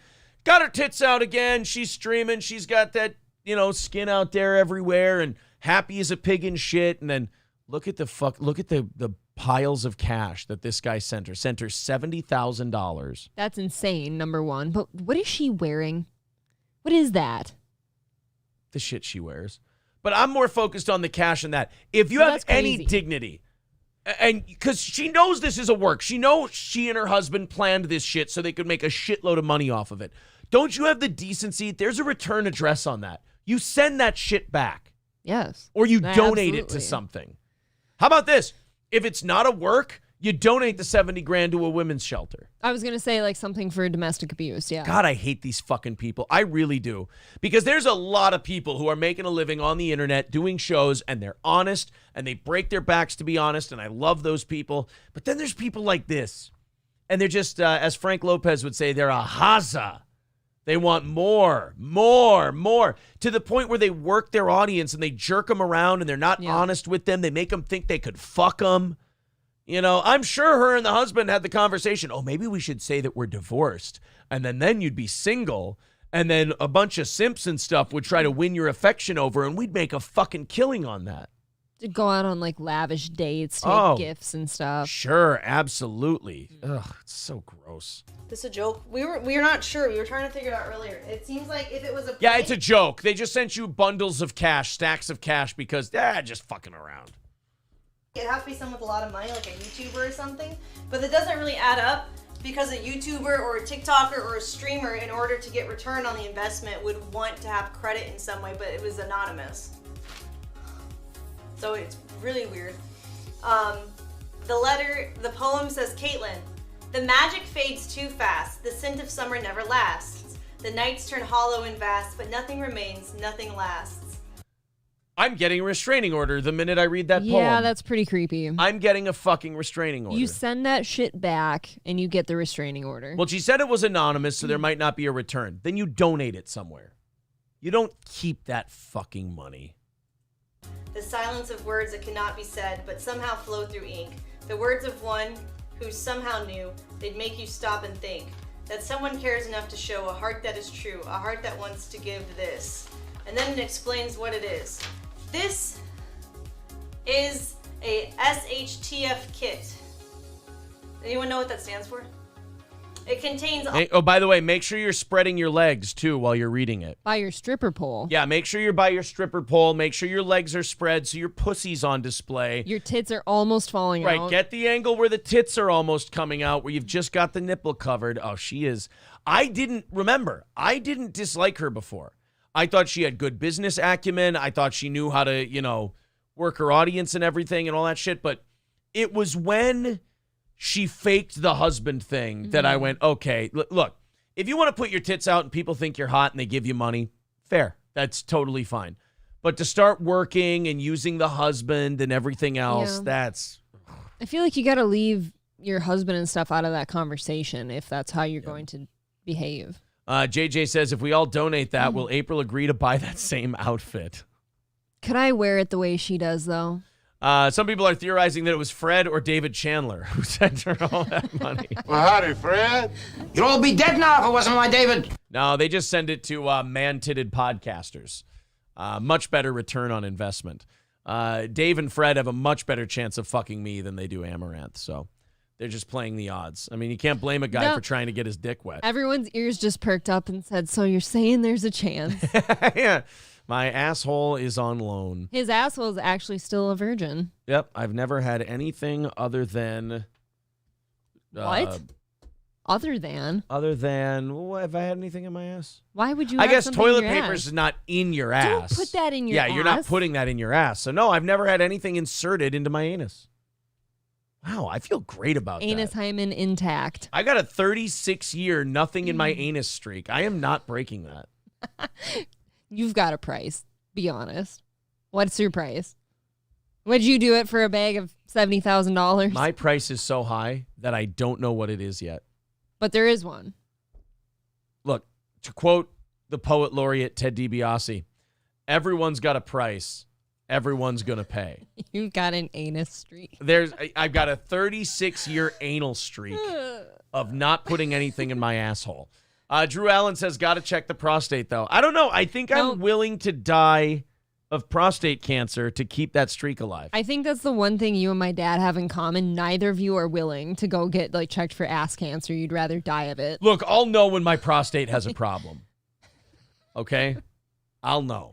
My dad is so anti that. My poor mom has gone to me because he's definitely at the age where you need to do that. She's like, I worry about him sometimes, and he won't go get checked out, and I don't want something to happen to him. I'm like, oh, I can't say something, Mom. I can't go tell Dad to get his ass checked out. Dad, let a guy shove his finger up your asshole. What's wrong with you? Ugh. No. My dad's not about that life. Nothing in there, only I'm worried they'll touch my prostate, and I'll shoot cum all over the room. Is that what you worry about? I don't want to be coming on a guy's... I don't want to be coming on a doctor's... the little bed that they have for you there. I asked a guy that once because this conversation comes up for funsies sometimes. Of course. I asked that. I'm like, are you Especially if it's a guy you're fucking and he never buys you a sandwich. You have to make small talk. Was it one of those guys?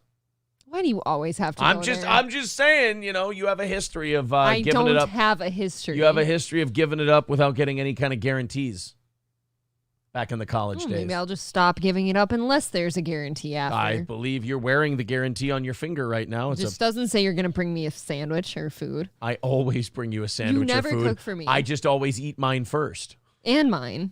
I never get to the sandwich. I do not eat your sandwich, you dirty, lying whore. You put that back on or you lose a finger. Right now. Right goddamn now. See, Amaranth, when we do it, it's a shoot. So anyway, the guy you were fucking in college. I wasn't.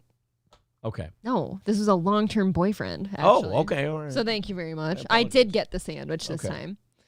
God. Was this the barley field one? No. Okay. All right, go ahead. You were so I want to drown in cum. Aaron is remarkably shitty to me about my sex life. All right, go ahead. I defiled a child. All right, I'm sorry. Go ahead. So it was a boy. Oh, the Georgia story. You know what I didn't do? Guys, the monkeys are attacking us. I apologize for my inappropriate behavior. All right, go ahead. Okay, are you ever afraid that we're like a nice shorn puss? Yep. All right, go ahead. There's going to be a domestic in this home today. I'm really sorry. Oh. Homeless people are fucking assholes. All right, go ahead. It's true. My hands are here, Are they? but my brain is on the board. Go ahead.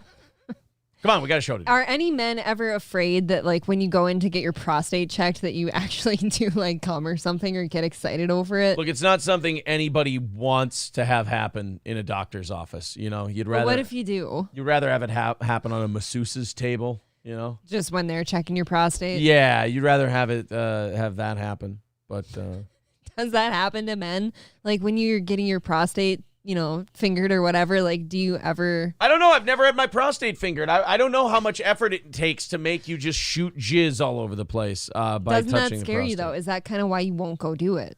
No, I just don't want things in my asshole. It's not fun. If it was a lady doctor, I'd be more comfortable. No, I'm just kidding. I don't want anybody to shove anything up my ass. I want them to train you how to spot issues in the prostate, and then I want you to put your fingers in my asshole. I will not be checking your prostate. Stumble in. That is where I'm drawing the line in this relationship. Stumble in Barbecue says, age 40, hope your doctor has small fingers. Or that you have a wider asshole than you knew. So wait, you have to start at 40? Bro, you're 4 years away. I'm not going. That's 4 years away. Shane F. says, Aaron will go to the examination when they allow him to wear his assless chaps. All chaps are assless. Thank you very much. How dare you? Ew, I'd eat April's soggy biscuits. Come on. Citizen M says, Aaron is so shitty to me about my sex life. So was life. Oh. Can I get a win? Oh, that is very, very good. That is quality. That one hurt, Citizen M. Juggler Trant says, oh no, Aaron is falling down the stairs today. Oh, I certainly hope not. Yes, you're going to have an abortion. Aaron is a power bottom. Why would you guys say these things about me? At the doctor's office you are. Yeah, I guess. You better... Aren't we all, though? Would you rather go to a doctor you know, like the one that we'd been most recently going to, and have your prostate checked? Like, think about this. Like, the doctor that we'd been most recently seeing, when I go to my physicals, he's seen every part of me now, and, like, that's supposed to be a friend. Would you rather have a friend finger your butt or, like, a stranger? I think that ship has sailed for me now. I'll tell you why it doesn't matter. Because once somebody has their fingers in their ass, they're a friend at that point. You know? It's kind of like when Forrest Gump won't get on the bus. And he goes, my name's Forrest Gump. I'm Dorothy Harris. Well, now we ain't strangers anymore. I think that's what I'm going to say when I get my first little... is I'm just going to go... They're going to go... I'm going to piss myself. They're going to get their fingers in my asshole, and I'm going to go, well, now we ain't strangers anymore. They're going to be like, what? I'm like, nothing. Just keep looking for polyps. Paul's mad at me for playing sound drops. He says I'm ripping off Red Bar by playing sound drops. I have bad news. As soon as they could record audio, there were sound drops. I apologize, Paul. I'm sorry. That one's going to fall on deaf ears. I guess we ain't strangers anymore. So do you want, our friend doctor to be doing that to you? No, I don't. I'm not. Look, I'm not even thinking about it right now. I'm not in the market for ass fingers. Like I said, that ship is long gone for me. I can't go back now. Why has he seen your cunt? He gave me my last that's physical. right. He's Yeah. been all up in there. They with don't some look at my plastic. balls for my physical. You told me that. Yeah, they just ask me about my balls. I looked at him. I said, "Ask me about my wiener," and then they did. Like anything. Why? I don't know if they don't want to look at dicks or what, but they go. I don't like that. They ask me. They go, "Everything okay down there?" And I'm like, "Well, that's kind of your job." I would to tell have me." rather had her actually like grab them and stuff and make sure they're okay. I feel. That's very sweet of you that you want to make sure my nuts are okay. I appreciate Well, that. That's very nice of you. You're already gonna die of ass cancer. Why do you want ball cancer on top of that? That's true. Yeah. That's just unnecessary. What if they find out in medical studies that you can taste ball cancer and now doctors have to lick your sack? I think dogs actually have to sniff it out. Gordy just goes up to. Gordy spends a lot of time around your anus. Yep. Maybe he knows I have ass cancer. Oh, no. He's trying to help me. He's like, stop kicking me. I'm going to be a widow soon. Stop saying it with an upward inflection, dickhead. I can finally start my ranch. Yes. It's good. My ass ranch. That's what my OnlyFans is going to be called. That's the only way to eat it. Ass ranch. You could put a little. I feel like you should put ranch on all asses. Yes. Mr. Approachable says when I went, not black ones though, you use barbecue sauce. Mr. Approachable says. Guys, the monkeys are attacking us. Hey, April. Mr. Approachable says, I went in for my vasectomy. I didn't care about the cutting and the pain, although I was kind of nervous I would chub up while he was down there. Yeah, I kind of knew my shit was going to be like, okay, so whatever. That is a real fear then, though, as a man, that like, even if the thing gets, like your dick gets touched or brushed on I don't accident, even like think you they might chub. exposed my dick. They just had my balls out. For what? Because the dick will get in the way for my vasectomy. Scarface says, I felt defiled when I had that procedure. Worst part, the doctor gave me rough brown paper towels to remove the lube. Oh, that's like a shame fuck. That's You like, want to talk about that. Like, here you go, you whore. No. Okay, so most people here know that I've had a huge cancerous tumor removed before, right? Yes. So now I have to go in for like routine ultrasounds like every 6 months to a year or so, where they shove that huge wand up your snatch. Yeah. And they like put this ungodly amount of cold lube on first. And it is the worst. Like that guy said, they give you like these weird, awful towels to wipe the lube off yourself when you're done. And you just kind of feel like you need a shower. That's why I don't want you at appointments like that. It feels gross and dirty. This is why I think you should bring your own to the appointment. And then when they go, all right, you ready? And you're like, I brought my own. And just start rubbing it on your snatch. I brought the tingly kind. I brought the warming sensation one. Atomic Citizen says, yes, mine was a lady. Uh-oh. I lost my spot. Ladies would have smaller fingers. They would. Maybe nails, though. A lot of them have fake nails. Atomic Citizen says, yes, mine was a lady, Indian lady, dot on the forehead and white jacket over a colorful dress. Hot. Oh, now I'm chubbing. That is kind of fun. I'm chubbing, too. Yeah. Aaron seems more like a sloppy bottom. That you don't mean that. You're just trying to hurt me. Brittany says, Aaron is the only person who ever made me feel ashamed about being a virgin. Well, you kept it until you were 22. I mean... Well, I kept it until I was 18. That's not that Oh, bad. wow. You really held out like a champ. That's like an award. That's award worthy in Litchfield, I think. Okay, fair enough. I surpassed teen pregnancy. Everything's still nice and snug, you know. Why Do I Podcast says no more butt fingers. Blood test is all that is needed. I'd be happy with just a blood test. Well, don't they have... Wait, but how do you make ass blood? You got to rupture the anal cavity, so... That's true, and I'll tell you how they do that. There's this new company out there, and I heard about it. Wait, it's true that they need ass blood? No, if they're finding blood in your like ass, then you've got a problem. Oh, is what I'm saying.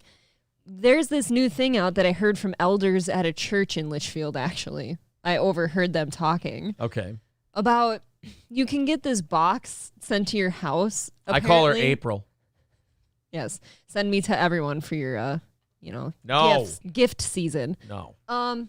No, apparently you can like shit and put it in the box and like send it in for testing and stuff. Oh, that's right. Yeah, you can So- shit in a box instead, yeah. So what's really more demeaning though? Shit in a box and mark it certified and ship it somewhere. You're Or, shipping like, shit. You're shipping shit. Like so Shelly shipped shit to the shit show. what's worse, like doing that or the finger?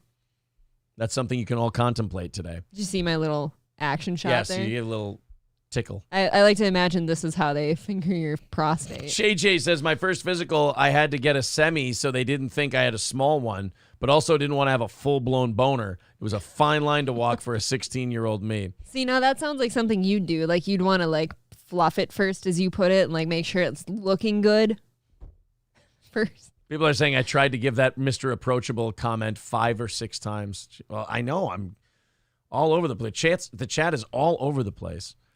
We stumbled onto a hot topic with our audience with anal penetration. Somebody in the chat said that Bob Levy prefers blue cheese. Yes, blue cheese. He does prefer blue cheese. That's true.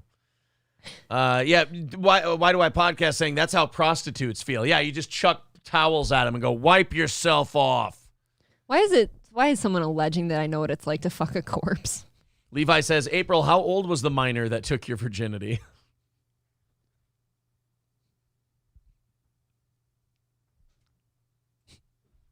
It's a really mean question. I defiled a child once. You're just jealous it wasn't you. Yeah. I think you're all just jealous it wasn't you. Well, when That's I what was I've got to 17, say. I had sexual intercourse with a 16-year-old. See, that's illegal in some states. No, it's not at all. Not at all. All right. I've never had sex with a 16-year-old. Thank you very much. I thought you said when this. No, he was 17. That's not what you said the last time. I think if we went back and we played the tape. I think we're never going back to play that tape, but look. And I was in a relationship with that guy. It's not like I just found then him it's on fine, It's not like I took him out of a daycare. Like, God. That would be awkward if you took him out of the daycare to fuck him. I mean. What if he worked there? That would be. Oh, well then. I mean, still. Always fuck the daycare person. He should finish his shift. They'll take better care of your kids. If you ask me. I got to see if I can find this story. WPLG David Martinez. If there's a video version of this story, I want it. But first, I feel like this show got out of hand. Nope, there wasn't. Oh well. Let's just do this one straight away. A Florida man was arrested Thursday evening following a violent dispute with his brother. David Martinez, 35, was taken into custody after reportedly threatening to, quote, cut the gay out of his brother. Where do you find that? That was my question. Where do you find the gay? Like, Right. Is it something in your brain or is it in your wiener? Right. Where are you going to cut the gay out of him? Because he can't cut off Is it in your heart? You can't cut off his dick. Because if he becomes straight and you cut the gay out of him, he's going to need his dick. That's very true. You can't do that. Right. I don't know. So it has to be heart or brain. What if it's over, like, maybe over here on the side? That's where the gay is. It's actually in, like, your spleen? It's just something throwing you off balance, you know? I've just got the gay in me. Yeah. Martinez's brother said he had been acting strangely since the previous night, so he said he was going to cut the gay out of him while sharpening a large kitchen knife. Well, that removes the element of surprise. You don't go, I'm going to cut the gay out of you, because then he's going to know and he's going to have time to run away. Or maybe he can get his one last gay romp in. That's true. He can go have Come butt on. sex one last time. Butt sex. According to the Miami-Dade Police Department report, the victim first tried to leave the house in Miami when his brother threatened to kill him. Okay, so he downgraded the threat. Okay. So at first he was going to kill him. But then after that, he thought about it. He goes, you know what? You're my brother. I'm just going to cut the gay out of you. I can take you as a straight man. It went from a threat to a favor. Martinez followed him outside, grabbed him, and demanded that he come back inside. Well, I'm not going to do that after you told me you're going to kill me. In fear, the victim returned to the house with Martinez, but was eventually able to exit the house again and called on a friend to contact the police. When police arrived on the scene, they attempted to detain Martinez, but the suspect reportedly became irate and a struggle ensued. According to the police department, the defendant was grabbed by officers and redirected to the ground. What a nice way to say thrown to the pavement. Yeah, I smashed my noggin. Yeah. So he smashed his head into the concrete. No. Don't put that in the story. How do you want to phrase it? We redirected the suspect to the ground, and the redirection caused several teeth to spill out of his head. It's very political. We don't know how. Officers waited until other units arrived and took the defendant into custody without further incident. Police also seized the knife from the home. You know, the knife that was going to cut the gay out. It's like a tumor. Right. Maybe the gay is like a tumor. Well, then in that case, can the gay grow back? Is that what was wrong with me? I had a case of the gays. You had a gay tumor in your ovary, and God took it away from you. Martinez was arrested and charged with aggravated assault with a deadly weapon, kidnapping, and false imprisonment, all of which are felonies and carry the possibility of a life sentence. So they don't fuck around in Florida. That's why you just leave gay people alone. Yeah, this is why you don't try. Look, don't try to help them. Don't try to cut the gay out of them or anything else. Look, you leave them be, and you just let them be gay. Let them exude the gay. Attack of the Flying Taco Sauce says, come on, guys, you're taking it too far. Have you been here before? Yeah, wait, what? Where else do we take it? Where? To the grave. To the grave with us. The ground, without warning, with the added assault of gravity, hit the individual several times, says Paul Polito. That's very good. Oh. Big dummy. Oh, yeah, a historic quote from 18th century France. Let them be gay. That was Marie Antoinette. Let them be gay. Yeah, people forget about that quote of hers. I do forget that. They remember the cake one. They don't remember when they said just let them be gay. $2 from Coltrane says, April, they fist you when they check dilation. Oh, good thing I'm not having kids then, huh? I still can't fisting. I still can't talk you into the kid thing.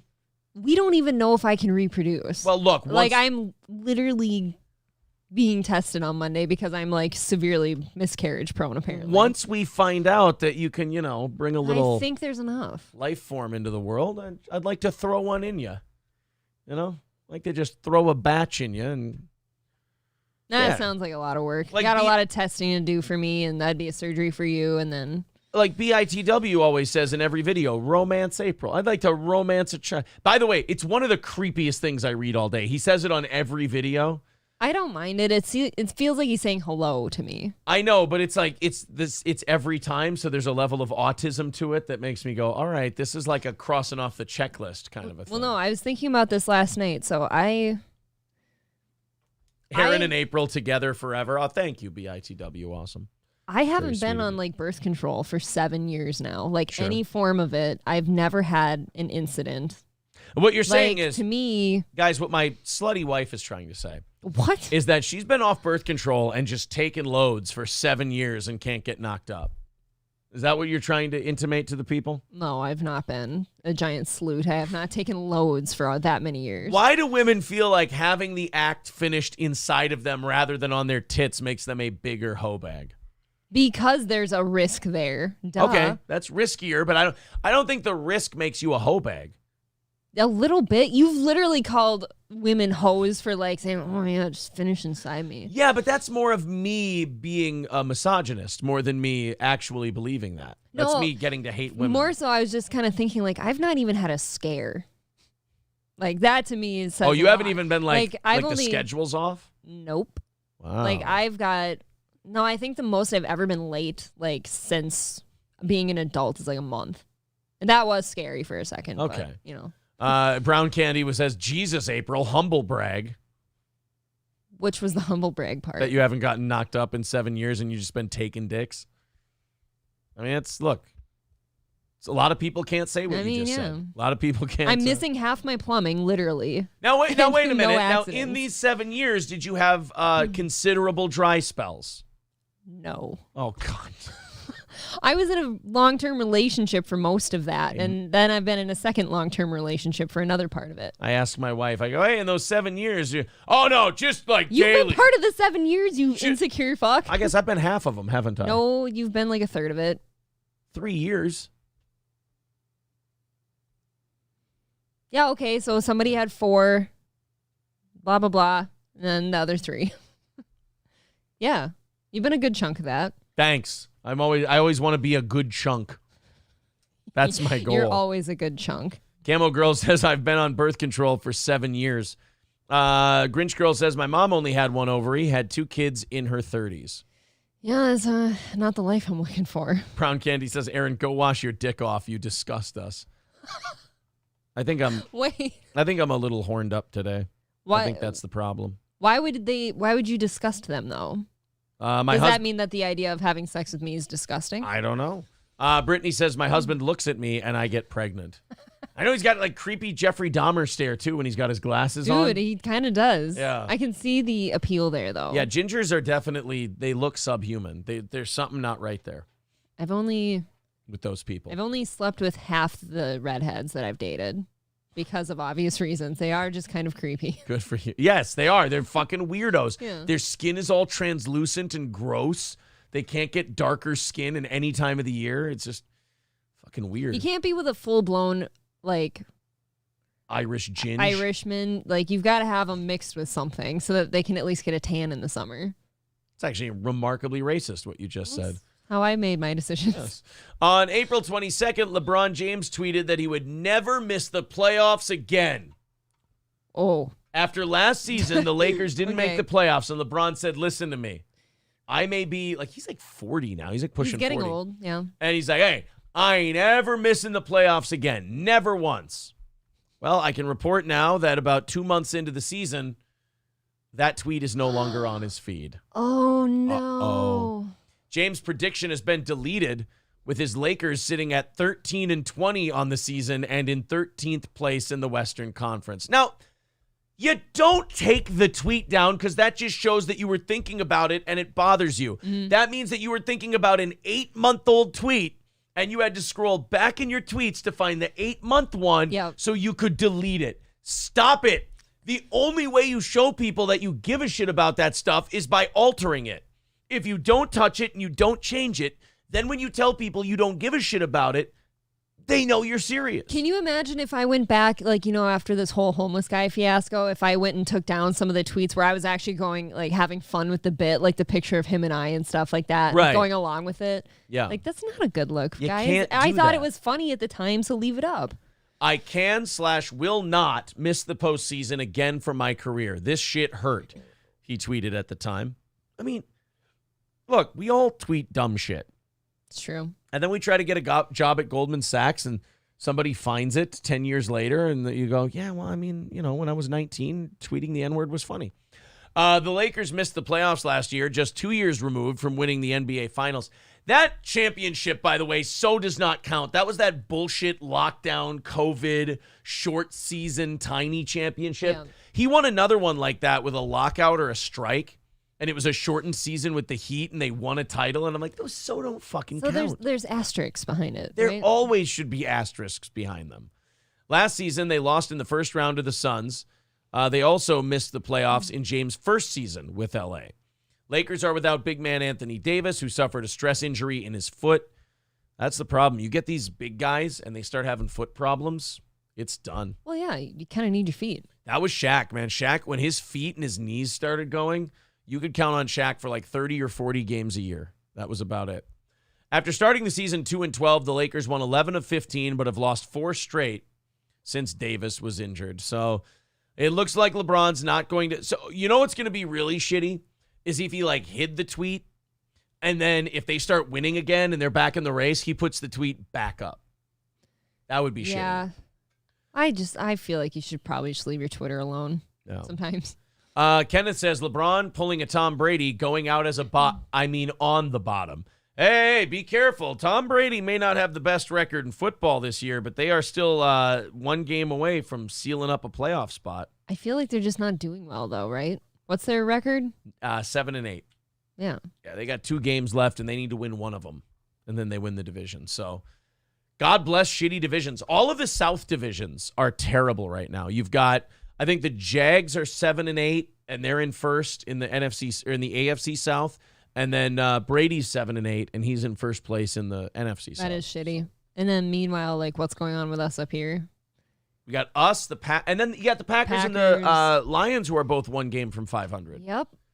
I don't like that the Packers are back in the race again. What happens if we beat them on Sunday? If we win and San Francisco loses, we clinch the 2 seed.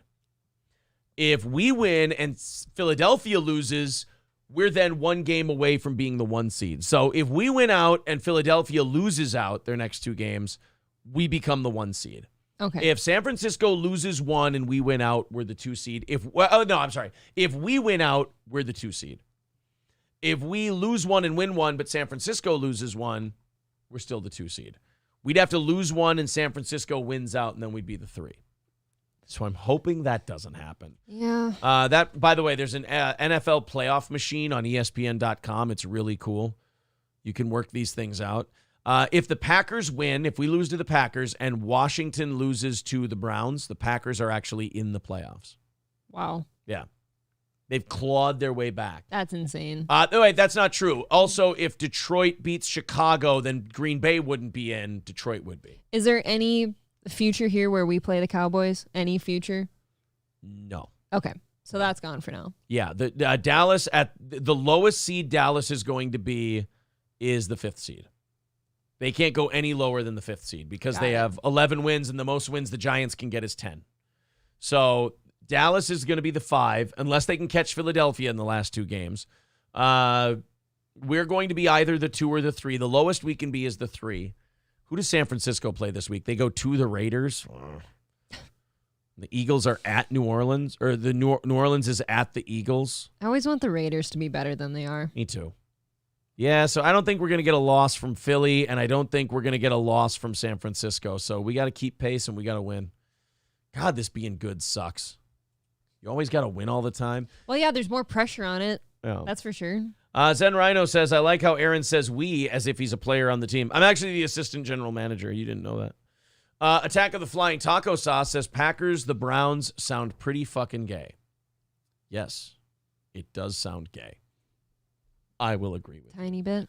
All right, let's open up another one here. Oh, I did want to show you. I think we'll do this tonight. Okay. Have you ever heard of Kate Yupp? No. She is, I guess, a mukbang YouTuber, and she's lost her fucking mind. I'm into the mukbang stuff. But for a no, laugh. this one has like gone crazy.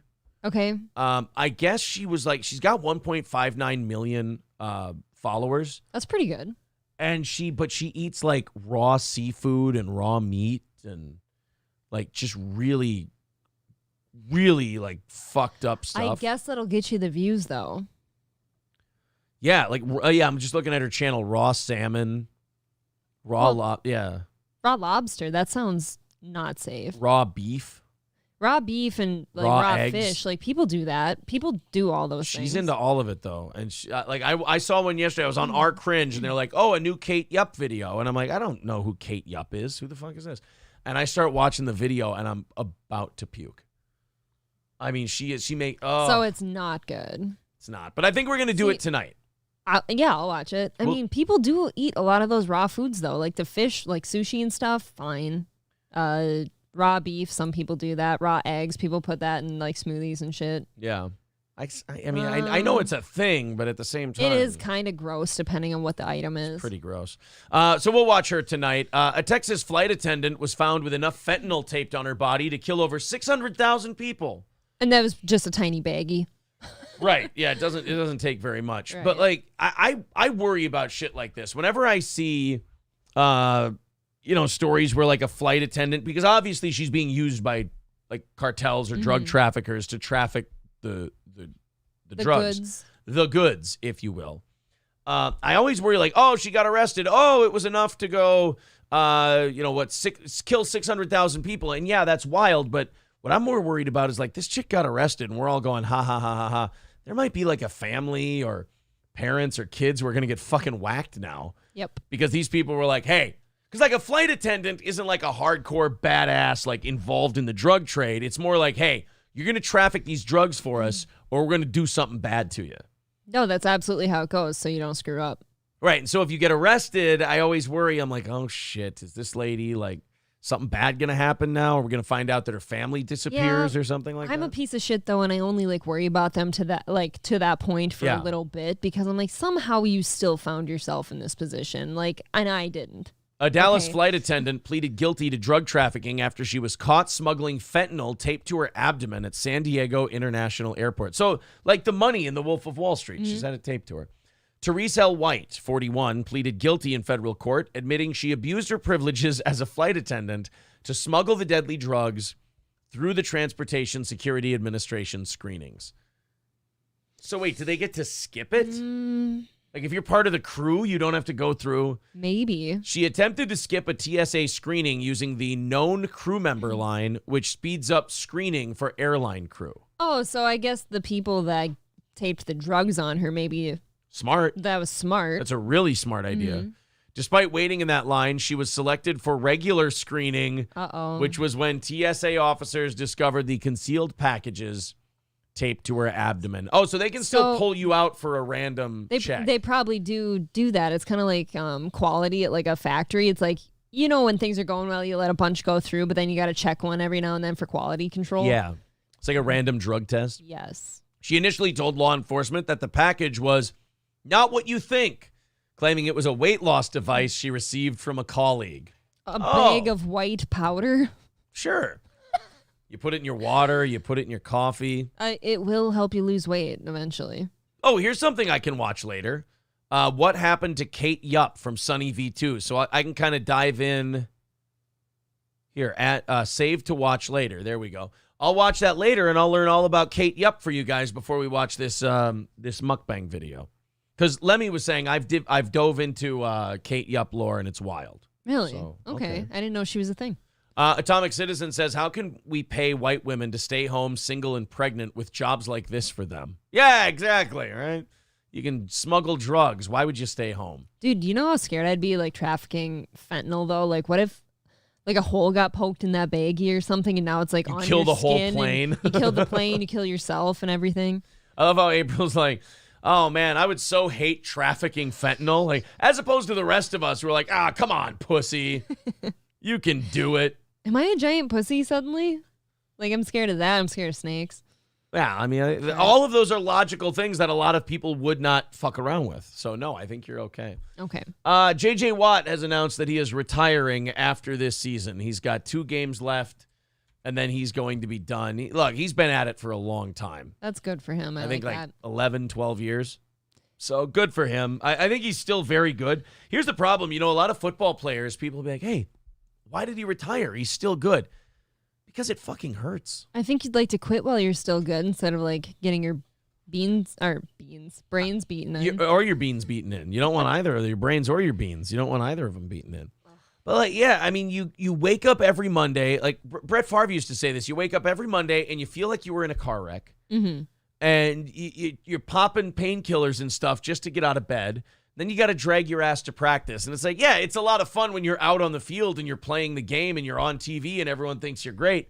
But like all the practicing and all the recovering and all that shit, once you get to like 30, 35, you're like, dude, I don't want to do this anymore. Yeah, I don't know how people do it for so long. Yeah, you definitely, that's why you don't see a lot of running quarterbacks that are over 30 years old. In fact, you don't see a lot that are over 25 because you're running. You're not sliding. You're getting hit. Jalen Hurts just got dropped on his shoulder. He's gonna have problems with his shoulders now the rest of his career. You've got Justin Fields. It's only a matter of time before these running quarterbacks get thrown to the ground and then it fucks up something and then they keep fucking that thing up over and over. Yes. So Lamar Jackson, he'll probably be done before he's 30. Fields, Hurts. I mean, find me one guy. Who was a running quarterback over the age of 30 that didn't go to prison for 3 years. Yeah, okay, I'm out. That still made it, you know? Yeah. Because, Mike Vick didn't have to take the hits. And even then, Mike Vick was, when he came back, he was a backup. So, I don't know. I don't know. Like, even like on a smaller level, I've watched people be involved, like college age men be involved in like semi-pro football, and people that'll like dislocate their shoulder for the 5th time in a row, and I'll have to drive them to the emergency room. You're not getting paid for it. And it's like, why do you do that? These guys get paid millions and get hit a lot harder. But it's still, once you're in your 30s, you're like, I don't want to get up anymore and do this shit. No. Which is why Tom Brady is so remarkable. I mean, he's 45, and he's like, fuck it, let's go. Well, no, he got the wife out of the way. Well, and they give him special treatment. Like, if Tom doesn't want to practice, Tom doesn't have to practice. If Tom doesn't want to go to training camp, Tom doesn't go to training camp. That's what Brett Favre was famous for when he kept coming back. He'd conveniently always make his decisions after training camp was over. Okay. Like, oh, you know what? I think I'll come back and play for you guys. Chris says Randall Cunningham. Randall Cunningham was not a running quarterback, though. He was a quarterback who could run. There's a difference. John Elway, again, not a running quarterback, a quarterback who could run. I'm talking about guys where there's like designed run plays for him. Fields, Hurts, Allen, guys like that, where they're like, hey, man, fuck a pass. We're just going to let you keep the ball and run with it. Randall Cunningham, Fran Tarkington, Steve Young, John Elway, guys like that. Those guys were quarterbacks who could run. They weren't running quarterbacks. Same with Doug Flutie. Fran Tarkington, same thing. Balls Deep says Dante Culpepper. Yeah, Dante Culpepper wrecked his knee in his 20s, and he was never the same again. He wasn't any good. What was Teddy doing when he blew out his knees? He wasn't a running quarterback. Wasn't he? You know, Teddy could move, but Teddy wasn't a runner. How about Mahomes? How do you classify him? Because he runs quite a bit. He's a pocket passer, but he can move. Yeah. So he's not a running quarterback. He's just a quarterback that can run. No, he's like Aaron Rodgers. He's a guy who uses his feet to create more time to pass. Like, you don't see Patrick Mahomes running for 70, 80 yards in a game, you know? Grinch Girl says they were good scramblers. Exactly. Being a good scrambler and being a running quarterback are two different things. If Patrick Mahomes gets out of the pocket and he runs, he's sliding. I'm sorry. He's just playing with my toys. Yeah, he's sliding if he runs out there. Chris says Aaron is pretty much correct. You want a pocket passer that can move like Josh Allen. See, I'm worried. I'm with Scott Richard Saska. I'm worried about Josh Allen because they do designed runs with him too. He's good. The only thing that might save him is he's white. No, I'm kidding. The only thing that might save Josh Allen is that he is like 6'5" and 250. Like, he's a big horse of a guy, so his body might hold up better. I'm not sure. Russell Wilson is a running quarterback. No, go back and look at his stats. He's a passing quarterback who's capable of running. And also, once Russell Wilson has gotten past 30 years old now, not exactly the same Russell Wilson. Still getting paid pretty great, though, huh? Oh, God. I was reading that yesterday. Denver paid Russell Wilson $143 million guaranteed, and this is the first year of that deal. Ouch. And they gave up 2 first-round picks and 2 second-round picks to get him. It is not paying off. Yeah, Scott Richard Staska says couple more years and Josh Allen will have to live in the pocket. Yep. I think you're right. But yeah, I mean, I can't even come up with one running quarterback that's made it past 30. Like, no. Steve Young could scramble, and Steve Young didn't make it much past 30 because he had the concussion problems and all that. How old was Steve Young when he retired? How old was Steve Young when he retired? 38? No. He played for that long? Was he a backup maybe for a few 1999. I don't remember him being a backup. I remember him having a lot of concussions. Oh, he led them to the 1997 NFC Championship game. And 2 years later, he was selected to his 7th Pro Bowl. When he retired in 99, he had a career passer rating of 96.8. That's decent, but it's not crazy good. Steve Young was one of my favorite players growing up. An absolute unit. Warren Moon was a pocket passer. Warren Moon wasn't a runner. Joe Webb was an elite running quarterback. Yeah.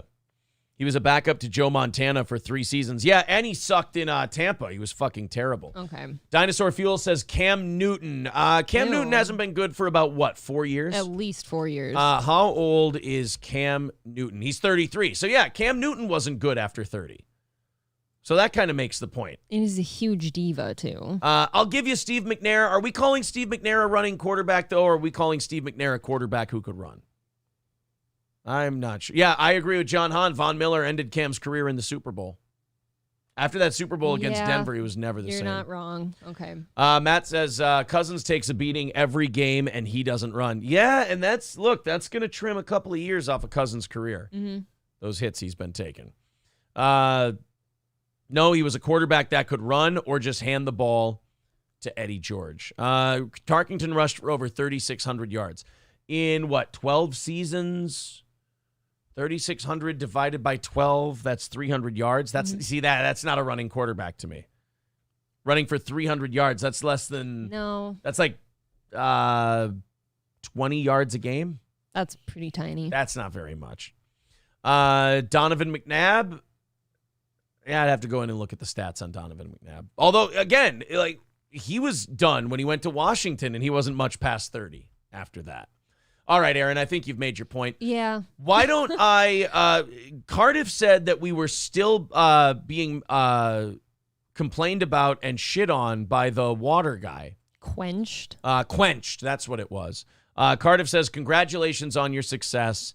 the Free Water podcast, Quenched, with not Tony Michaels. What did they? Patrick Michaels? I have no idea what his name is. It's a guy that Carl makes fun of. And I'm guessing that's how I got on this guy's radar. He kind of follows Carl. Carl and I run in the same circles. So he started, I guess, shitting on our podcast. But he didn't mention our show. He just started saying, oh, if you're a radio guy and you have glasses and you do a show with your wife and you make fun of people and then you blah, blah, blah. I'm like, okay, I'm checking all those boxes. Now, I stopped it earlier in today's show because I was like, this guy's really fucking boring. It was, yeah. Like, this guy's I was doing that thing where I bite my lip, and I'm like, that's kind of how I know, okay, my audience is not going to like this. Out. This is fucking terrible. This isn't any good. So I said we'd go back to it during overtime. So if people wanted to go about their day, they could. We could finish up our last 15 minutes with this guy. So I can't remember the guy's. Michaels. They're calling him Patty C. Cups. Okay, so maybe Patty C. Cups would be easier for me to remember. Again, thanks to Cardiff Electric who sent this to us. The Free Water podcast had some heavy criticism Before we get started of the Steel Toe Show. So let's go to about the 17-minute mark, I think is where I was at. Fucking hell yeah, dude. I talk to famous people. Oh, no, that's where I was. Okay, that's where it started. Where's...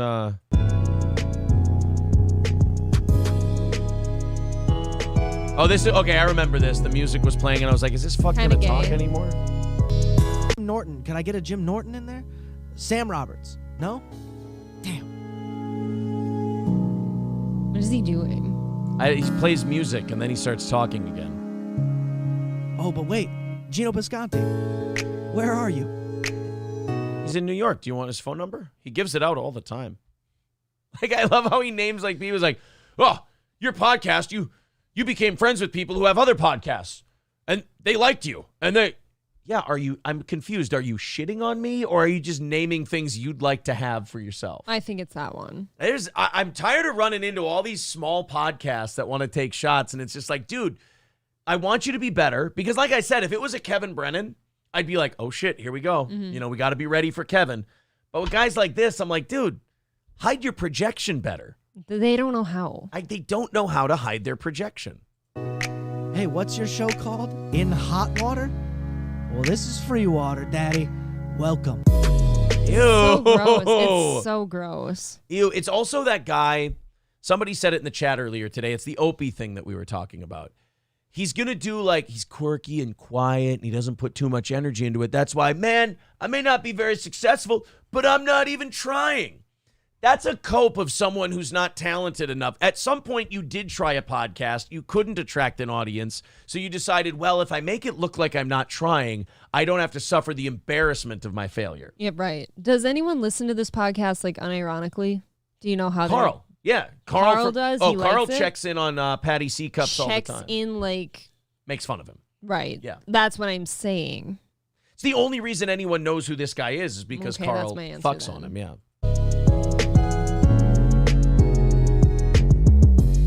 This is awful. This is really bad. I feel like I don't need to tell you guys that. I feel like we have to skip. All right. Enough of that. Enough of what? Wait, time out. Enough of what?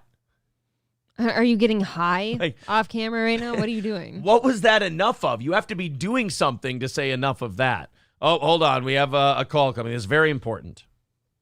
Call from Florida correspondent Granny. Oh, Florida correspondent Granny, what can I do for you, sir? Hey, Steel Toe, everybody. This is Florida correspondent Granny. I'm live at a Wawa here. I bumped into somebody that I know. Marquise Harris, how are you doing today, sir? Motherfucker, my name ain't Marquise. Well, that was not Marquise. I'm sorry. All right, well, this went badly. Granny, did you just grab a random black person and accuse them of being Marquise? I did. Okay. There are some other. I have to go. They're okay. They're grouping. Okay. Oh no. Guys, the monkeys are attacking us. Oh boy. They're grouping. All right, so we see what we're gonna call him. Patty C. Cups. We're gonna respect his identity. Let's see if he gets back. Cardiff told me there's more steel toe trashing going on here. Put the iPod away. Put the iPod away, dude. Let's go. So, I do say all that for no other reason than I'm not getting the attention that I was before, and it's annoying. Okay. No, I say that because it is quite impressive when you break it down. You're like, oh, fucking these guys were able to somehow bring a fan base from radio to their podcast and, pay their bills from it. Thank you. Yes. But the idea of what? Repeating yourself by simply talking about the same thing so often, sort of using the same jabs to try to get somebody to react. See, this is what I hate about people who only watch the clips of our show. I'm like, if you listen to our entire show, it's 4 hours of just talking about everything that's going on. It's remarkably, if I may toot my own horn for a moment. Oh, my goodness. It's remarkably impressive that we fill 4 hours with, here's what's going on. Here's all the stories we've gathered for you today. Here's all the stuff we found, all the cool shit to talk about. To begrudge me of taking the last half hour to go, I really like shitting on this guy, and it's a lot of fun for me, and getting a little self-indulgent. It only shows me that old Patty C-Cups here doesn't know how to do this properly. Oh, and he doesn't watch the whole show either. I really don't like that this guy is clearly in need of my assistance. He's clearly in need of my help on how to do a show. And yes, Patrick, part of that is talking about things that a lot of the internet talks about so that you can get more traffic to your show so you can gain more fans. That is part of the game. I know people who can't attract fans like you. You guys call that sellouty and it's lame. But it's such a projection, dude. It's because you can't do it. Don't begrudge me for being able to do something that you're incapable of doing. That's a bad look. Show's not funny, show's dog shit. That would be cool. That's a fine criticism. But you already said that it's impressive that we garnered an audience, brought it here, and made a living doing it. You've already conceded that. So you can't then take the other thing that we do really well and go, anybody can do that. Then in the words of Tony Montana, why didn't you? It's kind of hack at this point, is it is. not? I mean, how many new shows are we going to get? How many new podcasts are going to come out where that's their thing? Your whole shtick is just to make fun of a Brandon from Ohio because he's got his eyes are too close. Who's Brandon? That's not Who's Brandon from Ohio? Who made fun of a Brandon from Ohio? I don't think any of us did. He's somebody got made fun of and they're not happy about it. And by the way, I Patty C-Cups, I hate to tell you this, but since radio was invented, shows have been shitting on other shows. Yes. That's part of the competition. You just kind of want to hope that you're the one who's good at it. Why do these football teams just play other football teams every week? God, it's competition. Yeah, it's hack. It's competition, my young friend. Although they say he's like 50-something, so I don't know if he's young. Is this guy that old? He sounds my age. He's remarkably boring. And then you get all your fucking little fans to be like, Brandon, you're pale. You know what I mean? That hits. Well, I'm glad that made you laugh.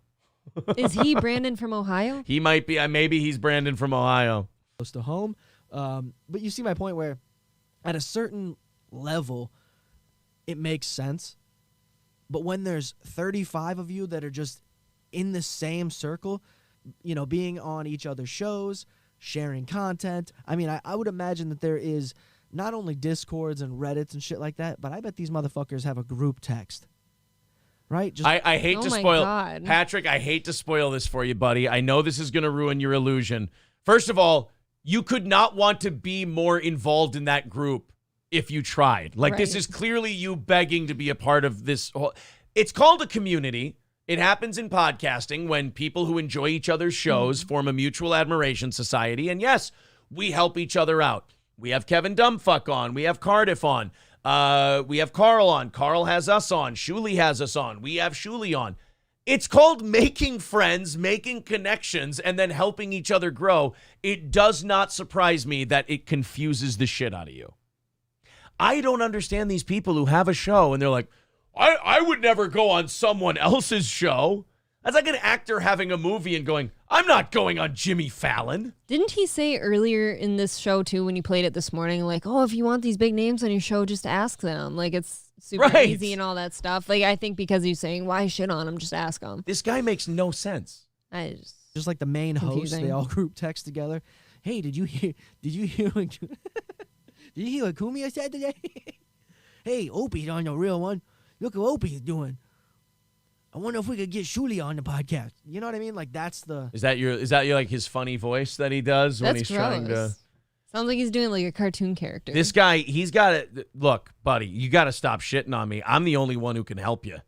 You are in desperate need of help. When you're going to the silly, wacky voice, it's desperation. There's trouble afoot. Yeah, you've kind of lost it. When you're making yourself laugh on these things, just to fill the uncomfortable silence you're feeling, not good. Come talk to me, Patty C. Cups. We'll help you out. We'll help you get a better show. You obviously, I don't know what it is. Am I the attainable girl? Is that what it is? They look at me do it and they go, well, if that guy can't be better than me. I think you're the attainable girl, yes, because you're not like a previous celebrity of any sort. I guess. It's just weird to me that these tiny podcasts, they'll be like, out of all the people in that community, I'll pick the steel toe guy. And they'll be like, the steel toe guy, well, he sucks and he's not good. And well, then do a show and do a better show than I do and grab a bigger audience. Well, I can't. Well, then clearly I don't suck and clearly you do. Look, this is a statistics game. This is a numbers game. I can think I'm better than Brendan Schaub and Brian Callen all day long. But the facts do not bear that out. No. They have a bigger, better show than I do. Do I think they're silly and easy to make fun of? Yes. But this is a numbers game. Free Water Podcast. Patty C. Cups. I'm going to learn this fucking guy's name. I'm not like Chad or this guy. I learn names so I can commit it to memory. He's the quenched guy. But here's what drives me nuts about a guy like Patty C. Cups. Wants to be this show. Wants to have the reach of this show. Thinks he's capable of achieving the reach of this show, but won't ask. I won't just. And then his own advice, he said, ask. Right? And then guys like this, they'll talk shit. Like we talked shit about Chad, and then he came back at us. And then when we go back, they're like, well, you're picking on him. It's like, no, there's a back and forth. You can't talk shit about someone's show, and then when they feature you and talk shit about you a bunch, you can't then cry victim like a little bitch. That's not how this works, Patrick. You can't sit there and go, oh, what are you going to do, make fun of me now? Yes, of course. You don't see yourself as an easy target. Like, how are you lacking the self-awareness to know that you're easily pick-onable? Carl hasn't clued you into that yet? It's so weird, man. It's so weird. And I sit here and try to give a fuck about how my podcast sounds. Oh, try to. Hear that? He tries. This is remarkably boring. He's really dry. Really, really bad. Is he drier than the turkey at the Griswolds' Christmas dinner? Yes. And I do it alone. I don't have some weird team that I hang out with to protect me. It's not a weird team, dipshit. It's called a staff. What the hell? I run this hardware store by myself. I don't have these weird hanger-oners like the hardware Hank down the street does. Like, that's called my employees. Right, it's a job. I don't know what to tell you, buddy. Well, you really don't understand this, do you? Again, you could use my help. It just sounds like he's a guy who's alone. He's a bitter alone guy, yeah. They always are that guy. Right? Because that's really what it is. You just have your group of fans that will defend you. What a piece of shit. You're right. They should be shitting on us left and right. Oh, man, you know what you got to have is a podcast where nobody's a fan of it and everyone tells you suck. That's how you know you've made it. I just wish he'd make this more interesting for us. I know. Come on, pep it up a little bit. That's why you feel so comfortable to say these things. Yes. Or target these specific people. Yes. You're like, they clearly have no one. I used to host a radio show. Why would you say it if you only had no one? Actually, it has nothing to do with them having a big audience or not. First of all, I don't pick on Brendan Schaub because he has a small audience. I don't pick on Kalila because she has a small audience, or Opie because he's never done anything. I pick out people who are genuinely ridiculous and feel the need to do a show. They feel the need to perform when they have no business doing it. And then, yes, I have an audience that finds me funny, likes my show, thinks my wife is attractive and funny, and we pick on people. It's a lot of fun. I'm sorry that us creating a community has led you to become so bitter. I didn't know you existed before Cardiff sent me this. I'm sorry I've had such an impact on you. I mean, I feel bad that without even knowing who you are, I've gotten to you this much. Usually it's like, Chad, I got to pick on him. I got to criticize him. I got to watch him melt down about me and make fun of him. And then he has another meltdown. This guy I've completely broken, and I'm like Don Draper in the elevator. I don't even know who you are. Or no, I don't even think about you. He won't even say your name, though. That always bothers me. Like, if somebody sends me something, oh, these guys are shitting on you, and they're not even, like, saying who it is, like, I usually turn it off. Right, like the total... Because that's dumb. The Total BS show may be a complete charisma vacuum, but at least they're honest enough to say the name. You know, I've never watched a second of their show. I don't even know what the charisma level is. I did try yesterday. It's rough. And then they acknowledge that, like, they're like, oh, we got a lot of hate on our last episode, people saying we don't have any energy. Well, yeah, get some. That's not, you don't embrace the no energy thing. That's like doing the I'm not even trying thing. Yeah, like Void's like this quenched guy. Like, this is sucking any energy I had out of me. This is awful. I'm having to overproject to make your show something that I can keep my audience here with. I brought my producer with me. Sure, I get only 1,200 downloads each. I mean, the one fucking guy was talking about starting at 6 o'clock in the morning. Why, dude? Wait a minute. I start at 6 o'clock in the morning. It's not radio at all anymore.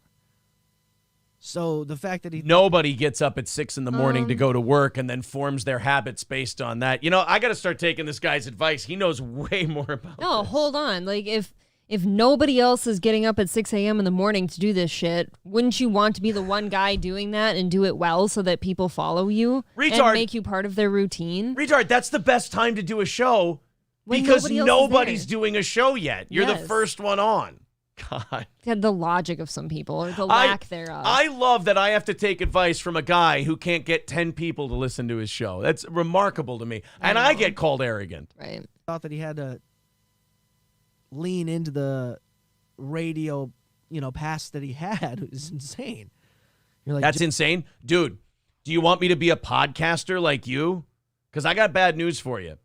Radio people have terrible content. Podcast people have terrible talent. You need to merge the two. You need to give a podcast broadcasting talent. Structure. And you need to give radio shows podcast content. I'm sorry, buddy. At least radio shows have structure, too. A lot of podcasts that you listen to are just kind of bumbling all over the place and it's dry so hard and to quiet. follow, And it's sad. Oh, like people this. said you're funny from the radio, then be funny on the podcast. Don't just replicate what you were doing as a radio show. Wait, time out. Let me try to figure out that logic. This guy. People thought you were funny on your other show. Don't do that show on this show. Be funny.